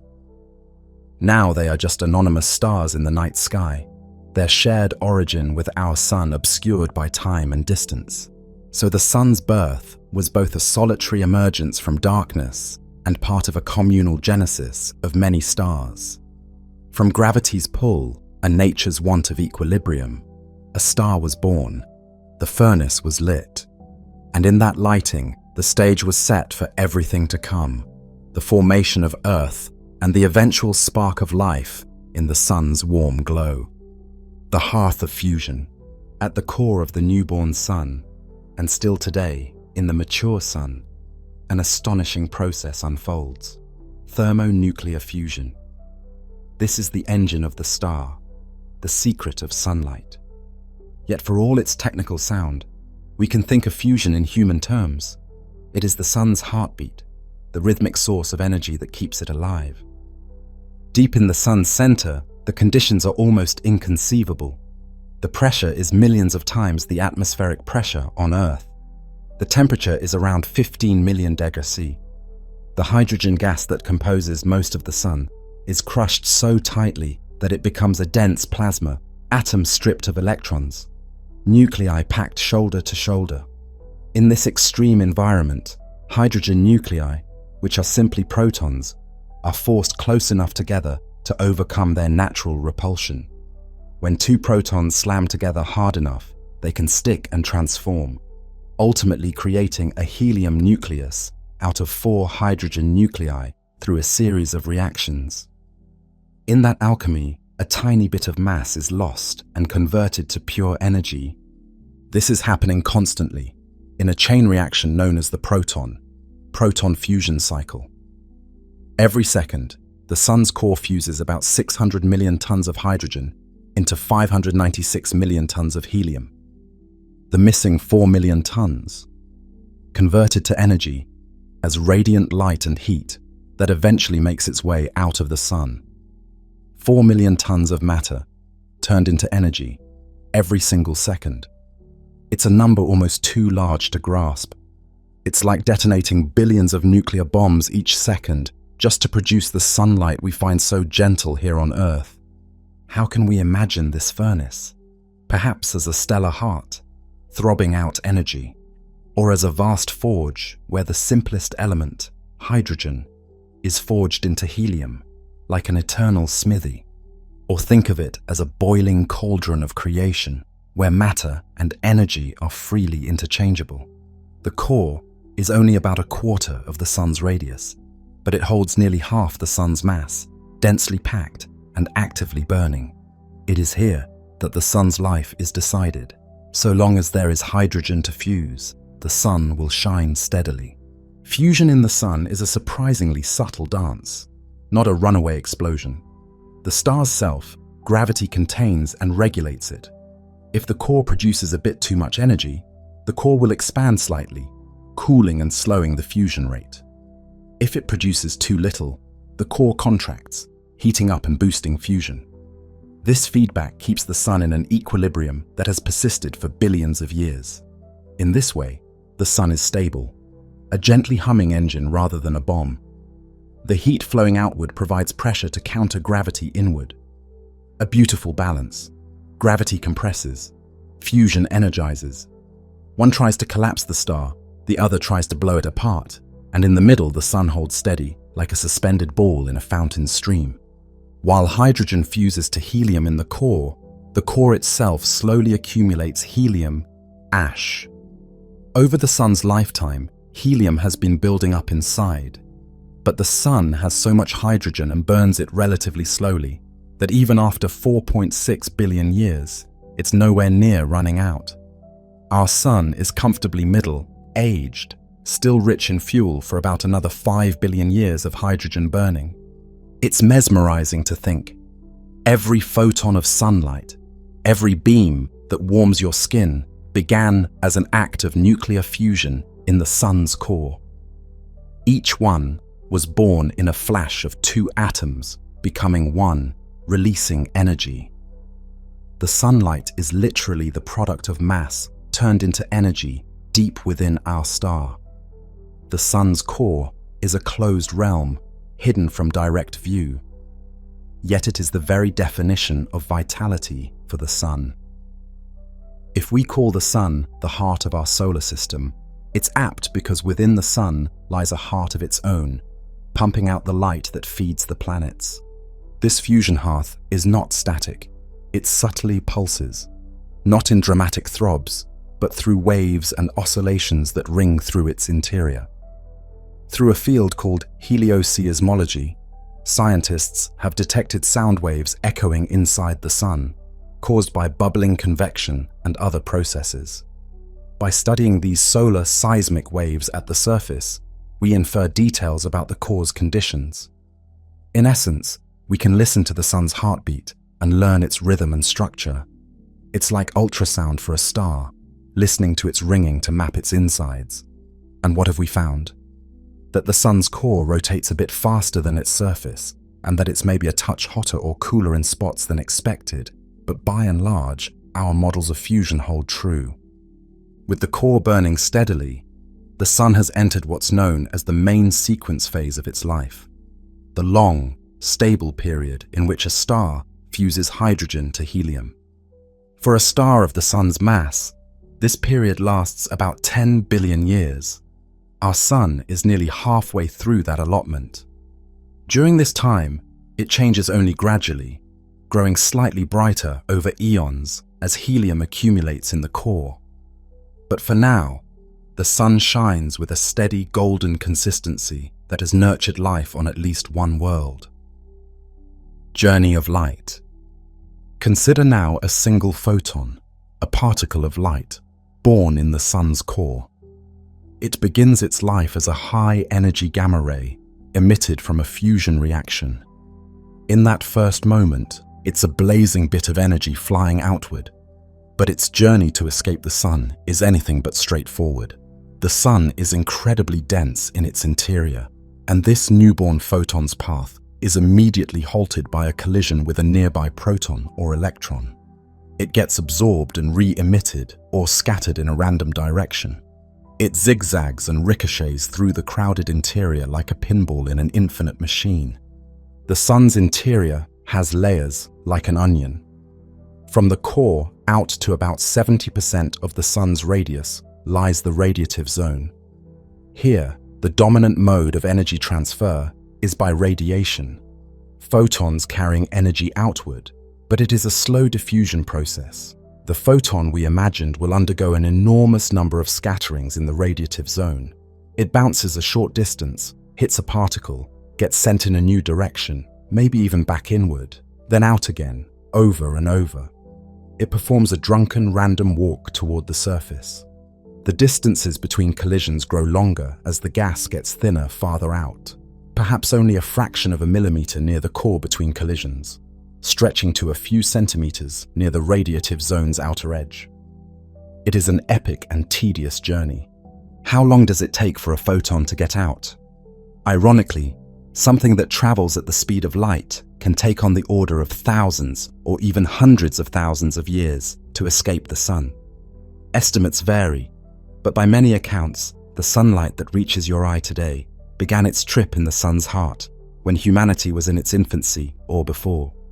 In a poetic sense, the daylight illuminating an ancient Egyptian carving might have been generated around the time the sun's energy currently warming us was starting its long march outward. The sunlight is ancient by the time it emerges. In contrast, once it's free, it only takes a brief 8-minute sprint across space to reach Earth. Thus we say, every sunrise is powered by ancient light. Eventually, our photon reaches the outer 30% of the sun's interior, the convection zone. Here, the density has dropped and the temperature gradient steepened such that gases can't transfer heat by radiation alone. They begin to circulate like a boiling pot of water. Hot plasma near the radiative zone rises toward the surface, cooling as it goes, then sinks once it has given off its heat, only to be reheated and rise again. These convection currents are enormous, each cell the size of a continent or larger. In cross-section, they look like granules or kernels. Indeed, if you look at the sun's surface with a high-powered telescope, you see a granulation pattern, a carpet of bright blotches with darker boundaries. Those bright blotches are the hot tops of convection cells where material is upwelling. The dark outlines are cooler, sinking material. The scale is staggering. Individual granules are on the order of 1,000 kilometers across. For our photon, being caught in the convection zone is like catching an express elevator after wandering in a maze. The energy gets swept up by the moving plasma and ferried upward much more directly. Within days or weeks, a blob of plasma can rise from the bottom of the convection zone to the visible surface, carrying its photon energy with it. When that plasma finally reaches the surface, the photosphere, it radiates the energy away as new photons of mostly visible light. Our original photon might have been absorbed and its energy redistributed into many lower energy photons by now. By the time energy leaves the sun, it is mostly in the form of visible light with a spectrum peaking in the greenish yellow, perfect for our eyes, which evolved under this light. In essence, the sun converts the furious gamma rays of the core into a brilliant white light at the surface, a bit like allowing scalding steam to cool into warm water by the time it touches you. The photosphere is what we typically refer to as the sun's surface. Although being gaseous, the sun has no solid surface. It's the layer where the plasma becomes transparent enough for photons to finally escape into space. It's only a few hundred kilometers thick, razor thin compared to the sun's 700,000 kilometer radius. The photosphere's temperature is about 5,500 degrees in its upper layers, cooler than deeper inside, but still hot enough to glow bright. This is the light we see. When you safely project or filter an image of the sun, the features you observe, the mottled granulation, any sunspots, reside in the photosphere. As our photon escapes the sun and zips into the solar system, another ghostly traveler flies outward too, neutrinos. These nearly massless particles are produced in astronomical numbers by fusion reactions. Unlike photons, neutrinos interact so weakly with matter that they stream straight out of the sun's core and into space almost unhindered, reaching Earth in just over 8 minutes. Trillions pass through your body each second, unnoticed. They are like telegrams from the sun's core, confirming fusion is ongoing. We have built giant underground detectors to catch a handful of these elusive particles, and indeed, we have detected them, verifying that the sun's core is doing what our theory says. Neutrinos are essentially a direct line of sight to the sun's core, whereas photons only show us the surface. They've told us that the sun's output hasn't changed drastically in at least 100,000 years, and that our fusion calculations are correct within a few percent. So now, after an arduous journey, the energy birthed in the solar core has made it out. The sun's light is free, radiating into space in all directions. A minuscule fraction of it will intersect Earth, providing daylight and sustenance. The rest travels on, maybe to light up other planets, or just to disperse into the void. This continuous flow of energy from core to surface to space is the lifeblood of the sun. It is as if inside the sun, a story is written in energy, and that story travels for millennia to emerge as the light that then writes a chapter in the story of life on Earth. The many hues of sunlight. Step outside on a clear day and look at sunlight. To our eyes, it looks bright and roughly white or golden, depending on the time of day. But sunlight is not a single color or type of light. It is a symphony of many wavelengths of electromagnetic radiation, from high-energy ultraviolet to visible colors to low-energy infrared and beyond.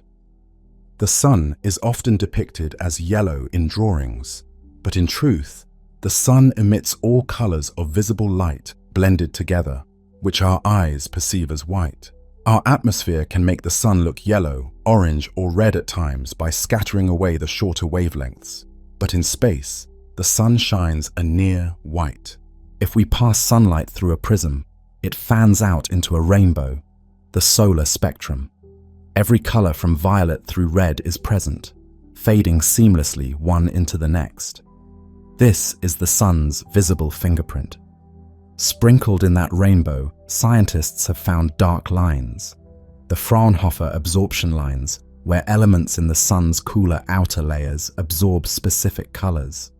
By decoding those spectral lines, we learned which elements abound in the sun: hydrogen and helium, overwhelmingly, with traces of almost every other element present in smaller amounts.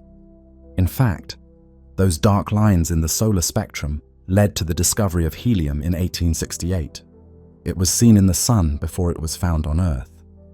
The sun thus gave us helium, an element that remained hidden on Earth until later. But the sun's spectrum extends far beyond what our eyes can see. Ultraviolet radiation from the sun, invisible to us, is present in sunlight and carries more energy per photon than visible light. Most UV is fortunately blocked by Earth's ozone layer and atmosphere, but enough reaches the ground to give you a suntan or sunburn, a daily reminder that the sun outputs rays that can be both life-enabling and harmful. At even higher energies, the sun emits X-rays and even gamma rays, especially during solar flares, but those do not penetrate our atmosphere.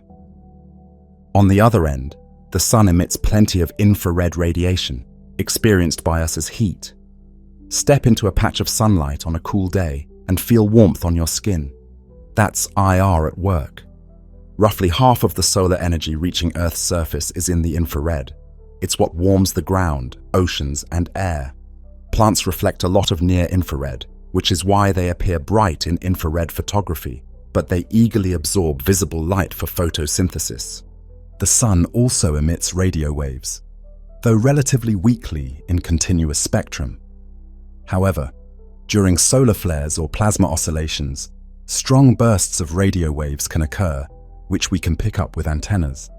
Meanwhile, just below visible light is near ultraviolet, and just above violet is extreme ultraviolet. The sun emits those from its hotter regions, like the chromosphere and corona. Viewing the sun in different wavelengths reveals different stories. In ultraviolet, we see the chromosphere and lower corona as a dynamic network of loops and flashes. This is how satellites like SOHO and SDO image the sun's atmosphere and catch flares or eruptions. In visible light, we see the familiar yellow-white photosphere with sunspots, faculae, and granulation. In infrared, we can probe cooler features and sometimes see deeper into sunspot regions, and also observe the solar limb darkening effect clearly. In EUV and X-rays, we see the million-degree corona blazing from active regions, coronal loops, and coronal holes. In radio, we can study the sun's corona and even below the surface via radio emissions and detect burst events from flares. This broad spectrum underscores that the sun isn't just a static bulb of white light, but a multifaceted powerhouse. It also highlights how the sun affects Earth on many levels. UV shapes the upper atmosphere chemistry. Visible light fuels life and drives weather by heating Earth's surface unevenly. IR provides direct heat and is key to the greenhouse effect that keeps Earth warm. Interestingly, the sun's spectrum peaks in visible light, and not by accident. Our eyes evolved to be sensitive to the sun's peak output, and Earth's atmosphere has a window of transparency in the visible range. If the sun were a cooler red dwarf, peak output would be in infrared, and perhaps eyes on a planet there might evolve to see IR, or if hotter, eyes might see more UV or blue. And then there's invisible sunlight beyond the EM spectrum, neutrinos and the solar wind of charged particles. Both could be considered outputs of the sun in a broader sense. Solar wind shapes Earth's magnetosphere and is the cause of auroras, as we'll discuss. And neutrinos provide insight into the core. The solar constant is about 1,361 W/s. This is what powers essentially all surface phenomena on Earth, from winds to ocean currents, to the water cycle and life itself. It's remarkably stable, varying only 0.1% over the 11th year cycle, and maybe up to 0.3% over centuries, if at all. The sun is more stable than many stars, which is fortunate for us because even a few percent variation could profoundly affect climate.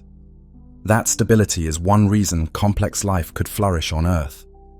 Our sun is a well-behaved star, not prone to large swings in luminosity. To sum up, the sun wears many colors. It emits a broad spectrum from radio waves to gamma rays. We see just a sliver, but modern instruments have expanded our vision. This multi-wavelength view has turned the sun from a blinding disk into a rich landscape of features. A calming white photosphere here, a violent UV flare there, a shining X-ray corona above. It reminds us that reality is often beyond human senses, and only by extending them do we fully appreciate the sun's grandeur. The next time you notice the golden light of late afternoon or enjoy the colors of a sunset, remember that this show is the result of the sun's rays interacting with our atmosphere. The reds and oranges of sunset happen because blue light has been scattered out, leaving the warm tones to travel through thick atmosphere to your eyes. It's a daily demonstration of the sun's spectrum and Earth's filtering, a touch of cosmic physics in an everyday experience. The sun's surface and atmosphere. The word surface is a bit misleading for the sun, since it has no solid crust. But when we say surface, we mean the photosphere, the visible disk from which light escapes. Just above the photosphere, the sun has an atmosphere of its own, layers of gas that are even more rarefied, where fascinating and sometimes puzzling things occur. Immediately above the photosphere lies the chromosphere, a region a few thousand kilometers thick.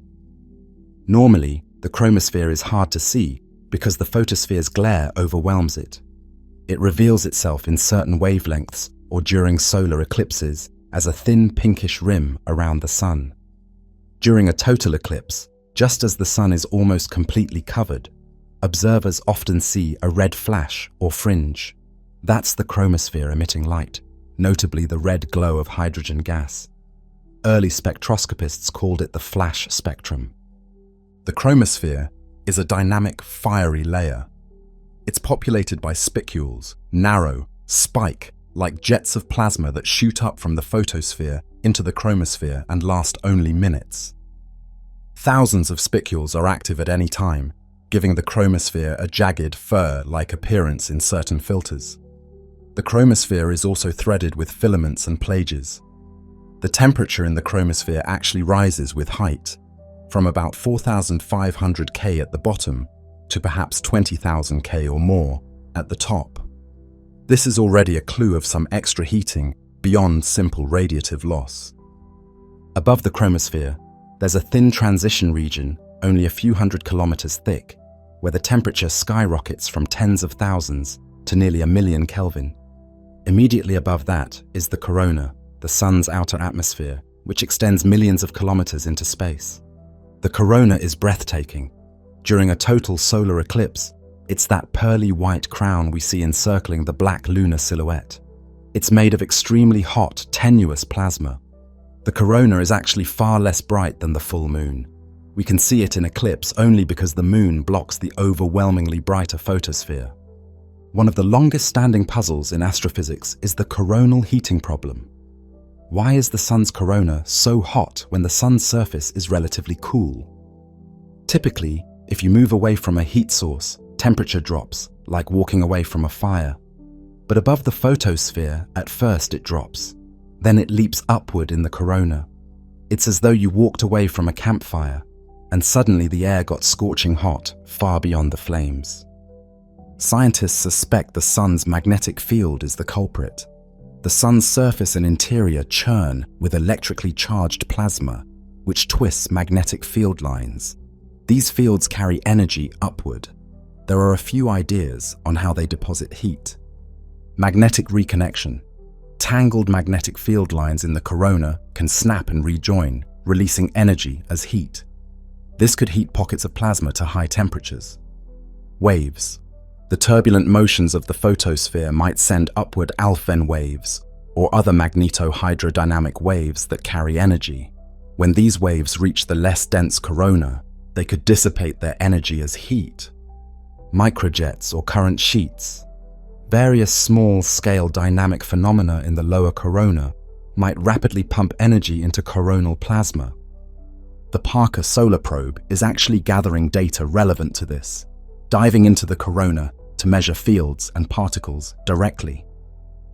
Early results have observed strange zigzag switchbacks in the magnetic field and bursts of plasma, providing clues. The solar orbiter has imaged omnipresent tiny flares on the solar surface, which might be part of the heating story. The corona is structured by the magnetic field. Above active sunspot regions, you get bright coronal loops in X-ray and EUV images, arches of plasma confined by magnetic lines, glowing at millions of degrees. In polar regions, or places with open field lines, you get coronal holes, which appear dark in X-ray EUV because they're cooler and less dense. These are sources of fast solar wind streams. The corona continuously expands into space, creating the solar wind. At some point, the plasma becomes so thin that particles escape the sun's gravity. That's the beginning of the wind. The boundary where the sun's atmosphere transitions to solar wind is not sharp. Essentially, the corona is the solar wind's birthplace. Now moving back inward, the chromosphere and corona aren't static shells. They are in constant flux. Solar flares often manifest as bright ribbons in the chromosphere and dazzling loops in the corona. When we monitor the sun in H-alpha, we primarily see chromospheric structures, filaments, plages, flares at their origin, and spicules at the limb. The photosphere, though cooler than the layers above, is where sunspots reside. And those spots have intense magnetic fields that shoot up into the corona, linking the layers. Think of sunspots as the visible feet of magnetic flux tubes that rise into the corona. Energy stored in those tubes can be released higher up. Our vantage from Earth's surface usually just shows us the bright photosphere. But with specialized solar telescopes and space observatories, we've managed to study these atmospheric layers intimately. The Solar Dynamics Observatory, for example, continuously images the sun in multiple wavelengths, giving us a 24/7 view of the chromosphere and corona dancing and flaring. It's inspiring that a total solar eclipse, one of nature's grand spectacles, was the key for humans discovering the chromosphere and corona well before the space age. During the eclipse of 1868, Jules Janssen and Norman Lockyer independently identified that mysterious yellow spectral line. During the eclipse of 1869 and others, observers noted green lines in the corona. Eclipses basically shouted to us, "There's more to the sun than meets the eye." Now we have artificial eclipses and advanced filters to monitor these layers routinely. We've directly imaged spicules, measured chromospheric magnetic fields, and observed the corona in X-ray movies over decades. Yet, even with all this, the solar atmosphere holds mysteries. We still debate exactly how the corona gets so hot. We don't fully understand the engine behind the 11th year cycle. We have difficulty predicting flares. We can see a region is ripe, but exactly when or how big a flare will go off is not yet predictable. We've realized the sun's atmosphere can even sing. It's filled with oscillations. The corona has waves and oscillatory phenomena that we can detect as periodic brightness changes. The sun is not quiet up there. It's ringing with acoustic vibrations, albeit far too thin to carry sound that we could hear with ears. Lastly, consider the scale. The corona seen during an eclipse extends several solar radii, but the influence of the sun's atmosphere actually reaches far beyond, effectively out to where the solar wind meets the interstellar medium. In that sense, the sun's atmosphere encompasses all the space where its particles and magnetic field extend. Earth orbits well within this realm, swimming in the solar atmosphere. We're effectively inside the sun's extended atmosphere all the time, in the solar wind's bubble. That's an astounding thought. We live inside the outer atmosphere of our star. So, summing up the sun's atmospheric layers: photosphere, 100 kilometers thick, 5,800 K. What we see as the surface: sunspots, granules, faculae live here. Chromosphere, few thousand kilometers thick, 10,000 K. Reddish glow in H alpha, home of spicules, filaments, magnetic network. Temperature rises with height. Transition region, very thin. Temperature shoots up to 1 million K.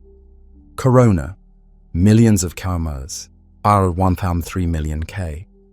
Thin plasma shaped by magnetic fields, source of solar wind. Each layer is physically part of the sun, but conditions change so radically that we treat them as distinct zones. And through these layers, the sun's magnetic field is the scaffolding and the agitator. The sun's magnetic heartbeat. Peering at the sun over weeks and years, astronomers long ago noticed a curious pattern. The number of sunspots on the sun's face varies in a cycle, roughly every 11 years. At times, the sun's face is nearly clear, maybe a tiny spot, or none at all for days. This is solar minimum, the quiet phase. Years later, dozens of spots speckle the sun, some growing big enough to see without a telescope as tiny blemishes. That's solar maximum, the active phase. Then the activity wanes again. This rise and fall is the famous sunspot cycle. Sunspots themselves are regions where the sun's surface is cooler than the surroundings. A typical large sunspot might be around 4,000 K in its dark core, compared to 5,800 K in the bright photosphere. Spots often come in pairs or groups, with opposite magnetic polarity.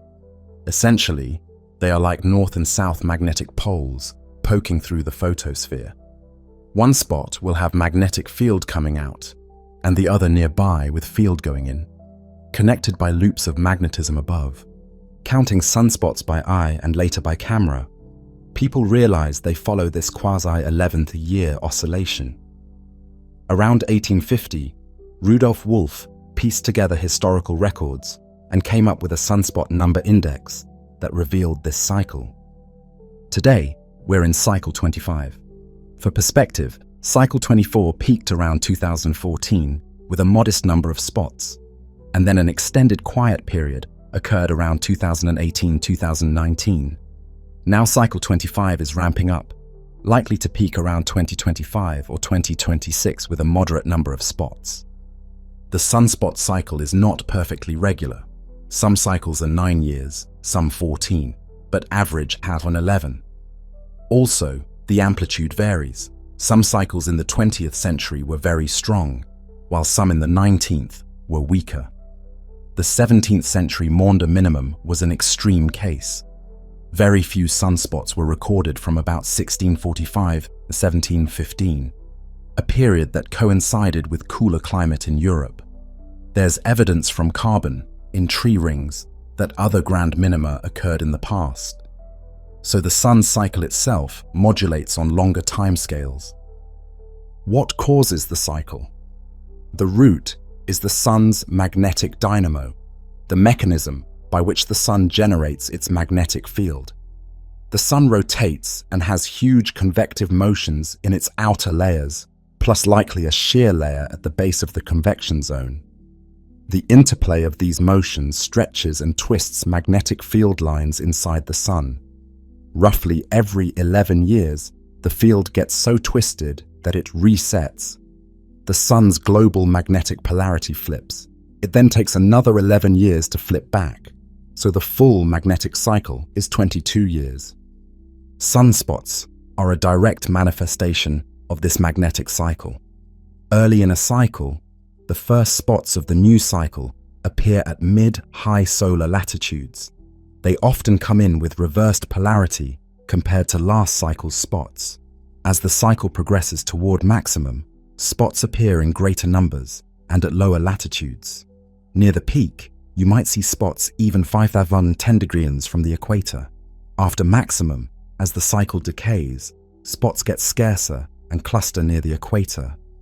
Then it resets. No spots at the equator, and new spots of opposite polarity start popping up back at high latitudes for the next cycle. If you plot latitude of spots over time, you get the butterfly diagram. 2 wings per cycle descending toward the equator. Sunspots come and go over days to weeks. They often emerge, grow, break apart, or explode. They often appear in active regions, an area with complex magnetic structure, including multiple spots, faculae, plages, etc. Those are the ones likely to produce flares and CMEs. During solar maximum, the whole sun is magnetically disturbed. The corona is full of bright active region loops. There are more flares, and the sun's overall UV and X-ray output is higher. At solar minimum, the corona is simpler, with big coronal holes at the poles and few bright loops, and the sun's X-ray brightness can drop to nearly nothing. It's important to note the cycle isn't perfectly uniform. Sometimes big sunspots or storms happen in the decline phase, etc. But overall, more sunspots means more potential for solar storms, and vice versa. Now, why should we care about the sunspot cycle? It's not just academic. It drives the space weather environment around Earth. During high sunspot years, we get more frequent solar flares and CMEs, meaning more auroras and geomagnetic storms on Earth, as well as more radiation hazards for satellites' astronauts. During low years, space weather is quieter, but interestingly, cosmic ray flux at Earth increases. Also, the outer atmosphere of Earth cools and contracts during solar min due to less EUV heating, which can affect satellite orbits. So even earthly systems respond to the cycle. For example, the upper atmosphere density difference between solar max and min is significant for orbiting objects. Also, one's view of the polar aurora oval expands in solar max and shrinks in solar min. Radio communications on Earth are affected by the cycle too. HF radio propagation tends to be better around solar max because the ionosphere is more ionized, while during solar mine certain frequencies propagate poorly. So the sun's 11th year heartbeat sends ripples through our technology and environment. On the sun itself, the cycle orchestrates phenomena. The polarity of sunspots flips each cycle. The number of prominences, flares, sunspots, faculae all follow the cycle. Even the solar poles reverse their magnetic field at each maximum. Yes, the sun's north and south magnetic poles flip around the time of sunspot peak. That's when the global field is weakest and messy, then a new polarity builds and settles by the next min. To get a little deeper, when the sun approaches minimum, often the last spots of the old cycle linger near equator. But already by then, new spots from the next cycle might have appeared at high latitudes. So cycles actually overlap slightly. We identify cycles by when the old spots mostly vanish and new ones dominate. Magnetic oddities occur too. Occasionally, there are short breaks in cycles or irregularities. We don't fully understand the sun's long-term magnetic modulation. It might have 50-year, 100-year variations. Some predict another grand minimum could occur, but that's uncertain. The cycle also has asymmetries. Typically, one hemisphere of the sun leads or dominates in a given cycle. For instance, the north might erupt earlier and have more spots one cycle, and the south might dominate the next, etc. This is an active area of research, trying to see patterns in these differences. Now, what exactly are sunspots in physical terms? They are concentrations of strong magnetic field on the order of 0.1 to 0.4 Tesla. For comparison, Earth's surface magnetic field is about 0.0005 Tesla, so sunspot fields are thousands of times stronger than Earth's field. These fields suppress convection locally, so less hot material rises, and the area cools relative to surroundings, hence looks dark. A sunspot often has a dark core and a surrounding mottled, lighter grey area with filamentary structure. Those penumbral filaments are somewhat convective flows channeled by the field. Sunspots can be as small as a few hundred kilometers or as large as 50,000 kilometers across. Galileo's drawings show some large ones visible to the projection technique he used. The biggest tend to appear around solar max. Sunspots often appear in pairs, roughly east, west of each other. One will be magnetically north, the other south. In the next hemisphere, the polarity orientation is reversed. In the next cycle, all that flips. So, summing up, the sun has a magnetic heartbeat of 11 years. It's like a slow pulse, where every beat inverts the field. With each beat, the sun goes from calm to active to calm again. At the peak, it shows its magnetic muscles via sunspots and flares. During the lull, it's magnetically catching its breath, reorganizing for the next wave. We have kept count of these beats for centuries now, and while each has its own character, the persistence of the cycle is a remarkable feature of our star. Many stars show magnetic cycles too, but the sun's is the one we have in most detail. Understanding the cycle isn't just for curiosity. It helps anticipate periods of greater solar storm risk, plan satellite launches. It also feeds into climate discussions. Tiny solar output variations might have slight influence on climate, though current climate change is dominated by anthropogenic effects. This magnetic heartbeat will continue for a few billion more years, but as the sun evolves into a giant later, it will likely become more erratic or different. Red giants can have magnetic fields, but often not cycles like the sun's. That's far ahead though. For now, we are mid-cycle in cycle 25. In a few years, we'll likely see a lively sun peppered with spots and laced with flares. A good time for aurora watchers. Then it will calm down again. The dance goes on. Storms on the sun. The sun's magnetic cycle not only brings dark spots but also violent outbursts. When magnetic energy that's been stored in twisted field lines suddenly releases, the sun experiences storms, primarily solar flares and coronal mass ejections. These are the most dramatic manifestations of a star's magnetic wrath, and they can have direct consequences many millions of kilometers away on Earth. Solar flares are essentially gigantic explosions in the sun's atmosphere. In minutes, a localized region on the sun can release as much energy as billions of nuclear bombs. A flare brightens across the spectrum. Intense X-rays and extreme UV pour out. Visible light can even increase in what's called a white light flare, and radio waves and gamma rays might be emitted too. Flares are classified by their X-ray brightness as observed by Earth orbiting satellites.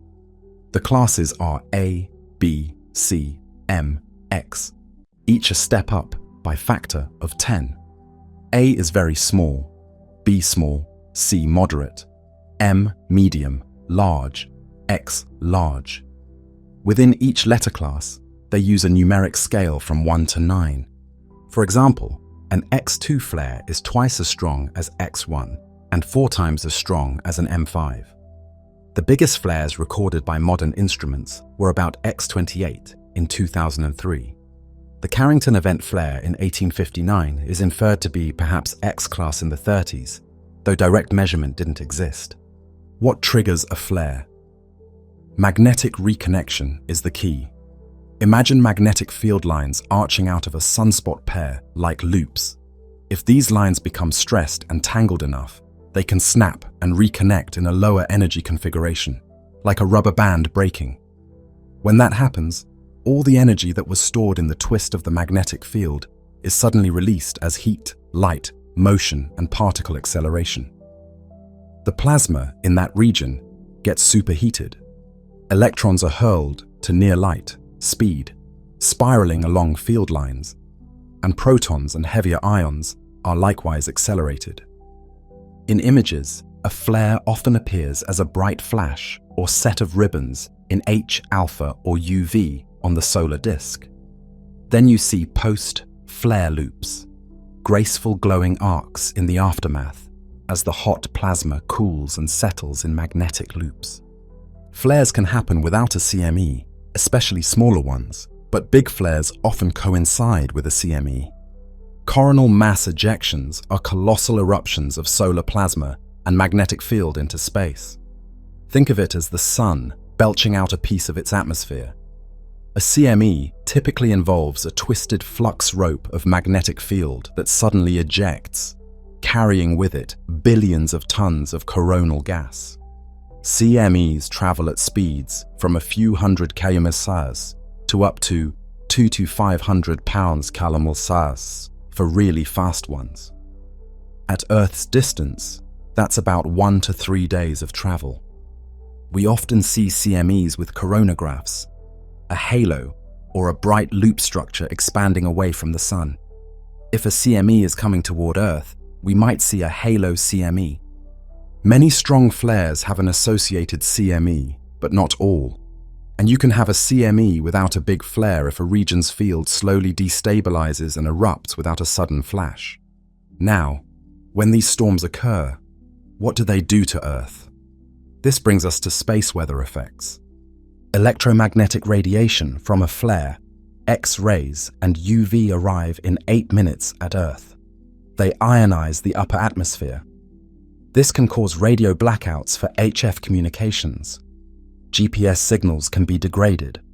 Essentially, a strong X-class flare can temporarily deafen our ionospheric radio wave propagation on the sunlit side. This is called an R event in NOAA space weather scales. The effect typically lasts an hour or a few hours as the ionosphere gradually recombines. Solar energetic particles.